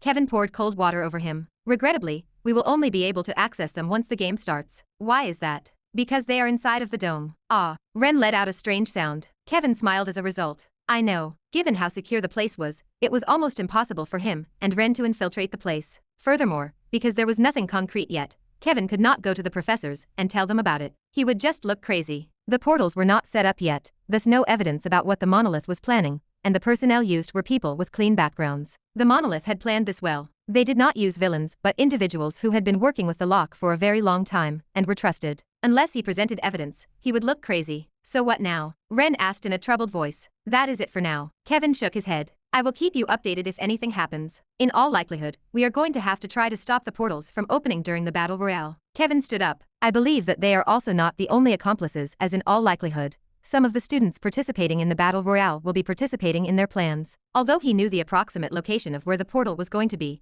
he could not do anything else. The only thing he could do now was wait for the battle royale to start. Once he did, he cooperate with Ren to destroy the portals. I see. Okay. Ren replied after a short pause. All right, I am hanging up. I will keep you updated if anything happens. Sure. Do. Hanging up, Kevin put his phone away. Although he had just talked with Ren about sensitive information with his phone, Kevin was not worried about others finding out the contents of their discussion. That was because the phone he and Ren were using could not be monitored. I guess it is about time I head back. Sha. Right as Kevin was about to leave for his dorm, his feet abruptly stopped. That was because Kevin suddenly heard the sound of something cutting the air. He could even hear a small, muffled shout that came alongside each slash. The sound was coming from the Leviathan building public training grounds. Curious, he headed over, whereupon he saw a short-haired girl swinging two small short swords. It was Emma. Right as he was about to call out for her, Kevin stopped himself. A trace of a smile appeared on his face as he thought of something. Sneaking up from behind her, he shouted, "Boo. Hayek." Frightened, Emma turned around and swung one of her short swords in Kevin's direction. Wow. Taking a step back, Kevin narrowly avoided the sword. Sweat trickled down his forehead as he raised his hands in defeat. "Hey, it is me, Kevin. Calm down, Emma. Emma glared at Kevin. Raising her other short sword, she once again swung her short sword towards Kevin. "Hey," Kevin shouted as he took a step back. Summoning his sword, he quickly deflected Emma's attack. Clank. Die. Is that not a bit too harsh? After the first attack, Emma did not stop. Raising her other short sword, she relentlessly slashed in Kevin's direction. Clank. Clank. The sound of metal colliding reverberated across the training ground. "This is what you get for scaring me." Emma's attacks did not slow down. In fact, with each passing second, they increased in power and frequency. Calmly deflecting Emma's attacks, Kevin laughed out loud. "Haha, I am sorry." As the night passed, the sound of metal colliding continued to echo across the training ground. Only after Kevin and Emma were too exhausted to continue did the sound stop. "All right, all that is left now is to prepare for the upcoming event." After I got off the call from Kevin, I fell into deep thought. To summarize our conversation, the monolith was going to attack, and the only way we could stop it was by directly breaking the portals that they were setting up in the middle of the dome. For that, I needed to make preparations. Without a doubt, I am bringing you. Taking the red book that sat in my drawer in the corner of my room, I placed it on my main desk. Since Kevin was present, the book was a must-have. What else? My brows furrowed. After musing for a bit, opening up my phone, I ordered a couple of things from the web. Because I had stored enough food and water to last me a long time, I did not need to worry about that. Plus, the battle royale was going to last at most 1 week. So I had plenty of food. That is about it, right? Double-checking everything and making sure that nothing was missing, I nodded my head. Treeing. Suddenly my phone rang. It was a message. Opening my phone and staring at the message, a smile appeared on my face. "So you have finally changed your mind." Friday. With all the side matches coming to an end, and the second years also finished with their battle royales, it was time for the last event to begin. The first year's battle royale. The event that was most looked forward to at the moment. That was because this match was crucial in determining who would be the winner between the Locke and Theodora Academy. The whole world's attention was on this game. Would the Locke retain their undefeated record, or would Theodora Academy finally break it? Everyone was eagerly anticipating the results of this match. Attention! As it was the last day of the week, the viewership on the TV channels was at an all-time high. The 1,500 first-year students went to the dome in the Locke, and everyone was currently waiting with their group. "It is time for us to check your storage devices." As soon as the instructors made sure that everyone was present, they started inspecting everyone's storage devices. It took about 10 minutes for my turn to come. Entering a small room, an instructor did a quick scan over my body as I handed him my bracelet. "I apologize in advance. Go ahead." Slowly, the instructor took everything out of my storage device. Because there was a lot of stuff, it took a couple of minutes to get everything out. "This is quite a lot of stuff," the instructor muttered. "Snacks, water dispensers, tents, potions, pretty much anything that I could think of I brought. Since we do not get penalized for bringing more stuff, it does not hurt to be extra prepared." "Fair." The instructor nodded his head. Taking out a small device, he traced it over all of the equipment before sending me back. "It will be over soon. Please have some patience." "Sure." The check took a total of 2 minutes before everything was okay. "All right, you are good. You may enter the dome." "Thank you." Putting everything back into my bracelet, I thanked the instructor and walked through another door that was connected to the dome. It is truly unfortunate. As luck would have it, we were allowed to bring out our own dimensional spaces and weapons. This was so that the bigger academies would not fall into too much of a disadvantage when fighting against the other academies that would team up with each other. Regrettably, because of these checks, I could not bring Angelica with me. The device that the instructor just used measured for anything that contained demonic energy or was explosive in nature. This was obviously put in place to prevent any incidents from happening. Although Angelica could hide her demonic energy with her skills,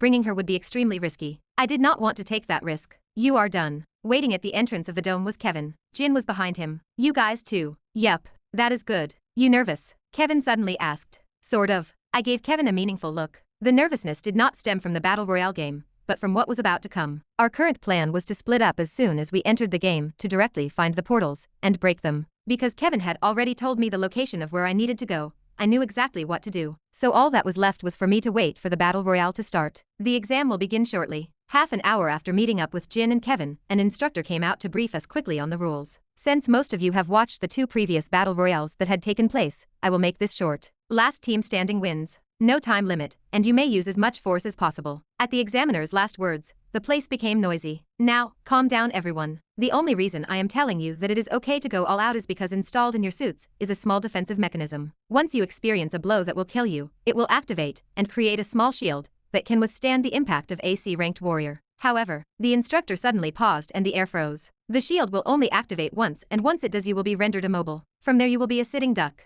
To all the contestants present, once a contestant is taken down, you are not allowed to touch them. If you do, that will be an instant disqualification. At the instructor's words, everyone nodded their heads. This was fair and more realistic since everyone would be able to fight with all they got. Good. For those that are eliminated, an instructor will later come to pick you up and escort you out of the premises. That should be it for the rules. May the best team win. Once the instructor finished explaining the rules, heavy tension descended on the waiting area. Everyone kept a fair distance from each other. Beep. Marking the beginning of the trial was the all-too-familiar beeping sound that I had been hearing since the start of the tournament. Rumble. Rumble. The large metallic overhang doors that connected to the dome slowly opened up, revealing a dense forest-like environment. Not long after, the students slowly made their way into the premises. Let's go. Sure. Following Kevin from behind, and with Jin next to me, we soon entered the dome. Right before we entered, my eyes interlocked with Kevin's. We had approximately 30 minutes at our disposal. During that time, the contestants were not allowed to attack each other. And in that given time, Kevin and I would do our best to stop whatever incident was about to happen. Chapter 248.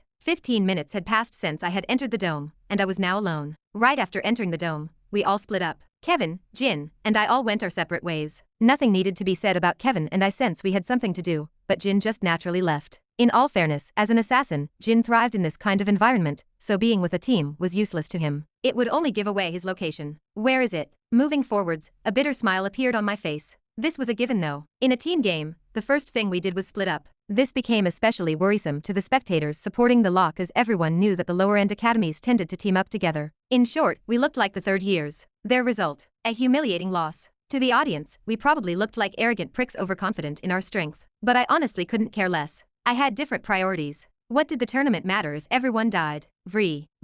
Ren, how far are you from the location? My watch suddenly rang. It was Kevin. Raising my wrist towards my mouth, I softly whispered, I'm almost there. Following the map that everyone was given at the beginning of the game, I was able to navigate my way towards the location Kevin told me to go to a couple of hours ago. According to him, that was the place where the portal devices were going to be installed. That's good, I'm almost there too. All that's left is finding the portal itself. Easier said than done. Even though we knew the approximate location of the portals, unlike Kevin, I didn't have a system that would help me detect the exact location of the portal. Kevin had it, so as long as he knew the general location it was in, he'd be able to find it. Fortunately, I wasn't completely helpless. After all, there was bound to be a couple of individuals setting it up. All I had to do was find them. Ren, I'm hanging up. I think I've got something. Sure. Disconnecting my call with Kevin, I increased my pace. Navigating through the dense vegetation, my pace slowed down significantly. Let's not be too obvious. Realistically speaking, the portal should be protected by at least 4 individuals. If I was too brazen about my appearance, I'd lose the element of surprise and be at a disadvantage. Even though I was confident in my strength, 4 individuals were a lot. Couldn't just brazenly show up without any preparations. It may end up costly. What are these idiots doing? Inside of the lock private waiting room, a high-pitched voice sounded across the space. Why are they separating from the very beginning? Don't they have a brain? Like a machine gun,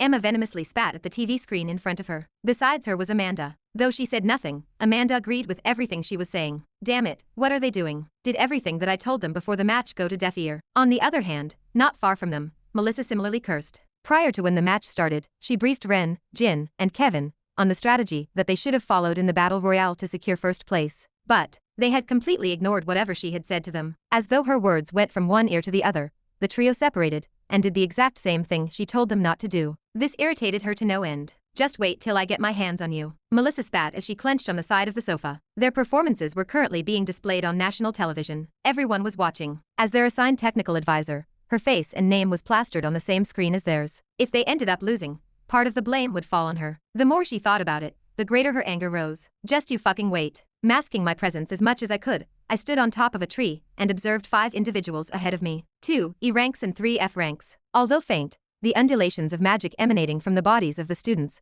before me suggested that they were around that rank. This is going to be tough. Although I wasn't 100% sure, there was a high chance that these people before me were the ones I was looking for. My deduction stemmed from the fact that they were in the area that Kevin had told me to observe, and that they were behaving suspiciously. Staying within the same perimeter for an extended period longer than 5 minutes and having one of the 5 individuals sitting on the ground in the middle pretending to fiddle with the dirt. There was definitely something going on. Let's observe a little bit more. That being said, I still wasn't 100% sure about their involvement. Before they made a proper move, I would stay here and keep a good watch over them. Even so, I was already starting to make preparations. Vree.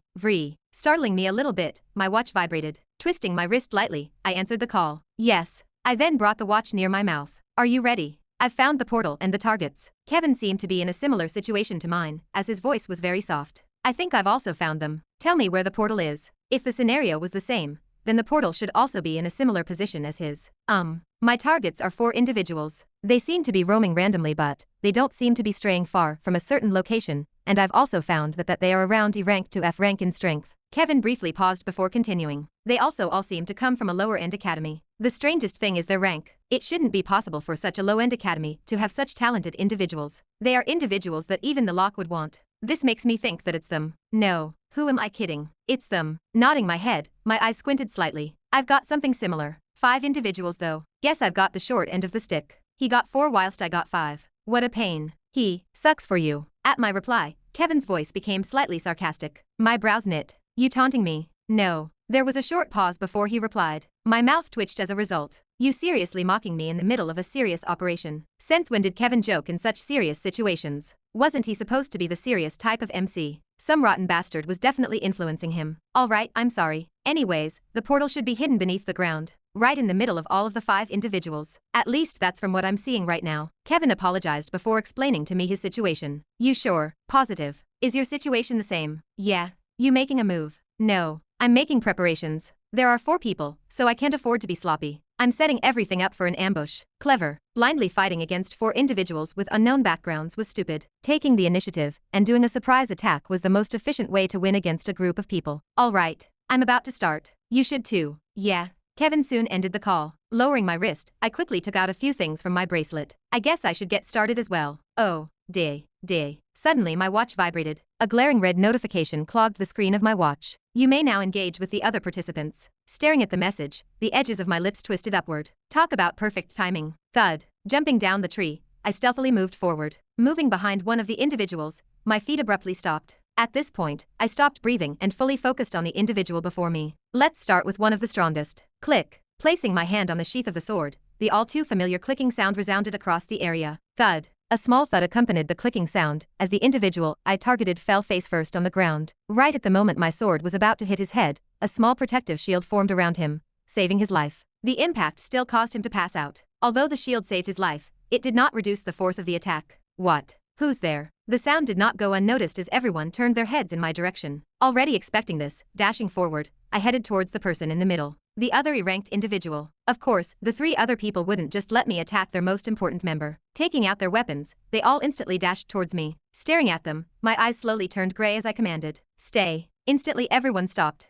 GHH, what? Ku. Stop. Stop him. As if their bodies could not listen to them, they all took a step back terrified. They could only helplessly watch as I neared my target. Gaik. Dropping everything he was doing, the individual that was setting up the portal took out his weapon and dashed in my direction. Watching him come at me, my feet abruptly stopped. Though confused, the individual before me slashed in my direction. Sha. Staring at the incoming blade, I raised my right hand and snapped my fingers. Snap. Hyuk. A strange noise escaped the individual's mouth as his body stopped moving. Taking advantage of this gap, I infused my fist with thick mana and swung it towards his chin. Thud. Face first, he fell on the floor. He was knocked out cold. Raising my sword I stabbed in the direction of his heart. Right as my sword was about to stab him in the heart, a small protective shield formed around him like the previous individual. My purpose in doing this was to activate the special function of the suit, the paralyzing effect. Once the target was presumed by the system as dead, it would paralyze the user's body until a professor brought them out. Sha.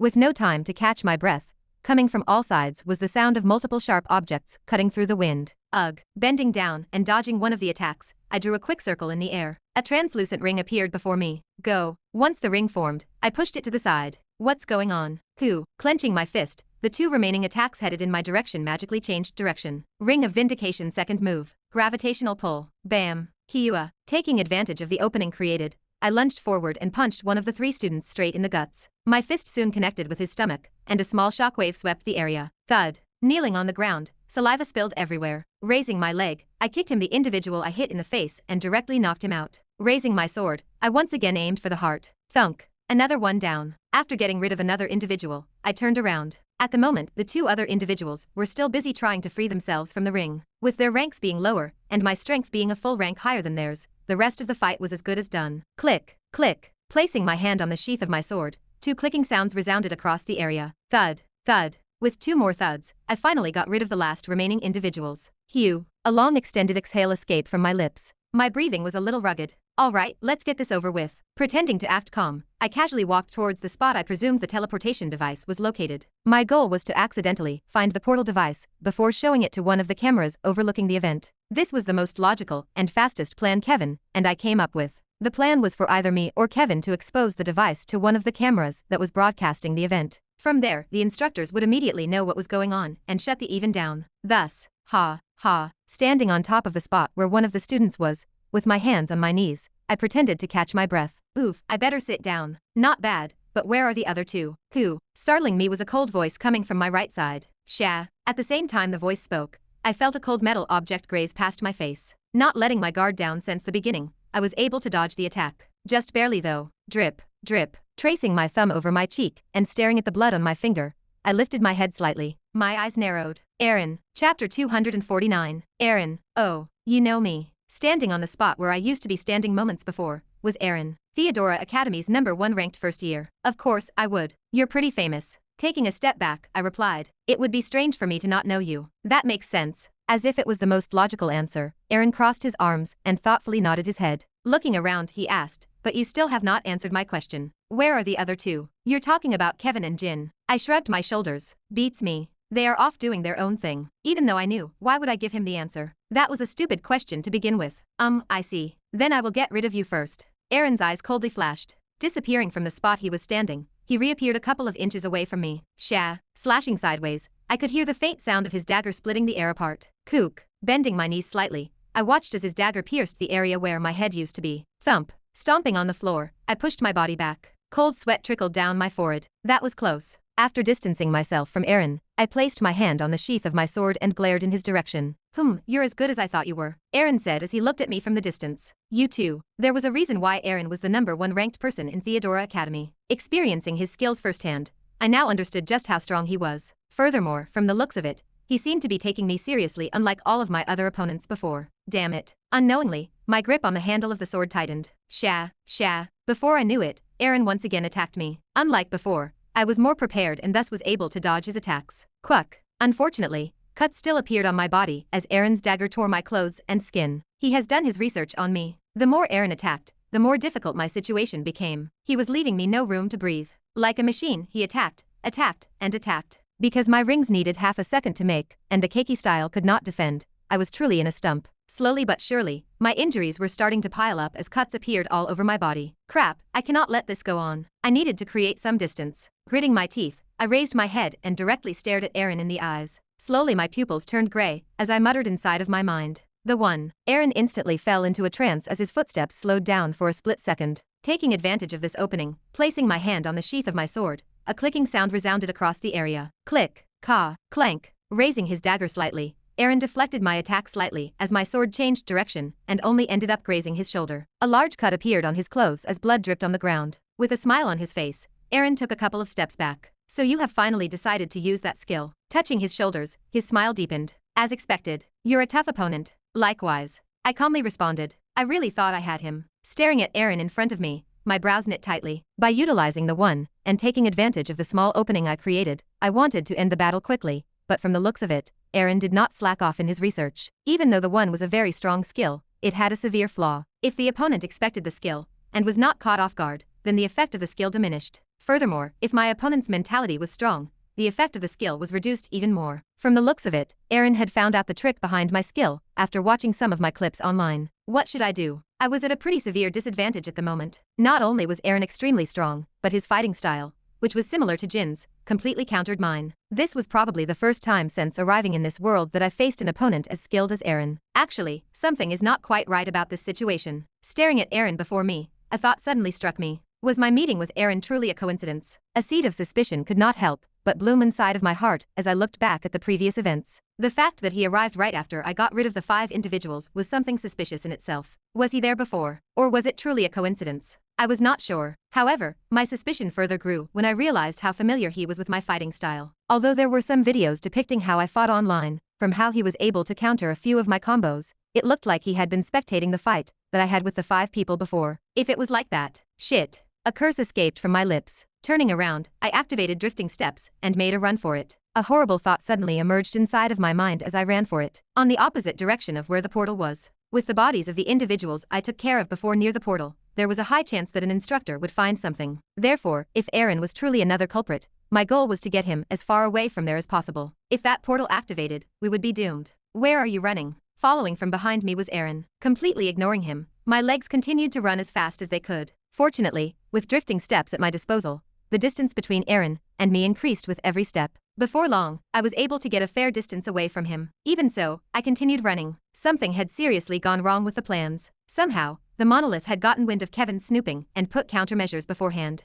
This was a serious problem since Kevin's situation might be even worse than mine. After running for a further kilometer, my feet stopped. This should be good enough for now. Turning my head and no longer seeing Aaron, I hid behind a tree. Taking out the red book, I carefully opened it. As I opened it, not once did I let my guard down. Aaron could show up at any time, especially since he had very terrifying skill at his disposal. Dual Link, an ability that allowed him to switch places with a selected target. As long as he saw someone, he could directly swap places with them. Of course, there were limits to it, but just the concept alone was terrifying. If there was someone near me, Aaron could use that ability to directly teleport before me. I would be screwed if that happened. Quick, quick, quick, quick. Frantically flipping through the pages of the red book, I secretly prayed that everything was going to be okay. Please, do not let it be like I presumed. Clank, clank. The sound of metal clashing reverberated across the area as Kevin swiftly dodged and parried the incoming attacks directed towards him from all sides. Ha, ha, fuck. Kevin cursed. His breathing was extremely rugged. Surrounding him from all sides were 8 individuals. From the way they cooperated with each other, it was obvious that they were familiar with each other. What's going on? Kevin wondered as he distanced himself from the 8 individuals. This was a trap. Originally, Kevin had thought that there were only 4 opponents he needed to take care of, but contrary to his expectations, there were 4 more lying in ambush. From the very start, they had expected his arrival. Clank, clank. Deflecting 2 more attacks, Kevin took the offensive and counterattacked. Kevin slashed vertically. Raising his sword, his opponent tried to deflect the attack when suddenly Kevin's sword disappeared and reappeared on his right. Puke. Kevin's sword soon connected with his body, and a small transparent shield appeared. 1 Coup. Right, left, and back. Right as Kevin got rid of 1 opponent, 3 more showed up. In one swift movement, Kevin slashed horizontally, deflecting 2 attacks. Unfortunately, one managed to land and hit him in the shoulder. Keck. Clank. Without giving Kevin enough time to breathe, 2 more attacks came from his right and left. Shit. At this moment, it felt as though time had stopped for Kevin. Staring at the 2 attacks directed towards his head and chest, he knew he had to do something. Overdrive. He muttered. Instantly, the veins in his muscles become more prominent. His pupils dilated, and the side of his eyes became bloodshot. Bam. Like a meteor, his body shot forward and attacked the 7 remaining opponents before him. Bam. Bam. Unlike before, he had the edge this time. His every strike was faster, more powerful, and more accurate. The tides were changing. Kevin was slowly gaining the upper hand. Sha. Dodging another attack, Kevin stepped to the side and slashed vertically downwards. Immediately after he slashed, 2 opponents appeared and interlocked their weapons together to try to stop the attack. Unfortunately for them, Kevin was expecting this. Suddenly, the arm holding onto the sword bulged. His veins wigged uncontrollably. Coup. Gritting his teeth, Kevin forcefully twisted his sword, switching from a vertical slash to a horizontal slash. Right as the sword changed direction, Kevin planted his foot on the ground and did a 180 spin. Thud. Thud. 2 bodies fell to the ground. Come on. I am not done. Having now reduced the enemies to 5 opponents, Kevin regained some of his confidence back. For the next couple of minutes, Kevin relentlessly pushed back all of his opponents. On multiple occasions, small cuts appeared all over his opponents' bodies. Nevertheless, even though he was pushing them back, his injuries were still piling up.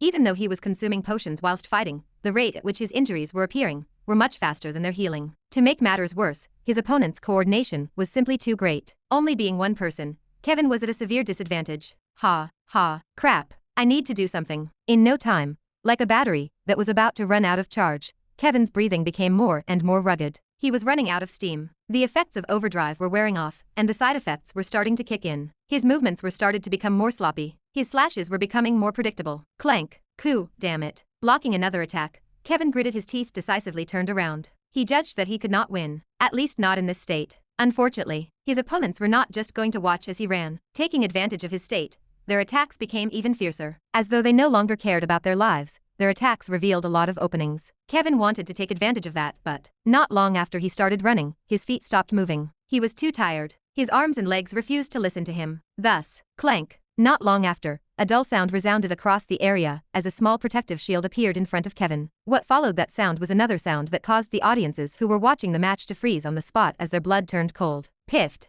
As though time had frozen, Kevin looked down towards his body. Tilting his head, he looked at the sharp saber that had pierced through his heart. Fresh blood spilled on the ground as Kevin continuously spat blood from his mouth. Hew, hew. The sound of Kevin's desperate breathing echoed around the dome and television screens. Within seconds, Kevin's legs became numb and he knelt. Thud. Falling face first on the ground, Kevin's heart stopped moving. On this day, Kevin Voss died. Impossible. My hands that were holding onto the book shook uncontrollably. My breathing quickened, my face paled, and my pupils dilated. Kevin died. Chapter 250. Hew. Taking a deep breath and calming my emotions down, I took out a pen from my dimensional space. With Aaron following me, this was the only option I had at the moment. If I lead him to Kevin, things might worsen. Please work. Channeling my mana into my fingers, I decided to make some changes to the book. Unfortunately, damn it, my grip on the book tightened. The changes that I had made to the book disappeared within 5 seconds. It became apparent to me that I was still too weak. Even though I could make changes to the future with the book, the changes were only proportional to the amount of mana I had. At this moment, my mana was only at the level of a rank. It was pitifully low. The only changes I could make were not something that could help Kevin. Calm down. Calm down. I need to calm down. Repeating the process a couple of more times, and once again failing miserably, my breathing started to get rough as panic started to set in. I have no choice. My teeth clenched tightly. I'm going to forcefully break through. Though I was breaking through a couple of days before I was supposed to, this was the only way I could save Kevin at the moment. As long as I broke through to rank, there might be a chance for me to change the future a little bit. Clenching my fists tightly, I took out a small pill from my dimensional space. Ugh, I was saving this up for later, but throwing the pill in my mouth, I closed my eyes and waited for it to enter my system completely. The pill that I took was nothing really special. It had the ability to help one break through when they felt that they were near. Originally, I had planned on using this pill in about a week's time, but given the circumstances, I had no choice. This is probably gonna who. Quack. Not even a second after I said that, an electric current ran down my body as all of my muscles spasmed uncontrollably. This was the consequence of forcefully breaking through. Immense pain followed by potential future repercussions. The reason for this was simple. Because my body was still not fully capable of withstanding the huge increase in power that would come from a rank increase. By forcefully breaking through, I was putting my body under immense strain. If you put too much stuff inside of a box, the box will overflow. What I was doing was essentially the same thing. Stuffing my body with items, or in this case, energy. My current body was still not fully capable of withstanding the large amount of energy. Hence why the unbearable amount of pain. But I did not have time to think about those problems. My main priority right now was saving Kevin. Ha, ha. Fortunately, the pain didn't last long. Within half a minute everything was already over. With my body splattered all over the floor, I took massive breaths as I forcefully pushed my body up. Please work. With trembling hands, I opened the book and once again tried to make changes. Making the opponent miss, making Kevin's attack land, making the opponent trip. I tried everything. Quack. Eventually, as if my soul was getting sucked out of my body, the book slowly changed. It's working. My eyes lit up. Slowly but surely the future was changing. But my joy did not last for long. Thud. Falling face first on the ground, Kevin's heart stopped moving. On this day, Kevin Voss died. What? Dead again. Dropping the book on the ground, I covered my face with body hands and ruffled my hair. Once again Kevin died. The only difference was that he had managed to stay alive for 8 more minutes. Damn it. A cruise escaped from my lips as my jaw clenched tightly. Was everything that I did useless? Was there really no way in saving Kevin? No. I firmly shook my head. Taking a mana replenishing potion from my dimensional space and swallowing it down, I stood up. I've broken through already. With my newfound strength, I should be able to. Before I could finish my words, a cold metal object pierced through the air and aimed for my head. Fully on guard, ducking down, I managed to avoid the attack. Standing opposite of me was Aaron, who had caught up with me. Have you finally decided to face me head on? Damn it. I don't have time for this. Exhaling, my muscles relaxed slightly. Hew. I'm definitely going to regret this, but, lifting my head slightly, and glaring at Aaron that had finally caught up, I muttered underneath my breath. Monarch's indifference. After Aaron and Ren left, an instructor quickly arrived at the area they first engaged with each other, the area where 5 students lay on the ground passed out. This was all done by one student. Arriving at the location and staring at the 5 students on the ground, the instructor was shocked. He had in fact witnessed the whole fight from the very beginning. There were about 50 instructors on standby at the moment overlooking the entire dome. On their wrist was a watch where they could spectate some of the matches the students were having. The instructor saw Ren's whole match from the beginning to the end. It was a flawless performance. From first targeting the 2 strongest individuals before taking out the weaker 3. He had executed everything perfectly. All right, let's get this over with. Twisting his hand, magically, all of the students on the ground floated in the air. The instructor's feet abruptly paused. He suddenly noticed something. Walking over to a certain area, he tilted his head to the side. From where he was standing he spotted a small metallic shine. Curious, he decided to look. What the? Arriving before the metallic shine was, the instructor froze. Squinting his eyes, he bent down and dug the ground. Not even a minute after he started digging the ground, the instructor took out a large metallic disc from the ground. Staring at the disc for a couple of seconds, the instructor's eyes opened widely as a curse escaped from his lips. Shit. Tapping on his watch, the instructor flusteredly sent a message to the other instructors. Code red. We've got an emergency. Rustle. Rustle. The rustling sound of vegetation being pushed to the side echoed across the surroundings as two figures stood on opposite ends. Standing on one side was Ren's cold figure, whilst on the other side was Aaron. You shouldn't have let me caught up with you. Aaron playfully smiled. In response to Aaron's provocation, Ren's face remained indifferent as he coldly said, "Move out of the way." "Oh, why should I?" Ren did not respond. Placing his hand on the sheath of his sword, he started channeling his mana. Feeling the fluctuations coming from Ren's body, Aaron's face became serious. He soon disappeared. Sheeing. Just like before, Aaron reappeared right in front of Ren. Thrusting his dagger forward, he aimed for his throat. However, something totally unexpected happened. Staring at the incoming dagger, Ren stood still. He made no effort in dodging the attack at all. Placing his hand on the sheath of his sword, a clicking sound rang out. Click. What the? Right before the clicking sound rang out, the back of Aaron's hair stood to no end. Abruptly stopping his dagger right before Ren's throat, Aaron disappeared and reappeared a couple of meters back. At the exact moment he disappeared, a lightning-fast sword appeared in the area he was standing. Cold sweat trickled down his forehead as he stared at Ren with eyes filled with disbelief. Were you trying to kill yourself to get rid of me?" Aaron said in a flustered manner. Had he not dodged at the last moment, he would have without a doubt have been eliminated. The same thing would have applied to Ren, who merely stood still and watched the dagger aim for his throat. "No." Ren shook his head as he responded to Aaron. "Then why didn't you defend yourself from my attack?" "Because I knew that you were going to back out." "Are you calling me a coward?" "Yes." Conversing with Aaron, Ren secretly placed his hand on the sheath of his sword. Slowly, he was accumulating mana inside of his body. He was trying to buy time. Ha! A long sigh escaped from Aaron's lips. "To think that I'm being looked down upon." Covering his face with the palm of his hand, Aaron's lips twisted upwards. "You think I didn't know that you were gathering mana?" Fway. A majestic green hue suddenly shrouded Aaron's body. Bending his body slightly, he glared in Ren's direction. "Funnily, I've been doing the same thing. Let's see if you can hold out well." Aaron suddenly slashed diagonally with both daggers. Yup. Like a lightsaber, two majestic green energies erupted from Aaron's daggers as they headed in Ren's direction. Cracka, cracka. Staring at the incoming attack, Ren took a step to the right. Gripping on the handle of his sword, lightning crackled around him. He then took a deep breath and apathetically stared at Aaron. His body suddenly disappeared. The third movement of the Keiki-style void step. Sheeing. At the exact moment Ren's body disappeared, the two large energy slashes appeared on the spot he was standing, tearing everything apart. Two large deep scars appeared on the ground as everything within the vicinity of the attack tore apart. Unfortunately for Aaron, Ren was not there. Wah. Ha. Catching Aaron by surprise, Ren directly appeared in front of him. He then thrust his sword forward and aimed for his heart. Spurt. Aaron's eyes shot wide open as blood spilled on the ground. "Quack. You dodged it," Ren coldly said as he looked at Aaron. At the very last moment, right when his sword was about to pierce Aaron's heart, he shifted his body left ever so slightly, saving himself. Caw. A pained scream escaped from Aaron's mouth. Stomping his foot on the ground, he distanced himself from Ren. Ha.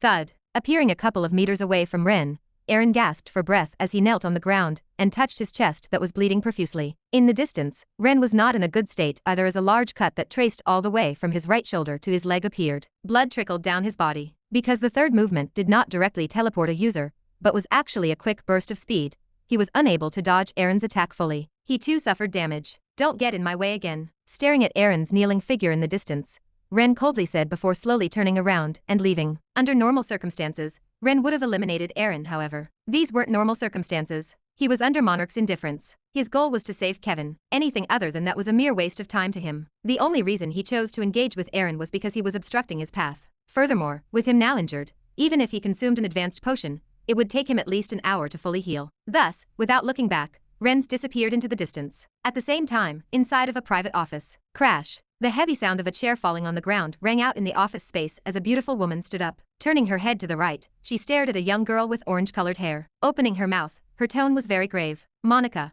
"I know." With her eyes glued to the television screen, Monica nodded her head. Her face was incomparably serious. "I know, Donna." Monica bit her lower lip. "We can no longer keep the fact that Ren is the inheritor of the Keiki style a secret. Why did he?" Treeing.